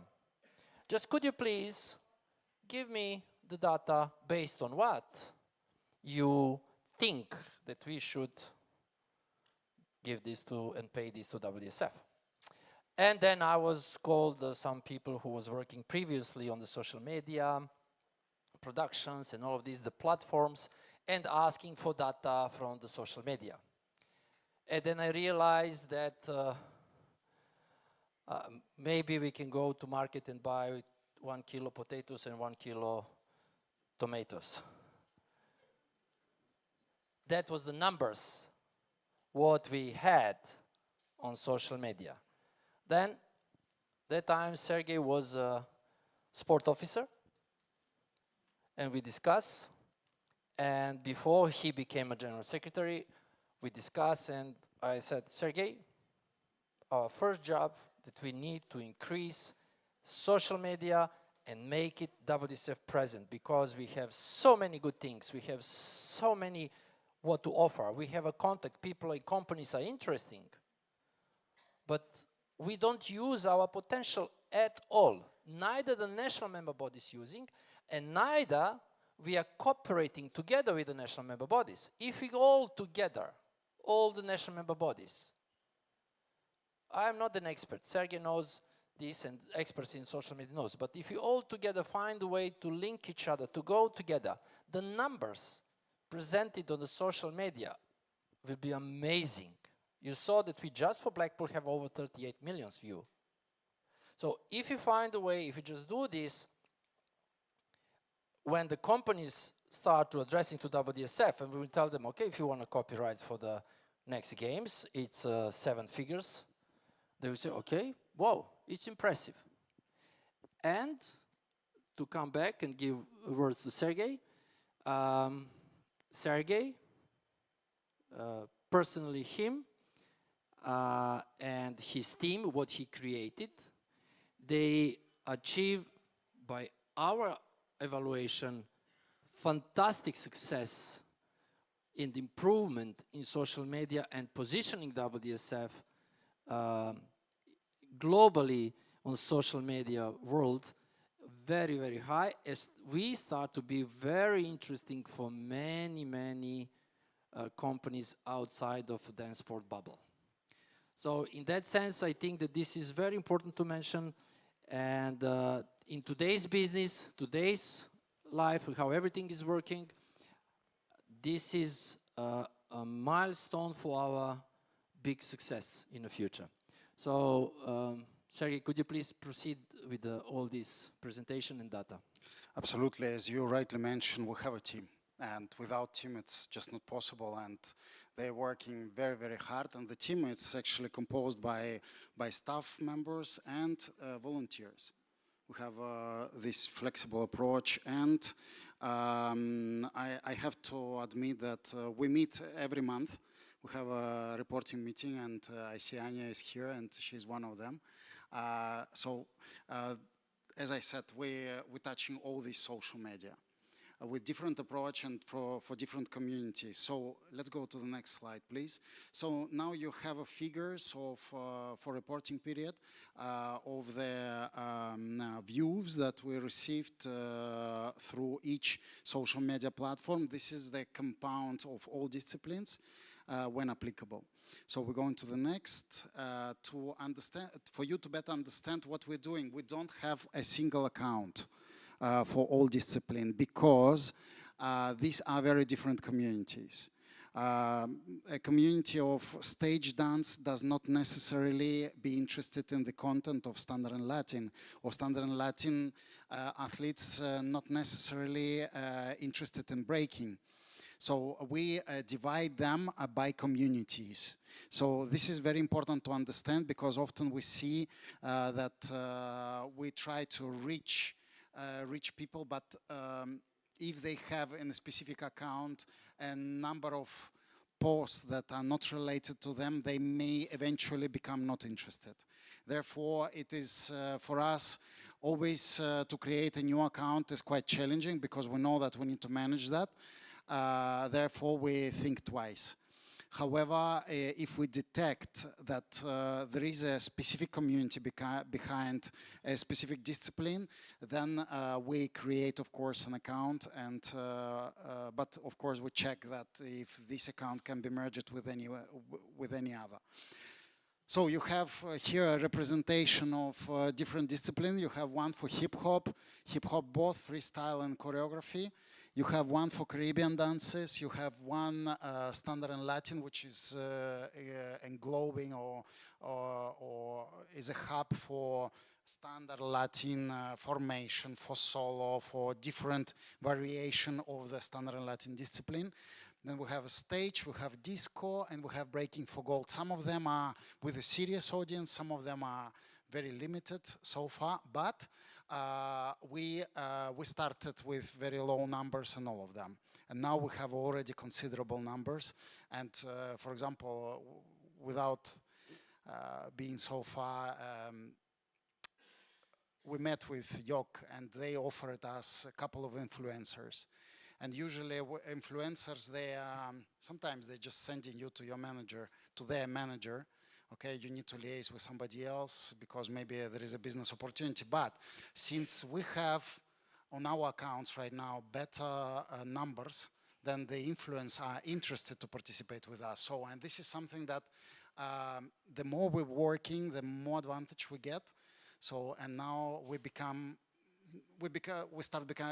start to have some leverage in that sense. So I don't want to bother you with too many details. Maybe I just stand up because I want to see what is the content on the screen. Let's go to the next slide. I just want to tell you a story of an athlete from Turkey, Sara Inamlik. Sara is an athlete with diabetes 1, type 1, and this story was first brought by WDSF social media, by Alex, actually, the person who is behind the main account, and he brought that. And what we never expect that media in Turkey started to interview Sara, not only newspapers but also televisions. And then Alex texting saying that, look, now I just was informed that there is a company, medical company, who is offering her some kind of sponsorship because they read about the story. And this story is remarkable because now that's like second range because of her family, and she's again become famous because she became first in the WSF ranking list. So this is another kind of second story there. And that was thanks to the WSF social media efforts. This is a real example. This is something that happened, and we discussed that with the president of Turkish Federation.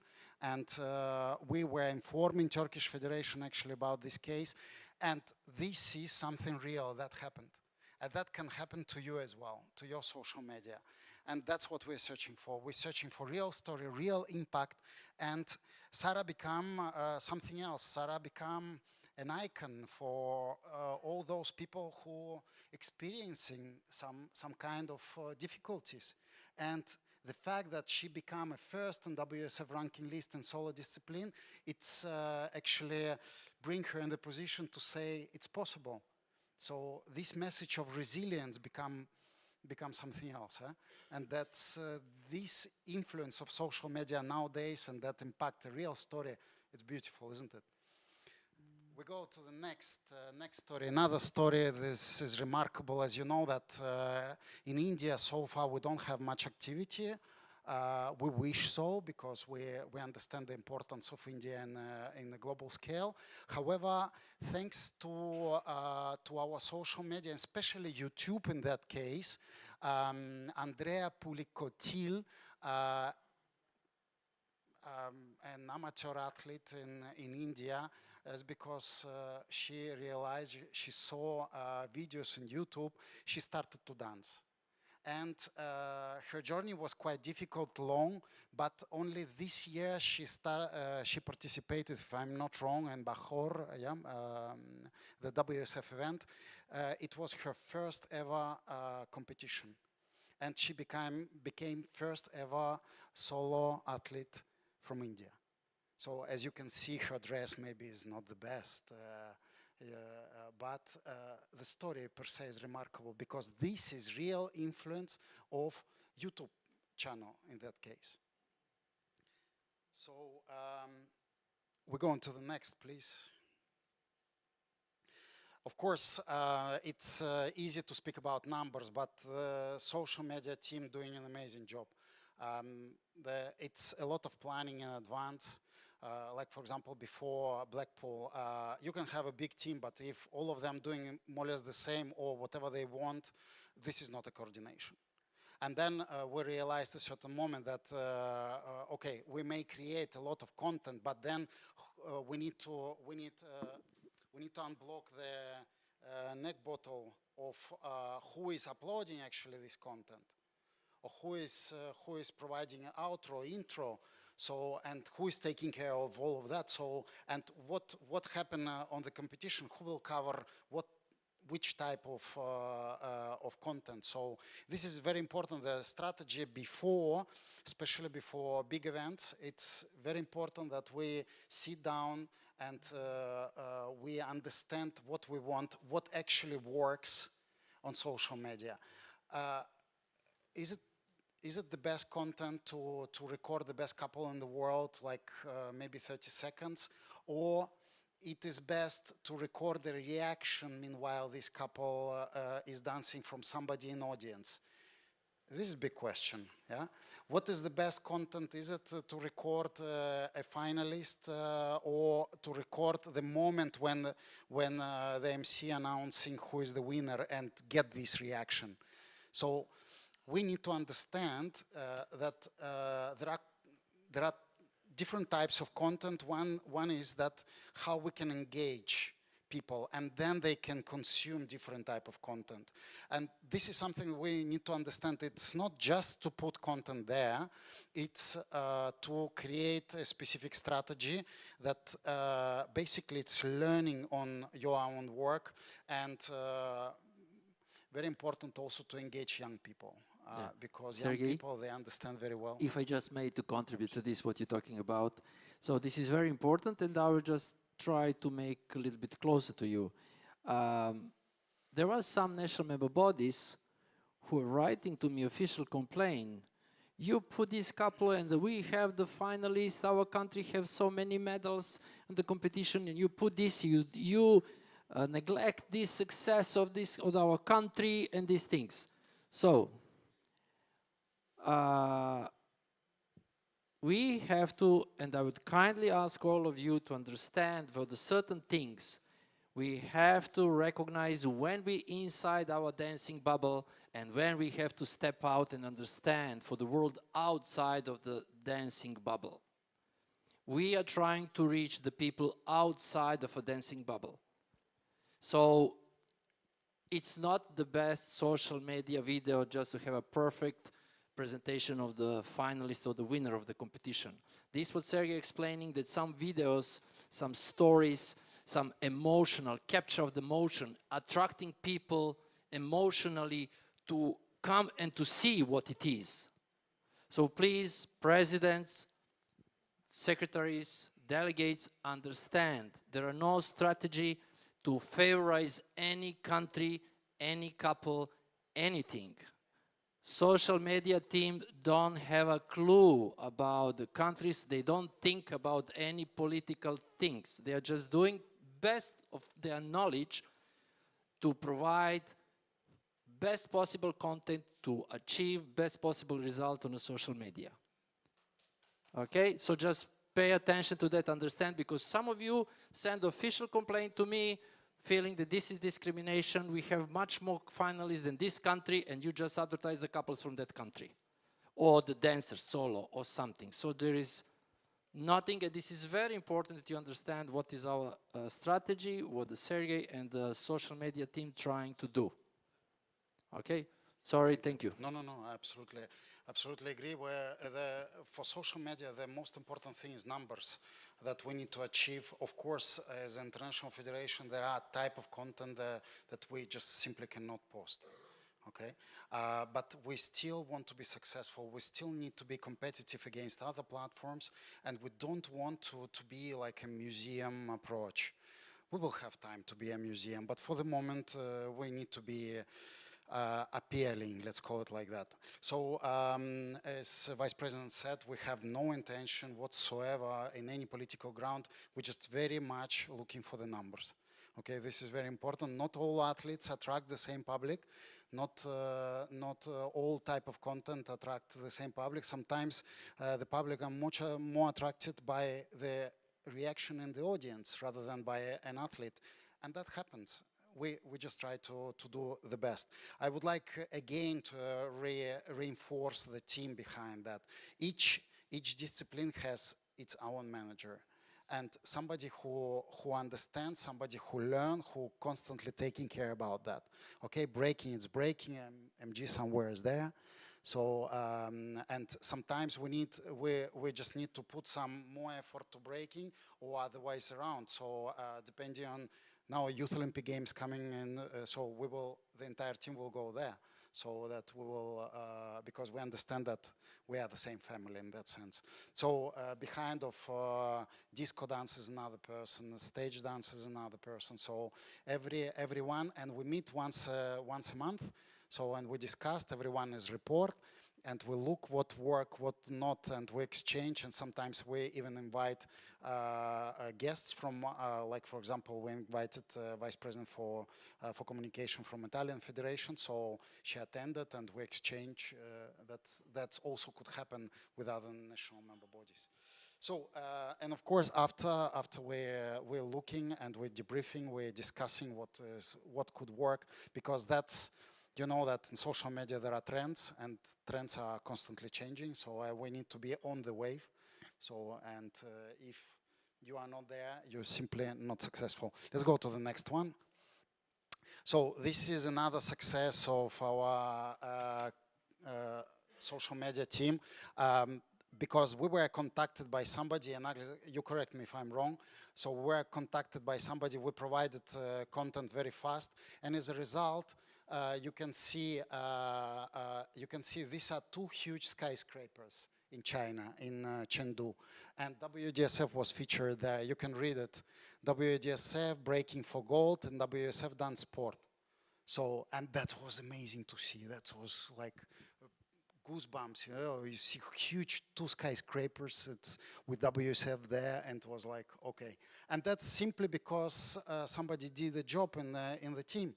Somebody asked it from Chinese, and somebody answered it on time, and that was possible, and that's brilliant, yeah. That's the type of things that we're searching, and that's only can happen if you have a right team. If not, it's just not possible. Okay, let's go to the next, and next principle we finish here. Maybe any questions or any comments on that part? I would like to, on behalf of myself, and I believe on behalf of the entire Presidium, to congratulate to Sergey and the social media team for their wonderful achievements.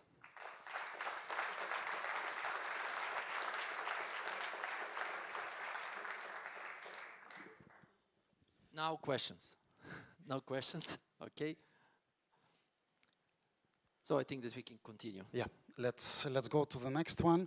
We're going to e-sport collaboration agreement, and it would be my honor to invite the WDSF president, Mr. Shonte, with us, and step-in CEO Kibon Cook. Can you please join us to discussion? Yeah.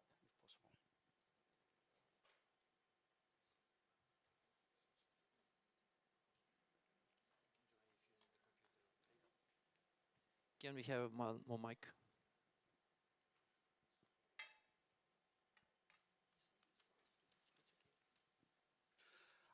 We go into the next slide, please. So we will be updating you how we arrived to this point. So first of all, in June 2023, IOC held its first Olympic Esports Week in Singapore, a festival of virtual sports and gaming.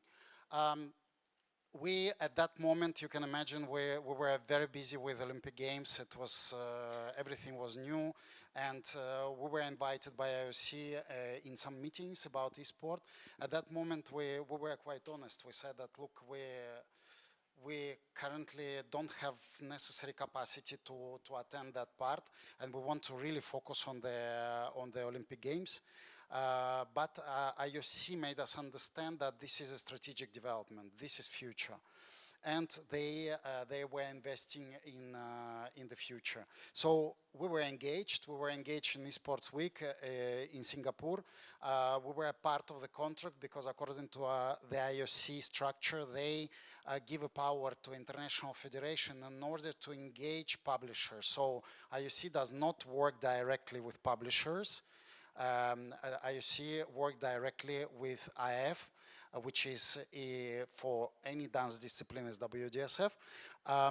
Therefore, we were engaged, we were present in all contractual agreement negotiations with Ubisoft in that moment.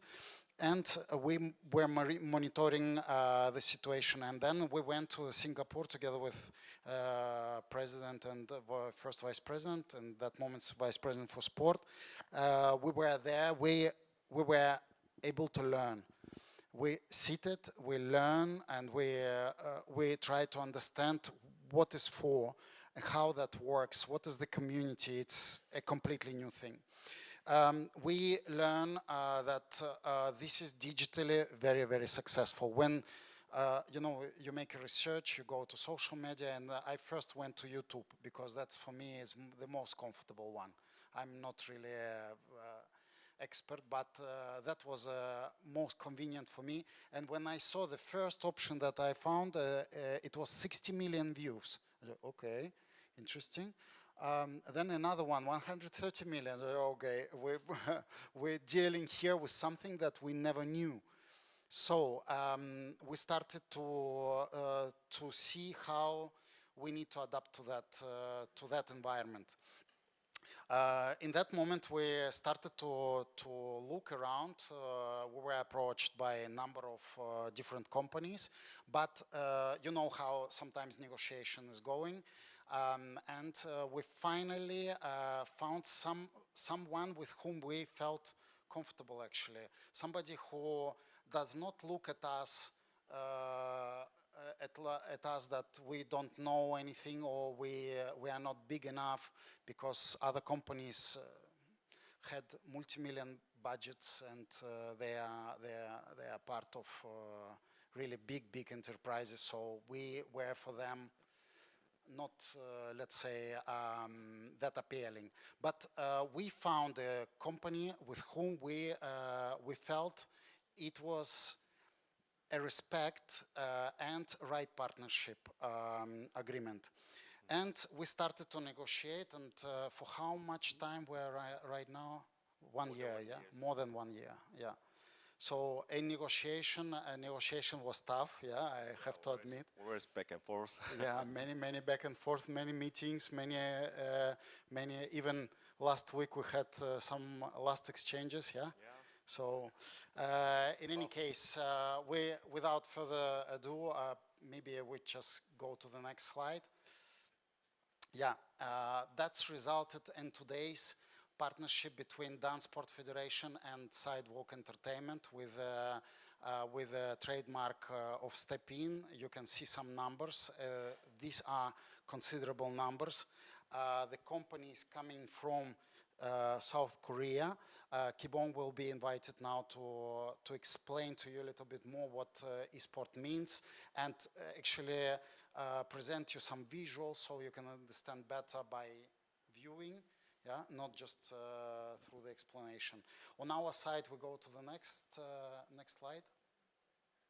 So on our side, I will provide you a very simple example. Imagine a very good restaurant, okay, which is a step-in game, yeah? And we will be having a very specific VIP area where everything what will happen under the WDSF regulations, with all the values, all competition rules, CRS, and all what we generated over 69 years, all the know-how will be implemented there. All the best practices. And of course, this restaurant will only be used, let's say, this part of the restaurant will only be used by our national member bodies and WDSF.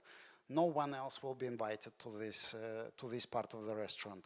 So that will be going through licensing, through IP, through commercial rights. So all of that is discussed over a year through the contract, and we define our responsibility, which we will not go through entire contract because we may not finish until tomorrow.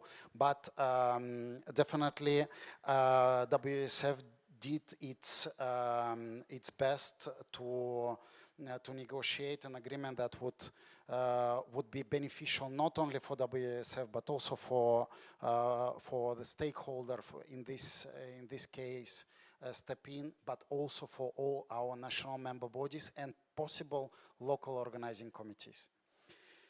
And probably this is the right moment to give you, give you an opportunity to explain. Can I move there, or yes, please. Can I hear? Can I start here? You can go there. Thank you. Then I can explain here. It's better, I think. First, we had a lot of tough time for more than years to to make a great partnership. So, hello, I'm Kibong, CEO of Sidewalk Entertainment, and thank you for WDS to have me today.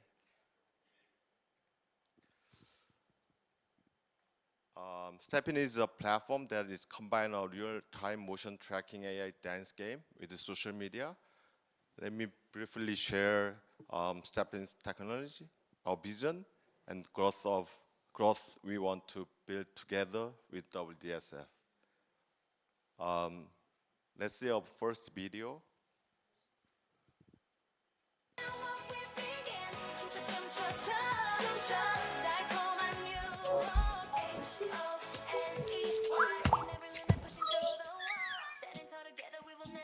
This is a Stepping arcade video intro video. We have several versions. This is our newest one. Its goal is to help young people get into the dance more easily and enjoyably.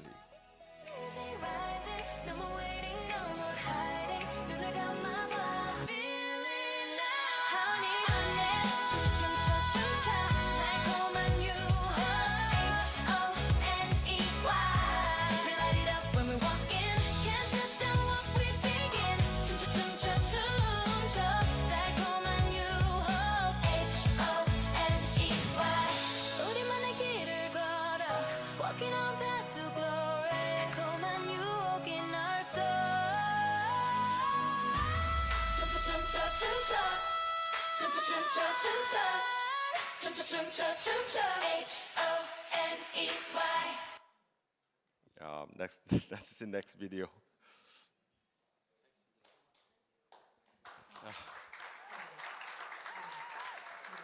This is the K-pop random play dance.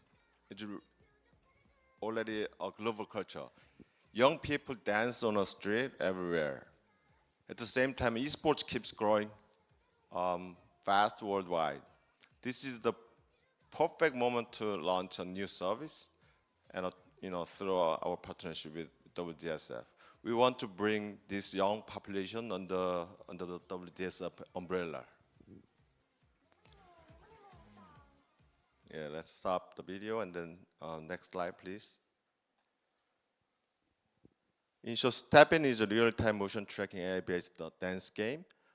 We offer two forms in an app and arcade one. Next. Our direction and our final goal is the third generation dance game merged with the social media. With just one camera, we track and score your whole body in real time. And the moment you finish, you can turn it into a video and share it. There is one more video. Can you play it?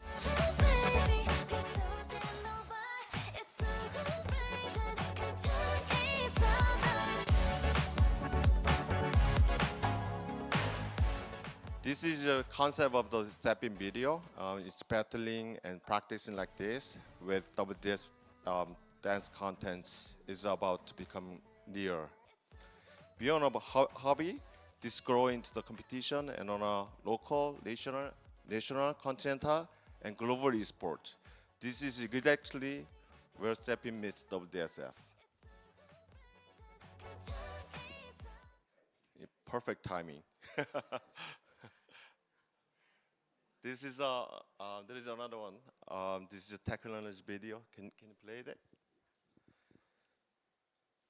This is the basic our technology. This works because of our own 3D pose estimation AI built for dance. Even from the playing 2D video, it builds and reads full 3D movement.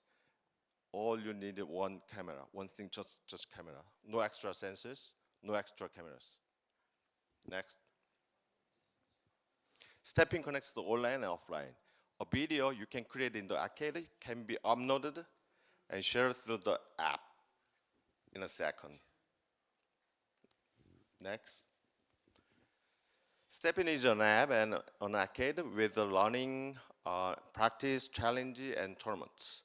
The practice mode especially allows more people to join the dance scene with no entry barriers. You can try it yourself at Stepin.ai, and the highlights you just saw were all on the arcade. And we have even built a live streaming broadcasting system with Stepin Arcade, so it's very easily streaming on the streaming platforms with just like small equipment. Next. Our tournament features is built for the large scale event. Today is scored 100% by AI, so it runs fully automatically from round 1 to finals. With WDSF, we are building a new system where AI and human judging score together. Every match also create a instant video, so that upload with the sponsors logos built in. It supports like 1024 brackets, generates 6,000 clips. I mean more than 6,000 clips, and work with any song or dance. This will be like powerful tool for the WDSF event and promotions. Next. All those short form videos from the individuals and from the every tournament turn stepping into a K-pop dance short form platform. Participate to become a content, and content bring new participants. Yeah, it's like cycle. So next, this is a very important thing. We update new content in real time. It means that we are not drawing all the dance movement. Just AI recognize it and then create a animation and then upload it itself. I mean, it's automatic system. So new routine can be enjoyed worldwide the moment it goes live, because there is no, translation, because the dance is like, global body language. That gives us faster, easy scale, and with WDSF global network, and the scale grows even bigger. Let's see the final video,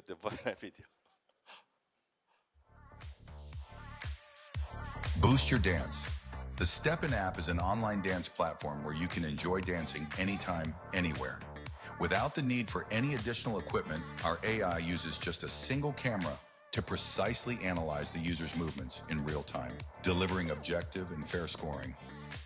Furthermore, our AI can quickly and accurately generate a dance guide for any routine. This online excitement connects directly to the offline world. Stepin Arcade provides users with a next-level, extraordinary dance experience, serving as a powerful magnet that attracts new crowds to any installed space. Most notably, the Stepin tournament system can be hosted both online and offline. Through this partnership, Stepin wants to bring young dancers onto the dance sport stage and grow the sport together with transparent judging, creating creator protection, and great content. We hope to get today is a meaningful first step in growing together through technology and content. Thank you. Thank you very much. And now we will proceed for the signature, formal signature of the contract. I will invite Fei Dune to the stand, and we'll invite both the WSF president and CEO of Stepin. Please join us for the signature of the contract. I think before we sign the agreement, I would just like to thank Kibon for trusting in us, working with WDSF. I think we are one federation that has a very open mind, and we cannot just move forward in one direction. We are moving forward in multiple directions. We are looking at what we need and also what the future needs, especially the young. Okay, we have to learn. This is something not my generation, but I still have to learn what the young people like and will get themselves involved with. So this is how we move forward as a World Federation And we are very happy to partner with Kibong and Sidewalk. And so I believe that we have a strong future together towards the Olympic movement. And this is something that we're aiming for.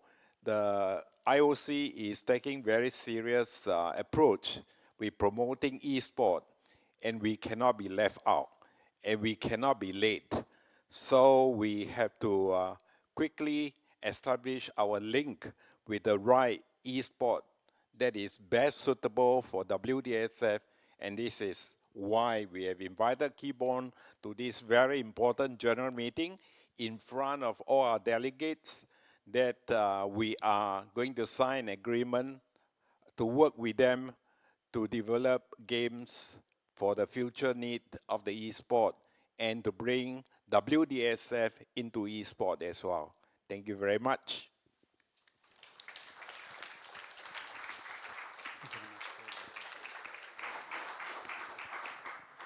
And meanwhile, our president and CEO joining the signature, I would like to acknowledge, because behind this contract there are people who contributed, and our legal counsel Nisa Altun, thank you very much, she's not here, and Hera Liu, thank you very much for cooperation and for making this contract possible. It's truly appreciated.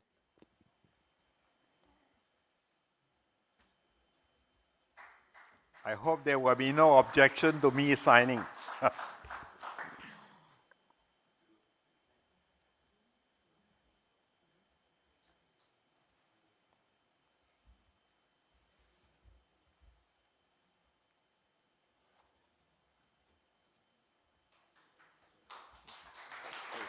Thank you very much. Can you share like this? Can you share like this? Oh.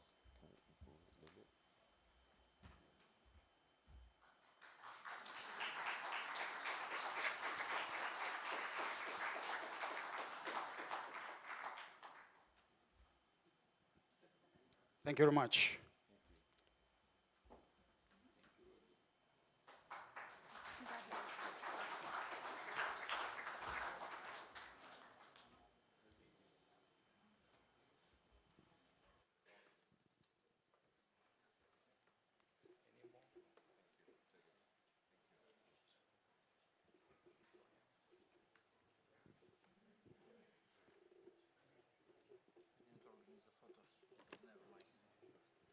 And Mr. President, if you can join us, we will be speaking about the World Games, and I believe that the team prepared a video for the next topic. Please.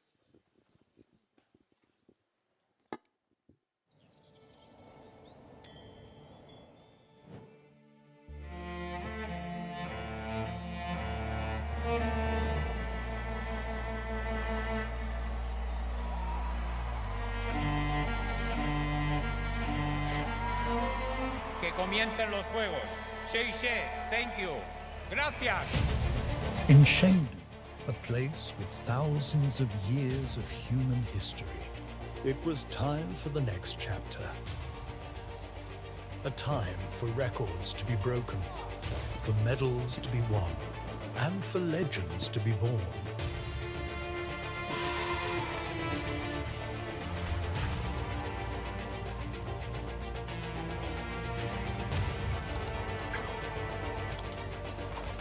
Where the world discovers new sports and new heroes. This is the World Games, where passion becomes legacy and every moment matters.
where global sport takes the stage, where passion meets performance, where new stories are written.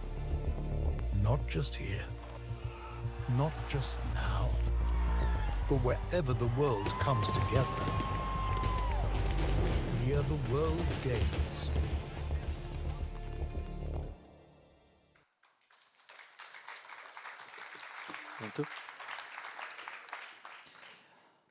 Well, as you, I believe already all you know that World Games 25 was held in China, in Chengdu.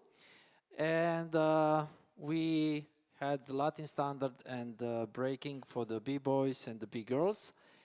And just information for those who were not there, didn't have this privilege to be in these World Games. I would like to say that the sport arena for our 4 events was fully sold out. For Latin standard, there was maybe 50 tickets more left, but for breaking was a fully, completely sold out couple of days before the event.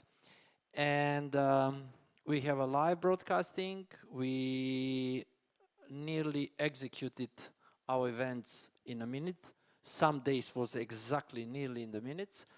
And this was the one of the DanceSport events was the among the best events in the World Games. IOC representatives was there monitoring the DanceSport. Also the highest representatives of the World Games Association was there. We have extremely positive feedback, and the organization was on the highest possible level from the Chinese side and the Chengdu city side, and we think that results and everything what we achieved in order to present DanceSport was really, really successful. So Sergey can give you some more details. Absolutely, as Vice President mentioned, that the organization was on the highest level. All services was delivered to the best ability, and actually, if we compare the previous edition in Alabama, that there is no comparison. Chinese local organizing committee did an outstanding job. And set a standard that was never before for the World Games. In terms of our events, we of course, learning after Paris, we delivered, as Nenad said, till the minute. So that was done on highest level. We cooperated very well with Vivaro that we mentioned previously, and Chinese national member body's assistance was also very much appreciated. All level of services, including accreditations, transportation, everything was at Olympic level, I would say. So in that sense, we of course had several operational concerns, but they are so small, and we already discussed, we already had a debrief with IWGA. However, I think that we can put to this event 9.9 out of 10 and very, very close to 10, just a couple of small details that with regards to the broadcasting, we would like that everything is seen not to the broadcaster, but to the local organizing committee. We wanted that all the seats are covered properly. So, and these small details. However, the World Games was truly a success, and success on both sides. Also, now we are moving to the 2029, the World Games in Karlsruhe, Germany, and we're looking very much into success in Germany, where our sports are already approved. Now, we have one question mark with one of the disciplines, but this is something that we cannot discuss here. However, we are looking forward also to a success in Germany, because both China and Germany are very well developed in terms of dance sport. In China, as Anat mentioned, our events were very successful, but for example, when it comes to ticketing, we saw how ticket for dance sport was 10 times more expensive more expensive than for other sports. And we of course ask this question, why is that? But it apparently is because of the demand. You know, on dance sport events, it's literally 10 times more expensive. That's maybe a good sign also, and we hope that in Germany we will have a big venue that could allocate more public, and we will not have problems with the ticketing, because we couldn't allocate one of our sponsors, we couldn't buy a ticket actually for one of our events, because there were no tickets available. Okay, and that's all on my side. Yeah, it is interesting to mention, to repeat, that Sergey and I, we visited some other events. We wanted to see the level of organization, the setup of the field and everything.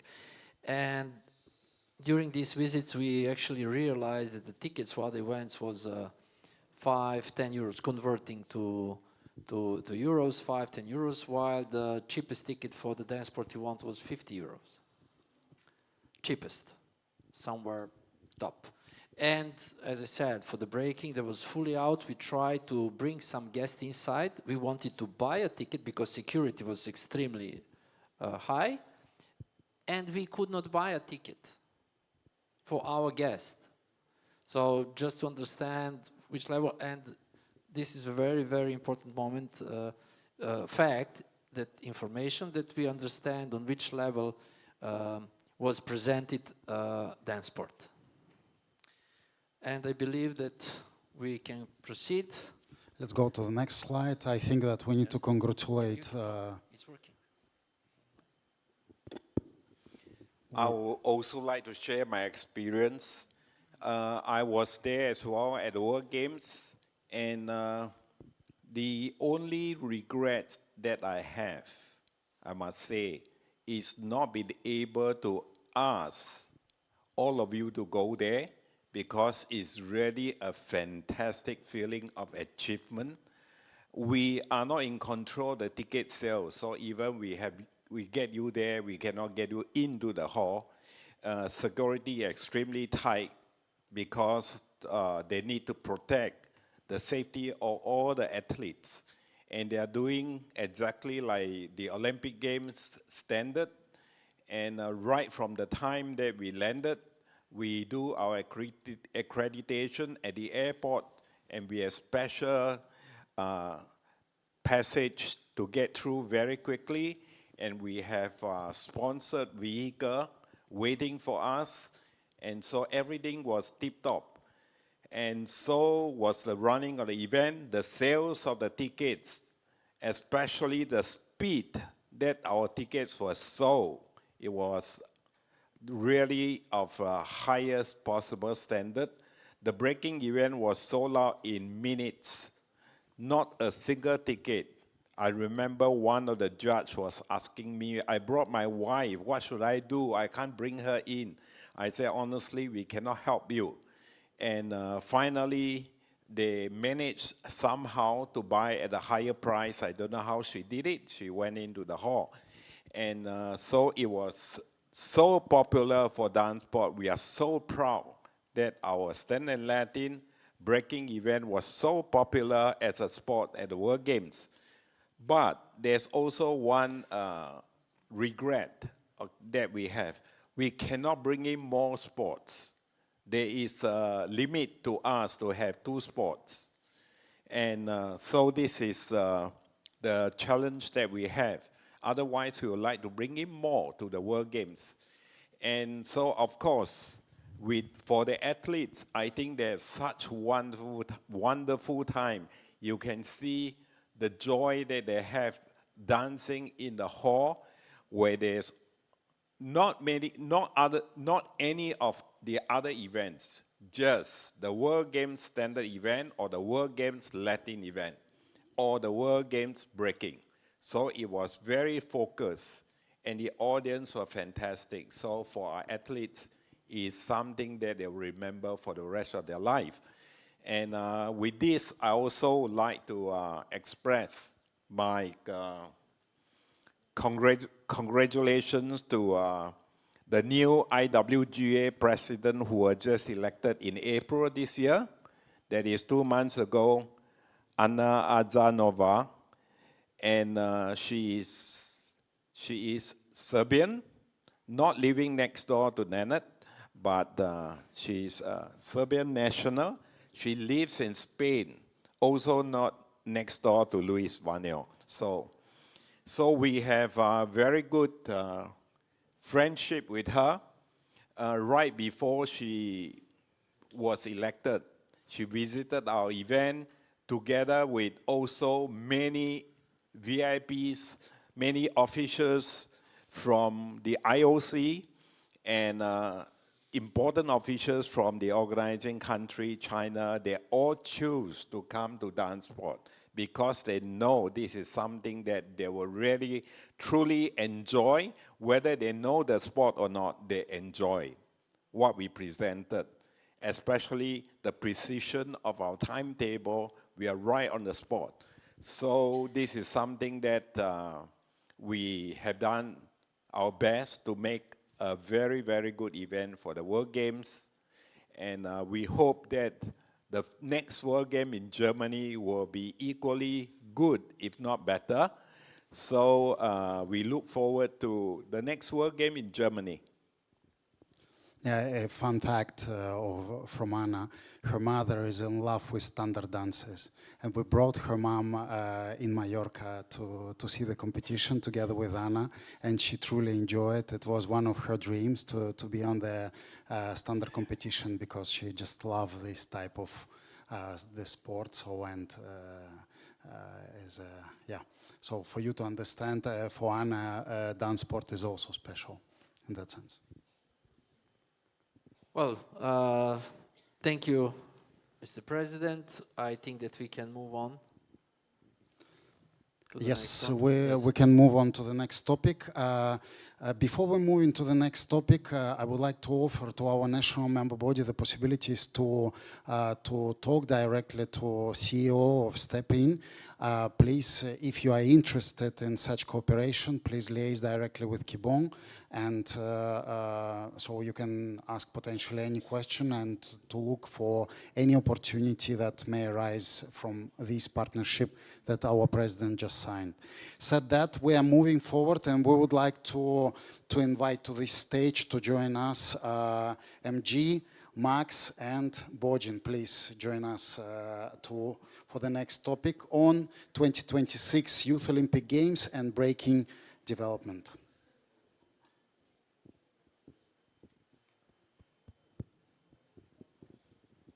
While they're coming on stage, the next World Game, of course, as you know, will be in Germany. And I hope that you can start to contact our member body, DTV in Germany. Hopefully, they will be able to do something different from the last World Game to get some tickets. I think this is an event that you should not miss. It's really a memorable one. We have our core group with us. You already know them very well. Before we starting with the presentation, I think we have a beautiful video to watch.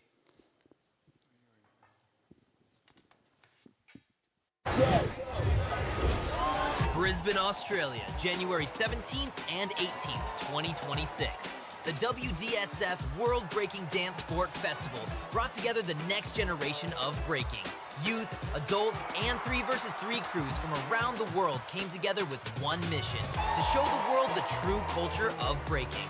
In the city that will host the Olympic Games in 2032, B-boys and B-girls pushed every limit, went round after round, and showed the world that breaking is all about. Different countries, different styles, one community, all fighting for the same dream, because breaking is here to stay. Thank you very much. The floor is yours. All right, thank you. So I will start first showing another video. Is that it? We start with that one? We go from here. Okay. So first of all, just saying that we are all in the same boat to the Brisbane 2032. And this is for sure what is now the big mission, the big goal. So about the first slide, it's what happened last year at the World Championships of Youth in Porto. I have the pleasure to say that we had over 304 athletes. 304 athletes for a World Champs in Porto for the youth. And we had over 50 countries attending Porto, Portugal last summer. And that for us, it's an impressive number and makes us very, very proud. And we're going to keep working on the youth. And youth is for sure the future. And we want to keep allowing the youth to have structures and greater platforms so we can provide better competitions. I can only add that this is great that we're building the youth platform, because we don't really have such platforms in a cultural world. So this is something great that WDSF brings to the table, is the platform for the youth. And as Max mentioned, like having 304 athletes from 50 plus countries, this is something incredible. And that's the record right now. So hopefully we can break it with the next World Championship. We continue with the next slide. So after the World Championship youth, we had the World Championship of adults in Kurume, Fukuoka in Japan. I have to recognize JDSF and Katsu's work on this event. It was really great, incredible. We had a sold-out venue with 3,000 people, a very good atmosphere, 173 athletes from 40 plus countries, 96 B-boys, 77 B-girls. The winner of B-boys was Shigekix from Japan, and the title for the B-girls was B-girl Royal from People's Republic of China. And MG, it was amazing to see how all these people were standing for the WSF anthem in respect of what our institution means.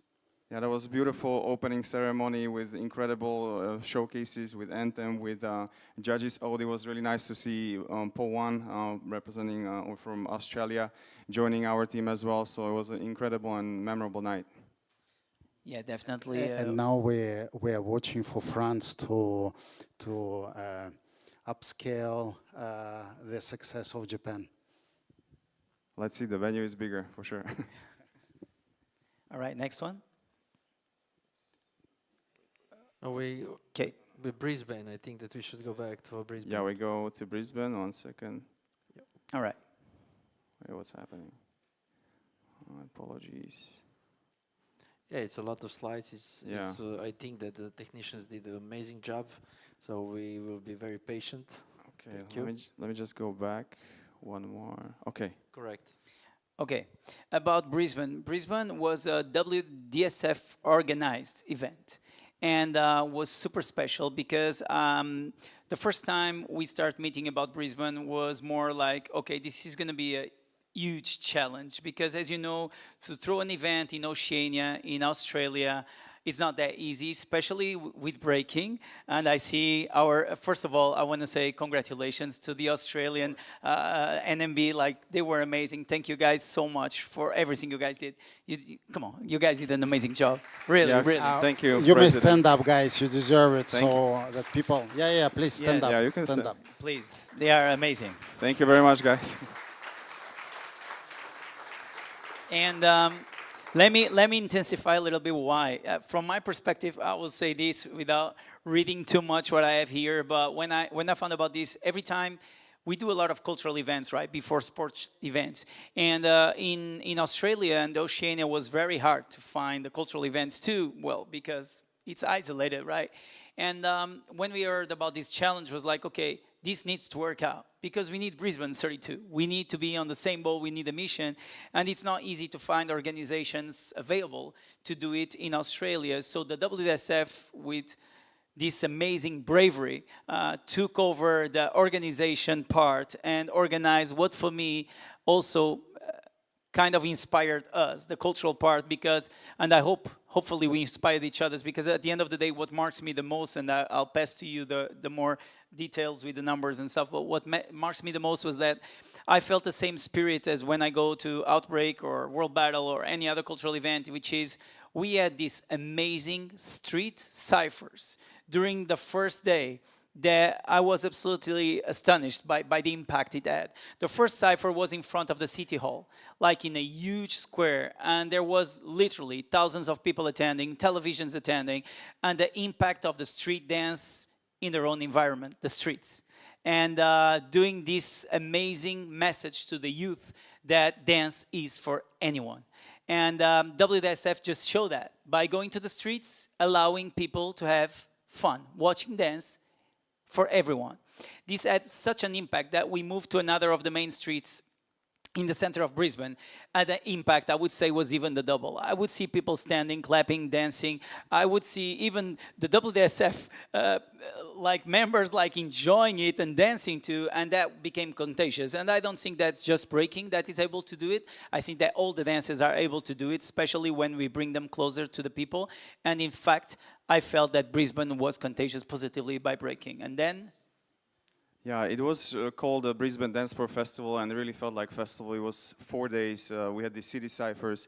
We actually had a press conference with athletes and national media, because the main purpose was to raise the awareness of breaking, that we're still here and we want to get back to the Olympics, Brisbane 2032. Plus, the competition and the whole event was taking place at the City Hall, legendary City Hall.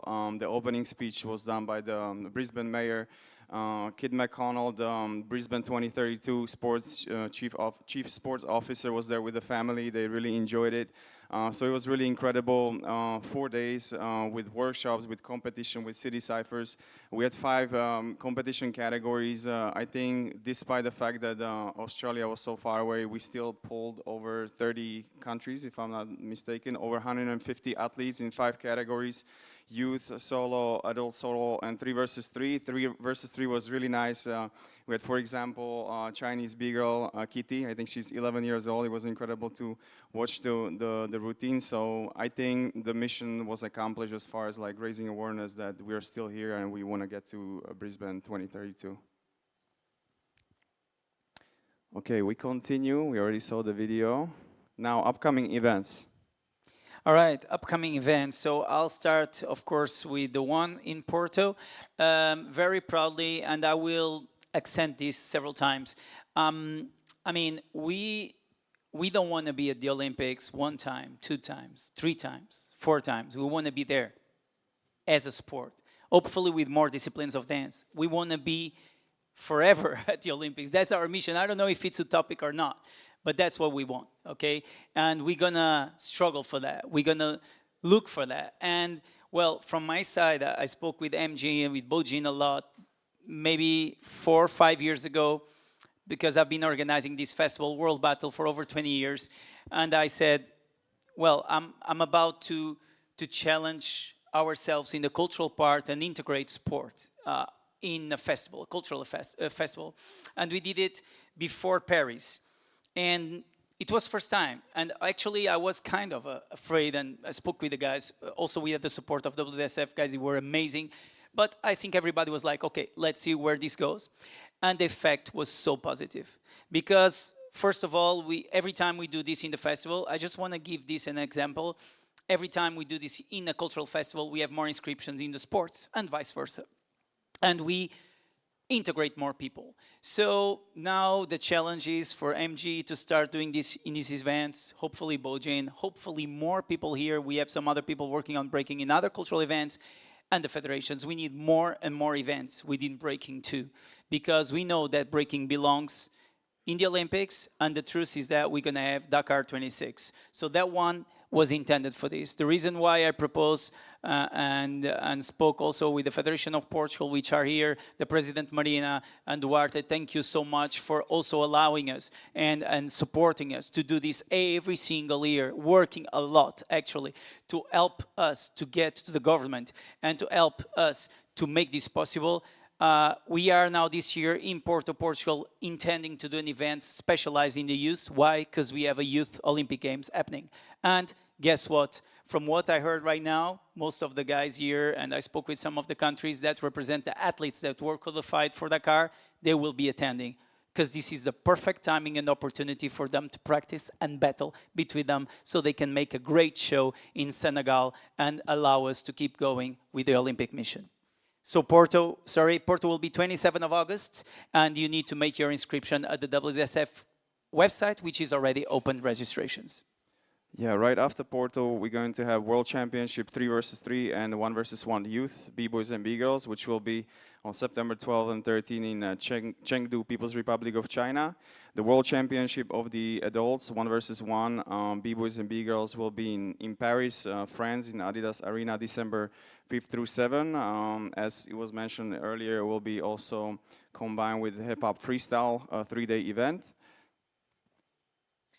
Correct. Next, we have 20th Asian Games, which will be on October 2nd through 3rd in Nagoya, Japan. 1 versus 1 B-boy and B-girl with quota, 2 B-boys and 2 B-girls per country. And next up, I guess, will be me. Yeah. Well, Dakar 2026. I had the great opportunity already to be present in Dakar for more than one time already, like 2 times in person. Also responsible, I'm technical delegate for this event, which gives me a great responsibility. And what I want to share about Dakar, well, first of all, we are doing history again in the world for many reasons. Not just because dance, for the first time, dance is an Olympic sport in Africa, but also because the Olympics, for the first time, are organized in Africa. And this is a great achievement. There was no previous Olympic Games organized in the continent of Africa. And this is the first time ever. So I think as humans, as part of this globe, we should be very, very happy that Africa is welcoming an Olympic Games organization with the Youth Olympic Games 2026 in Dakar. So this is something historical, and the WDSF is part of it. So also very important is that we're gonna be in what I consider from the technical visits we had in Dakar, we're gonna be in one of the best spots. It's called le œuf, the egg in French, okay? And le œuf will integrate the swimming pool, the skate park, but also breaking. And breaking will have a very, very, I would say, noble area in the center of Dakar that will allow DanceSport to shine and have the real impact. Apart from that, we had, as here the picture shows, I'm there with the local breaking community, also together with our dear colleague Diana and Sergey and the person that organizes in Dakar, Bayano. All these are important moments because we keep working on education and taking all the Olympic opportunities to educate other countries that do not have the same easy possibilities that other continents or countries do have. So I want to express my gratitude for we keeping educating. And what we see from this, we're going to have some further news about Africa in a while, but what we see from this, it's already the results. And the results are the level of the African breakers going up already, participating in Europe, and already asking us to participate in our cultural festivals together with the sport events. And that's what we want. We want a multiculturality and multi-people, and I would say youth and all kinds of continents and countries participating. Okay, as you can see on the screen, we already have country allocation confirmed for the Youth Olympic Games. The way it works, we will have 12 B-boys and 12 B-girls, and the allocation was done first for the countries, and the individual athletes will be allocated on confirm on August 7th. And the country allocation was done based on the Breaking for Gold world ranking, the continental quota, and the host country quota. So as you can see, for B-girls, the country allocation is Bulgaria, Spain, France, Germany, Japan, Kazakhstan, Republic of Korea, Morocco, Malaysia, Senegal, Ukraine, and United States of America. And the country allocation for B-boys is People's Republic of China, Colombia, Denmark, Hong Kong, China, Italy, Latvia, Morocco, Netherlands, Poland, Senegal, Chinese Taipei, and Belarus. And as far as the competition format, as I mentioned before, we will have 12 B-boys and 12 B-girls. So that means we will have round robin, but we will have 3 groups of 4 athletes. First, they will do the press selection, and based on the press selection ranking, they will be allocated to these 3 groups. And as far as who will advance to quarterfinals, it will be top 2 breakers from each group plus 2 best third places across the groups. We also plan to do a Youth Olympic Games webinar closer to the games, maybe in October, where we will explain more details for the athletes, coaches, and the team. And our vision, as Sergey is also portraying, is that we as WDSF should be the leading federation as far as promotion and marketing. We should try to create as much content, as many stories, interviews with all the 24 athletes. And really, since we have the experience from the Olympic Games in Paris, we should be the federation that that we will be leading this campaign, and we can show what an incredible athletes we have within the federation. So this is one of our main goals, and this could also possibly help us to get back to the Olympics in Brisbane 2032.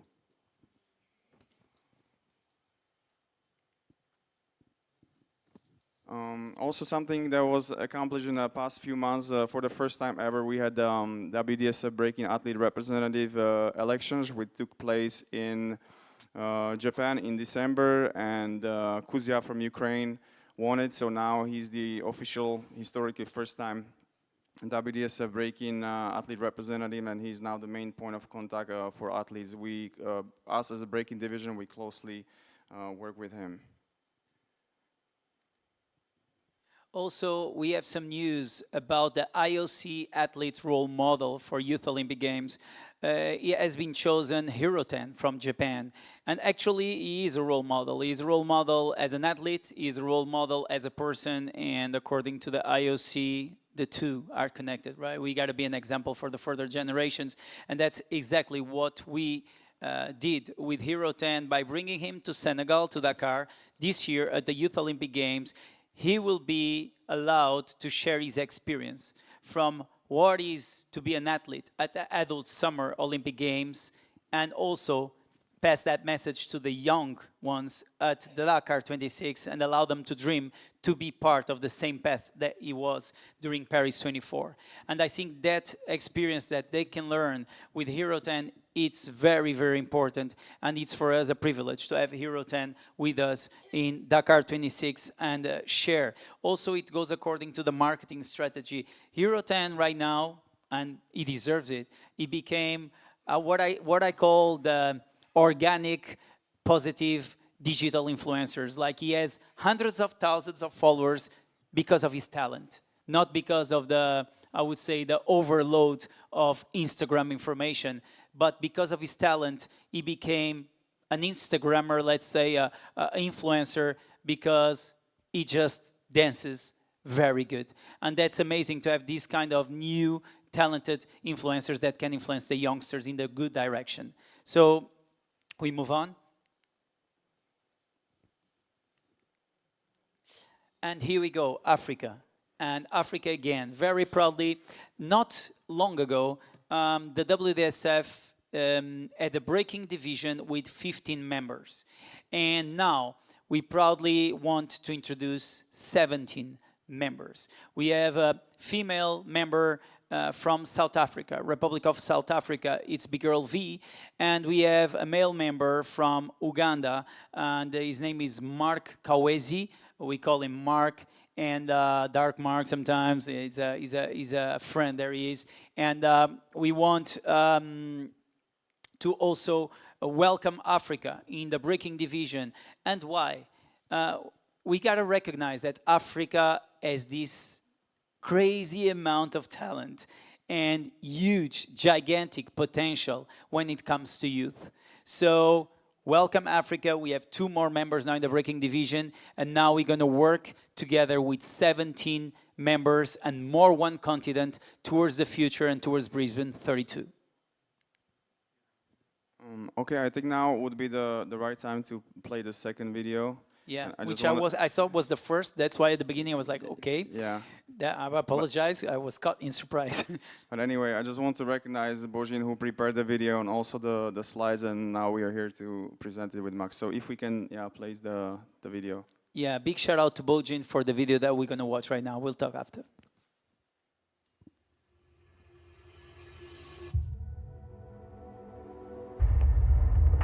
やっぱオリンピックを通して十人十色っていうのは本当に強く感じましたね。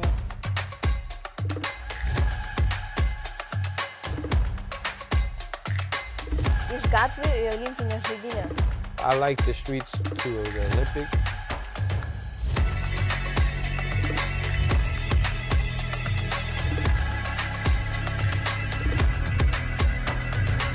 our breakers, not only top breakers, but all the breakers from all around the world. They got to travel around the world and represent their countries. これからもたくさんの子どもたちとか若い子たちが夢を持って挑戦続けてほしいなって思うし、その夢をどんどん叶えていってほしいなっていうふうに思います。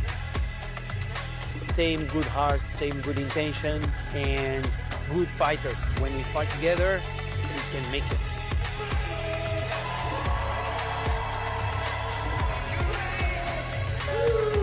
明年在巴黎2024的奥运，你就会看到霹雳舞，我们从街头一路跳进了奥运殿堂。我只有一条路，就是把它做好，没有其他路。他就是第一次在奥运啊。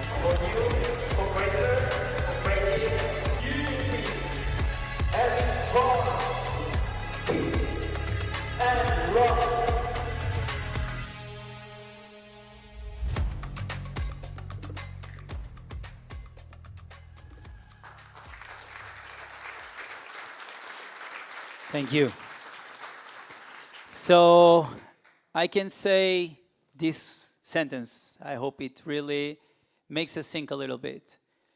From the Bronx to Buenos Aires, from Buenos Aires to Paris 24, from Paris to Dakar, from Dakar, hopefully, to Brisbane, from Brisbane to a non-stop era after era, generation after generation of dance sport in the Olympics.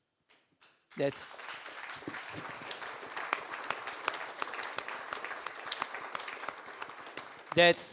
all I hope you guys get with this, the message of this video.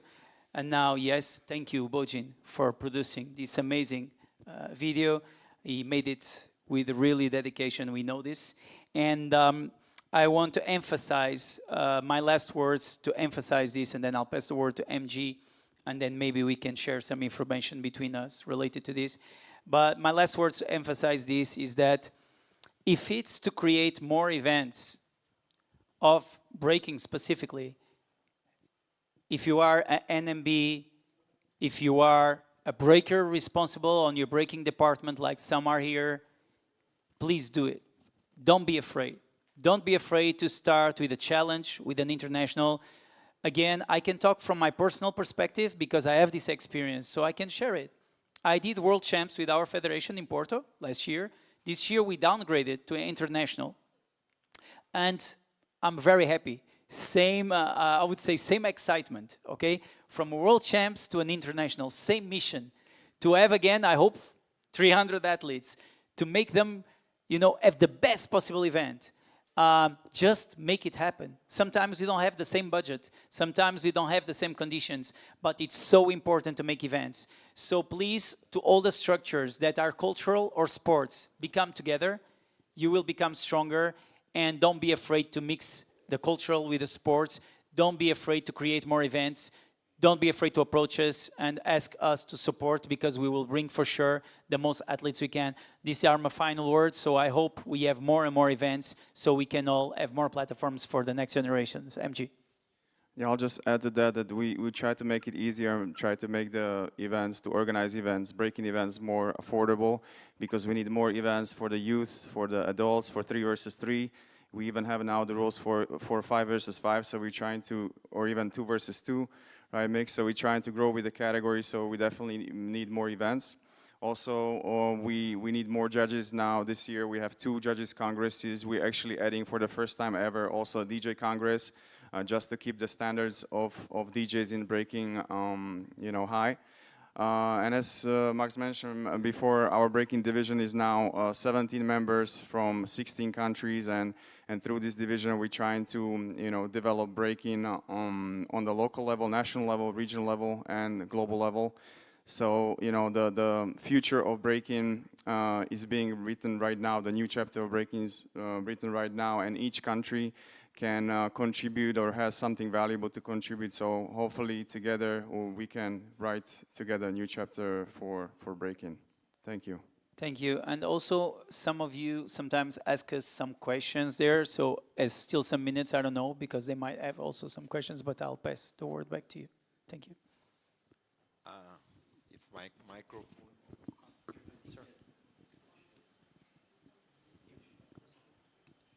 It's on now. I would like to take this opportunity to express our sincere appreciation, and we really want to thank Bodrin, Max, and MG for the contribution. It was not easy to start the Breaking Corporation right from the start for WDSF in preparation of the Paris Olympic Games 2024. And I always remember the first one I know was Bodrin. I got him in, and he was helping me. And then we got Max. Out of the three, the most difficult one is MG. Not because he's difficult. Okay, they are just different, and they need to understand us, and we also need to understand them.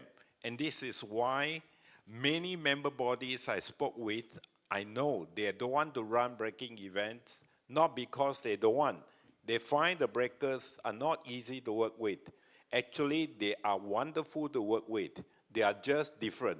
You just got to know them, okay? They are very different from us in terms of culture and their interpretation of sports and dance. But they still eat the same food. You can see them this evening. They will be eating the same thing. And they are wonderful people to work with. They are very loyal. And this is why we started now the breaking division expansion, and we're getting more influential breakers into WDSF. So we encourage you to work hard to start breaking in your country. Otherwise, we will not grow. We start off with the Paris Olympic Games, and we need to continue. We need to grow. And so we can't do this without all of you. So please think about it, work hard, reach out to them, they will be helping you. And for the Brisbane event, can our technician please prepare again the same video from Brisbane? And I would like to thank, of course, our member body in Australia, Robin. Can you stand up, Robin? And Dallas and Luke.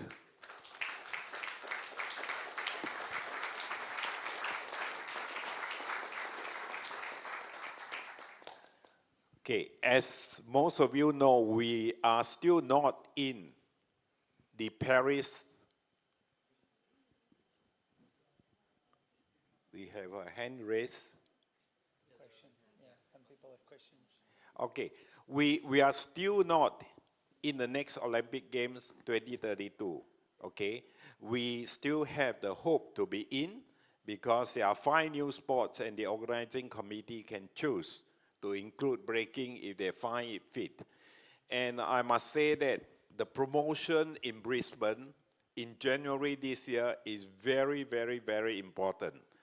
And sometime in around this period, middle of this year, they're likely to make the decision to include the new sport. And of course, we pray and we hope that breaking will be included. And we did our best as a world governing body for DanceSport and also for breaking. And we went to Brisbane to run this promotional event. Of course, it's not easy at all, it's challenging. But at the end, we made it. It was very, very, very successful.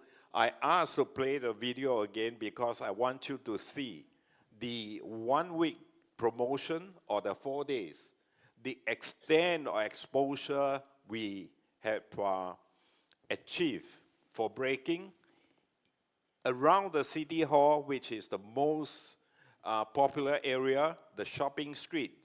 We organize breaking events, demonstrations in the street, and the response was fantastic. I think all 3 of them did a wonderful job to do this with the help of DanceSport Australia. And for the 2 days competition, it was extremely challenging. Though people who went to the event only saw the event. They didn't know how difficult it is because our scrutineering team from China could not enter Australia. They were rejected multiple times, going through different channels to try to apply for the visa. They were rejected. I don't know why the Australian didn't like Chinese food or what. They didn't allow them in. And so it was nearly like 1.5 days before the event. We have no judging system. And you know that the judging system is very, very different from for breaking as compared to standard and Latin. And Dallas is a qualified scrutineer for standard and Latin, not breaking. And she needs to work out the system with China. And overnight, we had to buy a new computer. We bought a new computer. And also, he has to link up with China. And that is very difficult because their English is not like the Australian. So we need our safeguarding officer, Isabel Tay, who was happened to be there. And she has to work side by side with Dallas to transfer the whole program and to learn it and to input all the information. And this was done overnight in 1 day. It's incredible. And I thank you, Dallas. Thank you, Isabel, for your work. And so at the end, it was a wonderful event. It was so good. And so the mayor of Brisbane, who is also in a voting committee to include the new sport in the Brisbane 32, his office is in the City Hall upstairs. And that is where we run the event. And he was so impressed. He said he never imagined breaking is so attractive, so interesting to watch. He brought his whole family, and also we have the sports director of the Brisbane 32, and also the kid who was former IOC sports director who joined Brisbane 32. He was there with his whole family. So all of them were there following through the breaking event. So in areas of responsibility, I think we have fulfilled it. As WDSF, we did our best to promote breaking, and now we have to pray that you will be included in the Brisbane 32. And of course, for the Youth Olympic Games, the selections protocol and the system is decided by the IOC. They are quite different from the Youth Olympic Games is different selection from the adult Olympic Games. So some national member bodies were disappointed their athletes were not selected because of the limited quota. There's only 12 B girls and 12 B boys, placing for 12 each. And this is extremely challenging for us. But we did it. So finally, that the IOC is satisfied with the selection, and we have to meet the IOC requirement.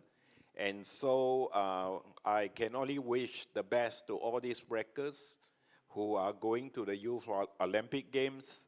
And I'm sure it will turn out to be a wonderful event. So once again, thank you all very much.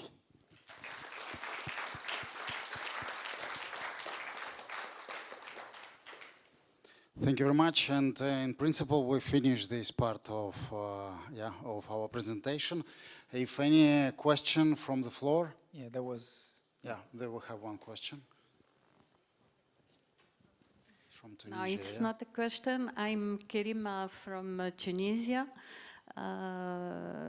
He said from Paris to Brisbane, so I said from Brisbane to Tunisia.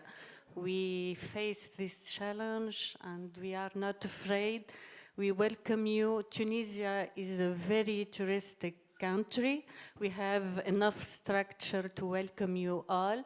And our big girl win the gold medal in Angola, so we like breaking. as you said, from street to competition to Olympics, and we really welcome you. We want to think about it and welcome in Tunisia. Thank you very much. So maybe next AGM in Tunisia, yeah? Sounds great. Yeah.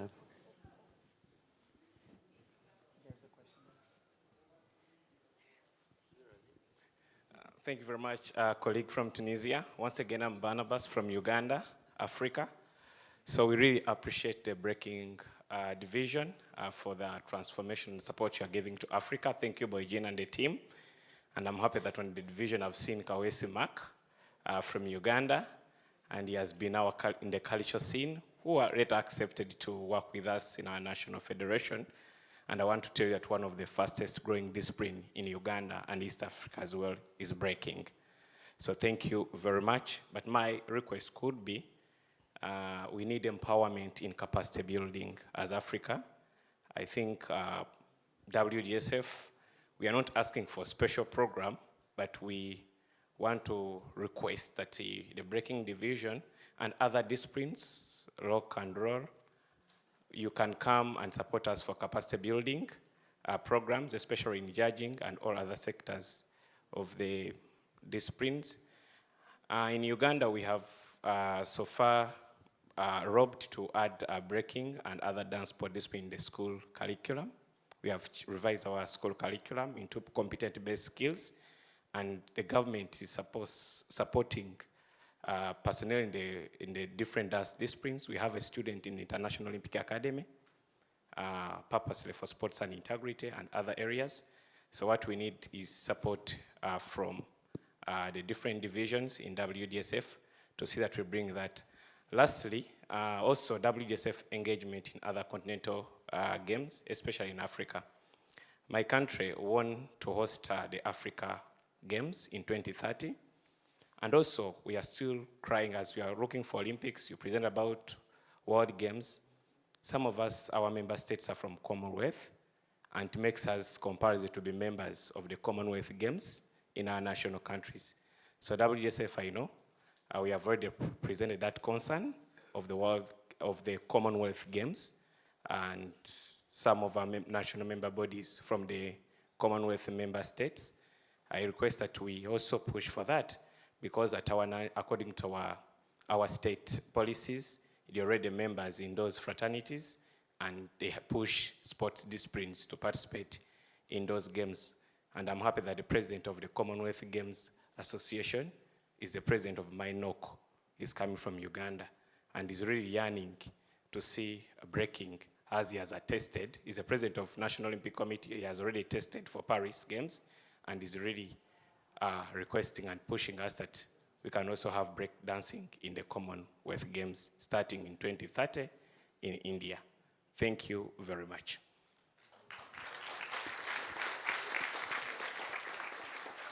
Thank you very much, Barnabas. In regards to the Commonwealth Games, we already addressed to the sports director of the Commonwealth Games. With regards to ANOCA or African Games, we several times engaged with the organization, and we are open for cooperation with ANOCA.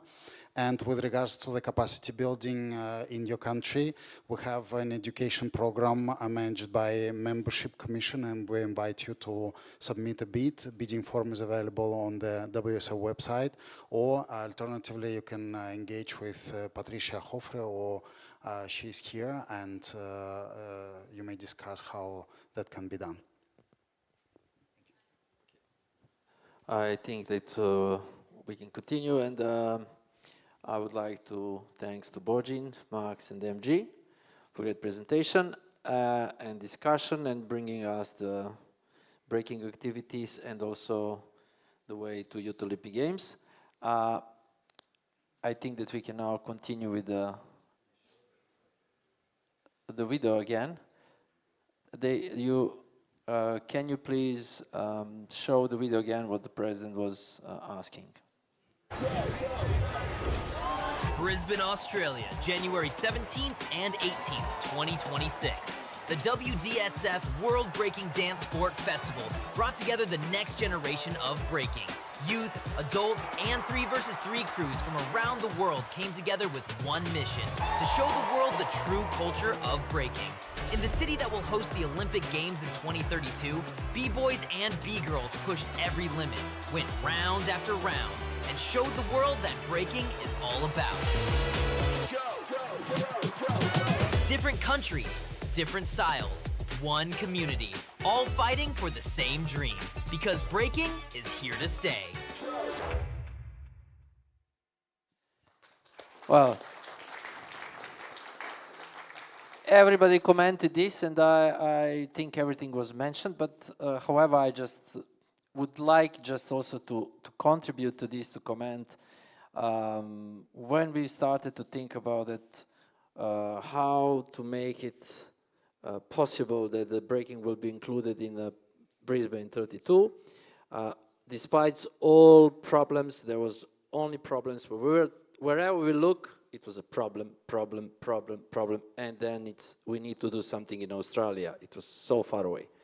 On the World Games in Chengdu, we had a meeting with the core group, and we discussed about the strategy, and still we were really worried how to do it, and so that we have to organize, from the WDSF, we have to organize something in Brisbane. And I put yourself in this position that you, with your informations, what you have now, you should organize something in Australia. And that was our position. And this, what you saw in this video, it's really, truly wonderful, amazing achievement. And I think that we should really proud that we as a WDSF did everything what is possible together with the Australian DanceSport Federation to present the breaking and to create this positive atmosphere inside Australia, and that the Australian organizing committee of the Olympic Games in Brisbane just confirm and go forward with the breaking. Absolutely, and I just want to say that we had good relationship with Australia, but after that event, I think we have friends there right now, so to whom we can call at any time, and that's remarkable, yeah, because doing something together, you just get along, and now we just speaking the same language, isn't it? Yeah, and guys, you remember that meetings that we were brainstorming how to do that, and now look, we see the video and it is done. Yeah? And to all national member bodies, sometimes the president was mentioning about the differences between the culture, but I think we have some history, yeah, with some national member bodies that we just made good politics, we just made good diplomacy, and we put together the national member body and the breaking community, and that is possible. At the end of the day, we have common goal, we have common road to go. So, and if we have goal very, very clear, there are no obstacles. We will find a way how to get together, isn't it?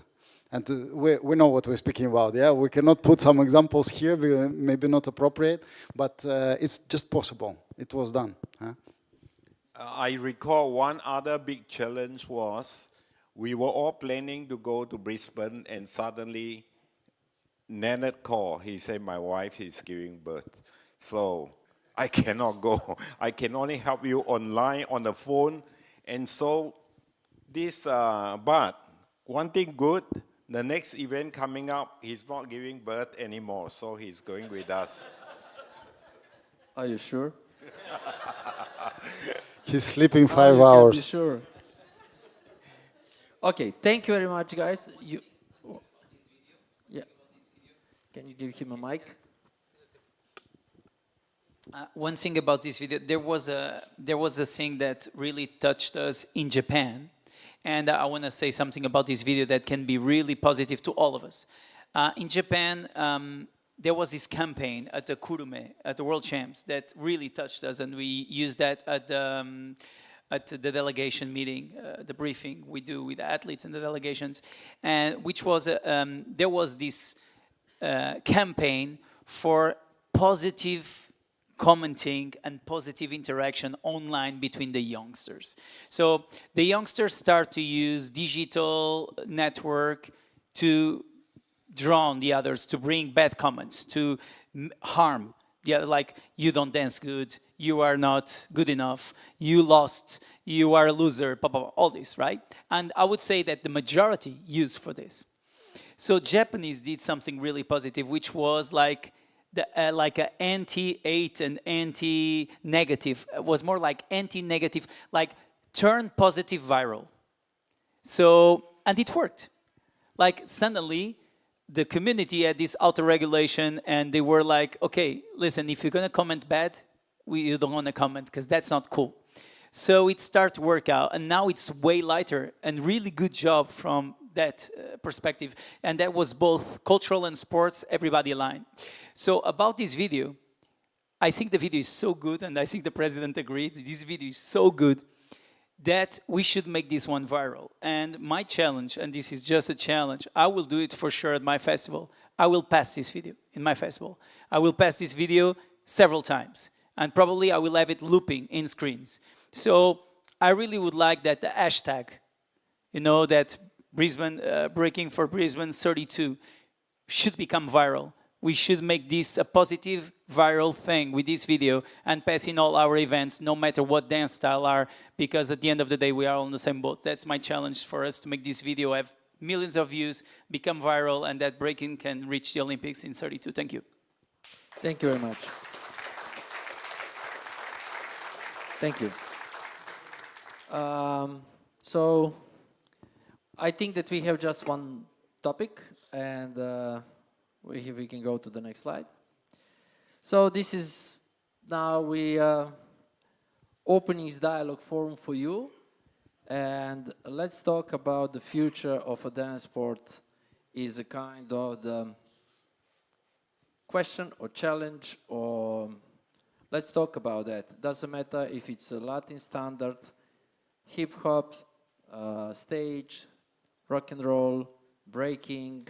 You can stay on the stage while we are here. I see that you enjoy. So, if there are any one of you who would like to say something, comment, propose, ask, it's a good moment. Okay, I see nobody, so let's go. No, there is one hand. I'm joking, yeah. I'm joking. There are one. I think it's again Mr. Barnabas from Uganda. Thank you very much. I had forgot something about, now it comes here for the future of our sport. The future of our sport, the emphasis should be on the grassroots development programs, because I see some of our dance disciplines are in the grassroots world forums. Like, I did not hear about the ISF, is it International School Games? They have that discipline in the gymnasiad, if you know about it. Then there is FISU, the Federation of International University Games. I see they organize some of the dance sport disciplines, and I need to hear WDSF position, because our country, as we are supporting for the grassroots games, they are really putting a lot of interest and support in the school sports, and at the end of it, these athletes make to those world competitions. The International School Federation and the International University Games. So do you get my question? Yes, the two topic, International Schools Federation and FISO, FISO, yeah. Yeah. So we have an agreement, an MOU with International Schools Federation, and with FISO, we are a member of their organization. And if there is a possibility from a country, yesterday we actually discussed with Slovakia about the possibility of organizing a university level event. So we are welcome, we are open for that opportunity. And if there is a feasible proposal from the national member body, we are willing to make a liaison with the relevant organization, both International Schools Federation or FISO. With both of them, we have a very good relationship. And actually, we have a board member of International Schools Federation here, Dragana Maizen. She's involved in that organization.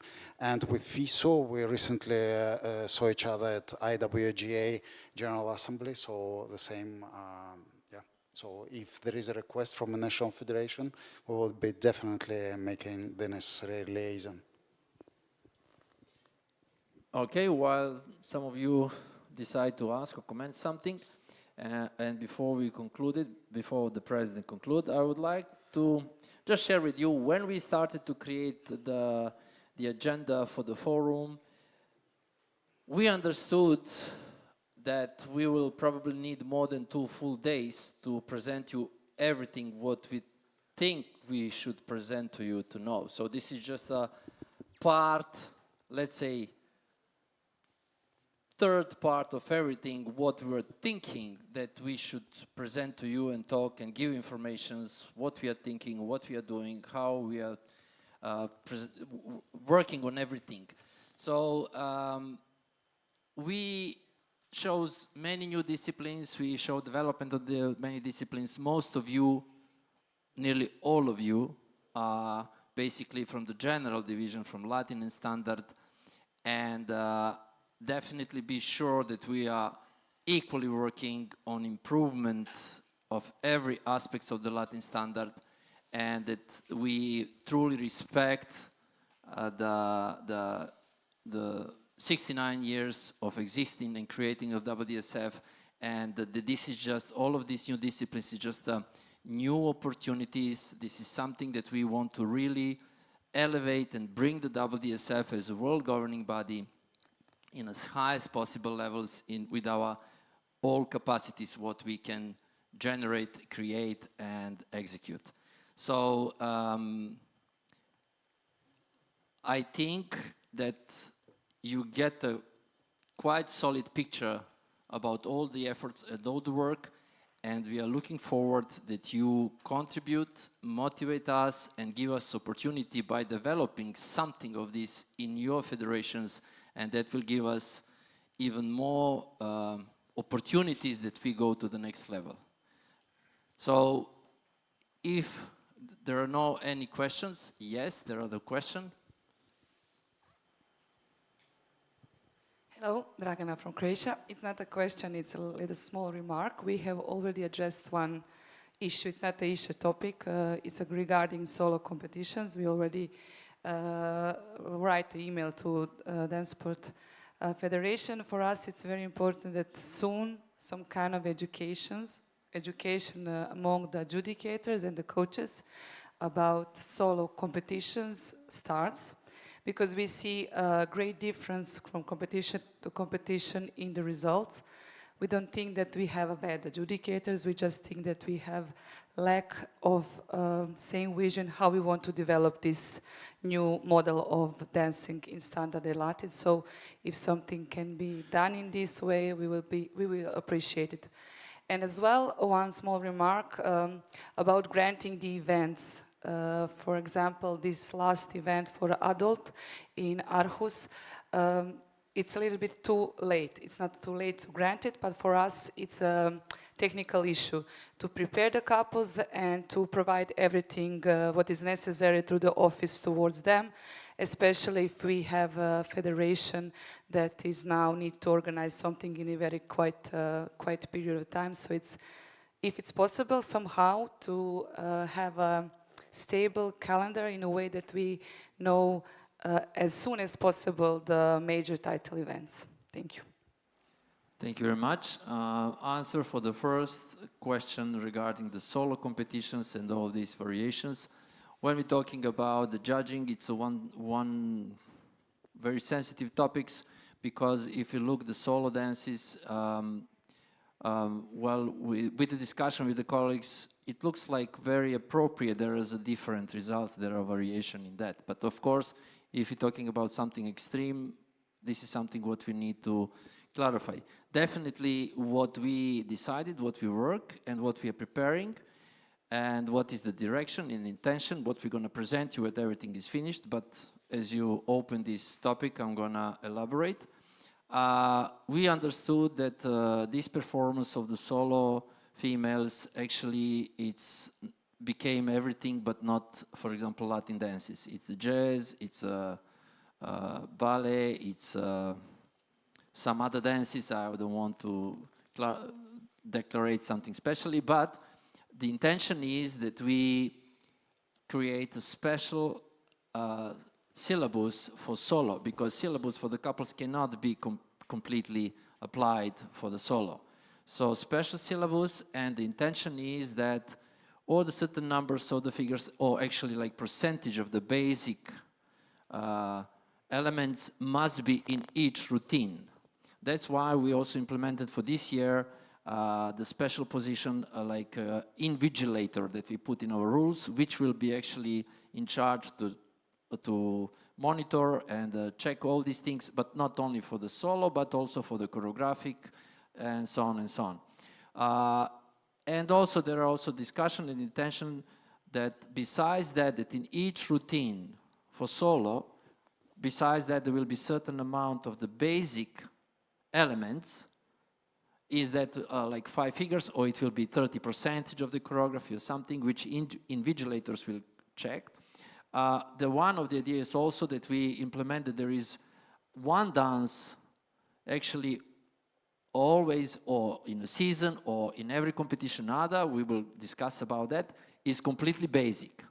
So for example, they have a 30% of the basic element in each choreography, in each dance, and then for example come to the jive is basic. The next competition, samba is a basic. The next competition, rumba is a basic.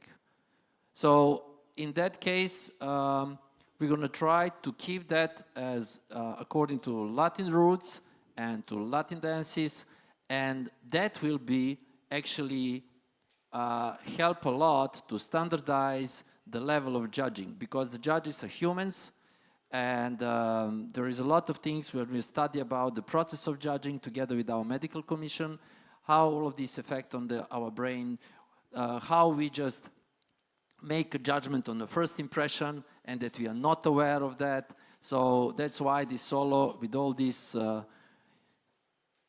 different moves, beautiful costumes, and just expressions and gestures, actually judges get impressed and they are not judging adequately this, because there are no basic steps, there are no real Latin dances. So we are aware, we are working on that, and we're gonna try to finish this, and that we launch all these rules from the 1st of January. That will be like a special operating policy that we clarify that, and as soon as it's prepared completely, we're gonna present to you. Answer on your second question regarding the European Championship in Aarhus at Latin, we received very late this application. There were application before, but was withdrawn. And as soon as we received this application, we decided, because of the competition calendar, because of everything, to take responsibility to have short period of the granting. We are fully aware of that, taking responsibility for that, but unfortunately that was like kind of the unnecessary decision in these circumstances. We are fully aware, we're gonna deeply try to not to have this kind of situation whenever is possible. But as I mentioned, we have over 1,200 events per year. We have about between 80 and 90 championships in a year. So it's extremely difficult to synchronize and manage the competition calendar.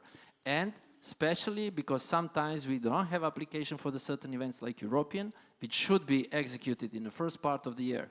And then if we receive application in May for June, or end of April for June, normally we do not apply, but in these circumstances, because the schedule in the second part of the year, it was impossible to find a date for anything. And we were risked, or we're going to grant it and have such a situation like we have now, unfortunately, or we don't have a European Championship.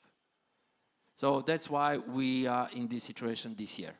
So anyway, it's not completely depend on the management and the decision of the WDSF. It's also depend also on partly on the national member bodies. Thank you.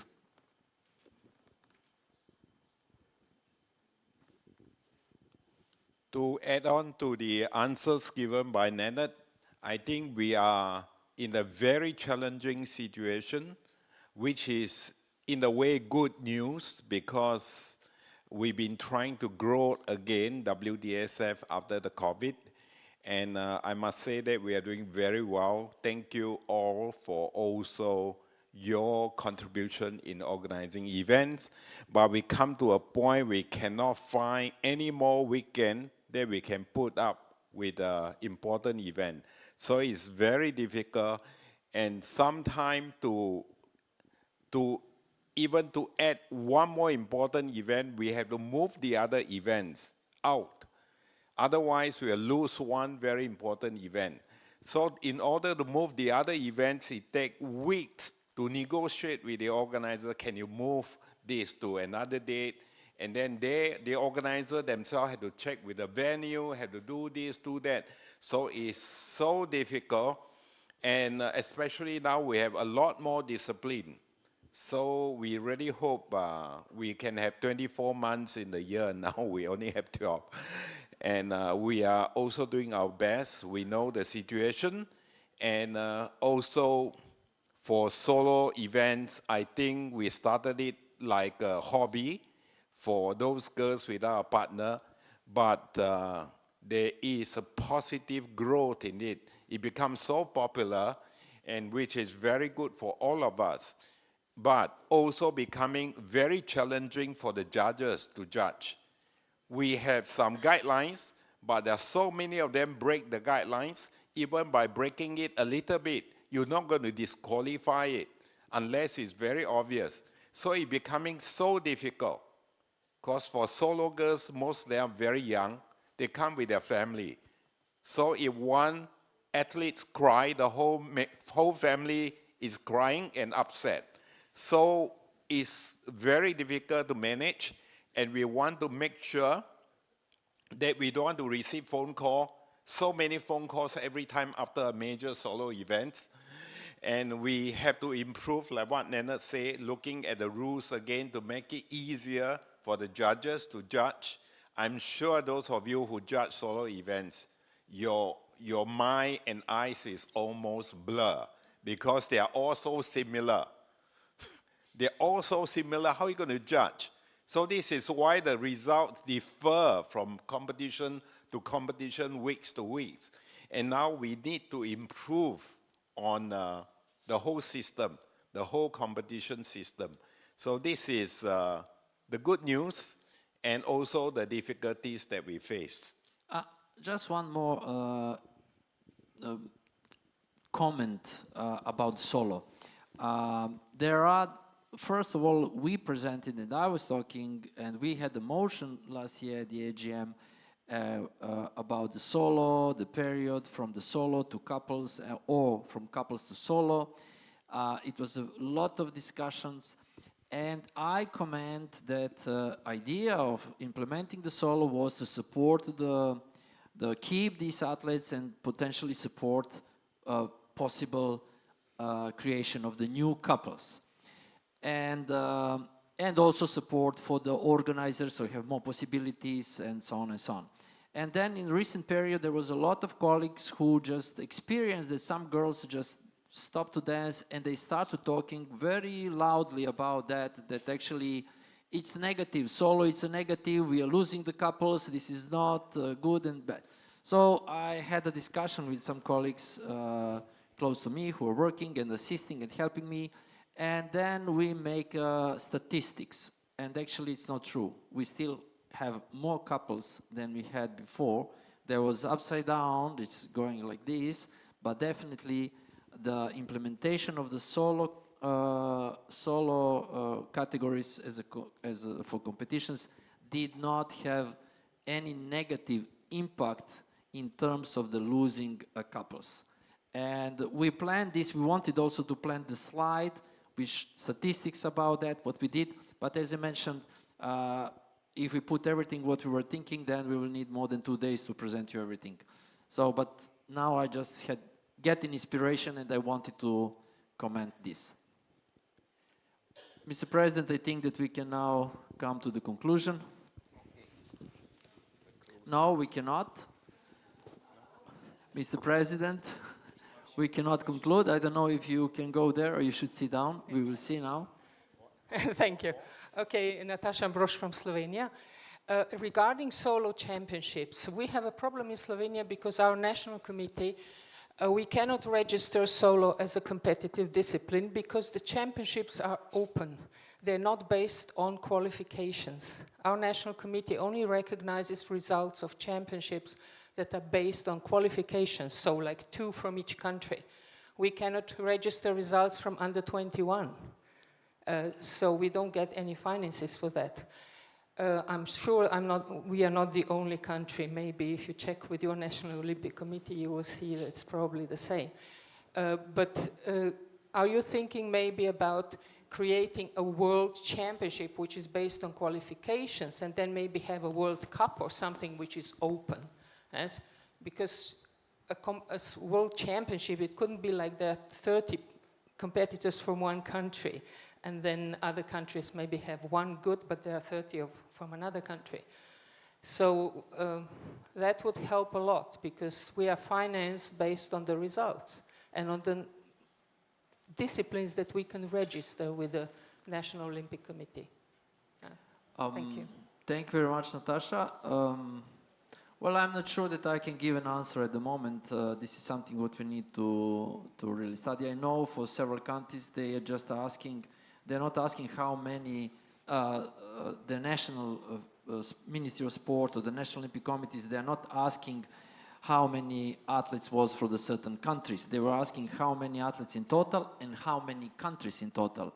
But however, I understand your issue, your problem. We're gonna think and see what we can do, what would be the best solution for the whole system so that we have like balanced decision. I can just explain the motivation was that in the beginning we keep this open so that we just motivate them, they all have a chance, and that we develop these disciplines. So now are they developed, so we will just make analysis and see is it realistic and is it let's say in a business-wise regarding to support the organizer, good decision to reduce to only 2 representatives per country. Or maybe we can just implement a new level of the championships we're going to see. This is another business opportunity. So let's see. I cannot give the answer at the moment. We need to make analysis and just understand this problem much better.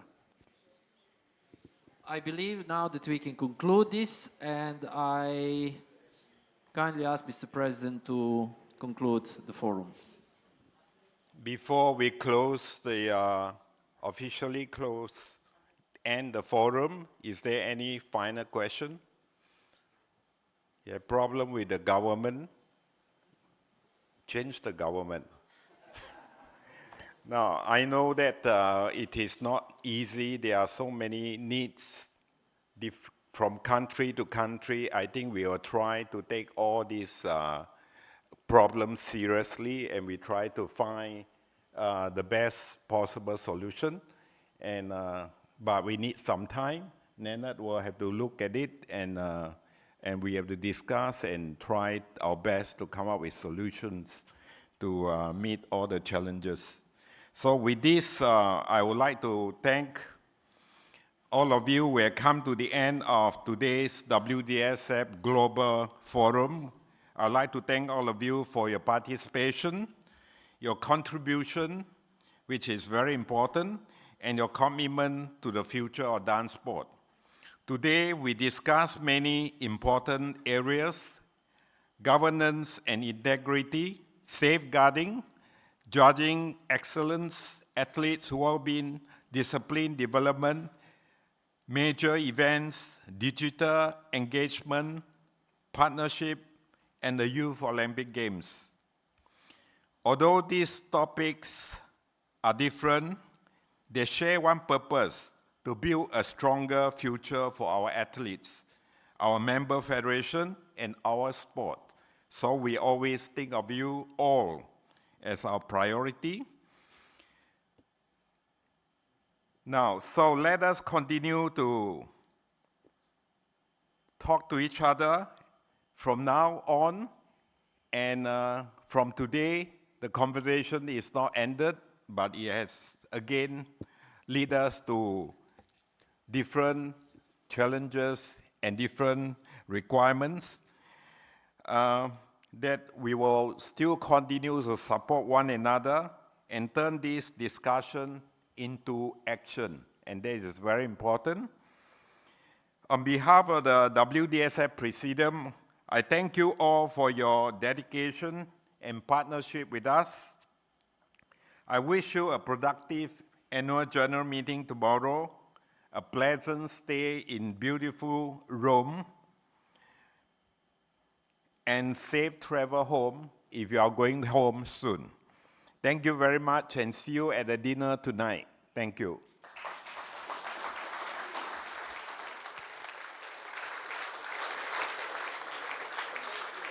Thank you very much, dear President, and thank you very much everyone involved. We see each other at 7 o'clock in the cocktail here just outside, thanks to the invitation of the Italian National Member Body and its President, Laura Lunetta. So at 7 o'clock here, and I'm using this opportunity to thank to all our staff who produced this forum. Thank you very much, guys. You were amazing. Thank you.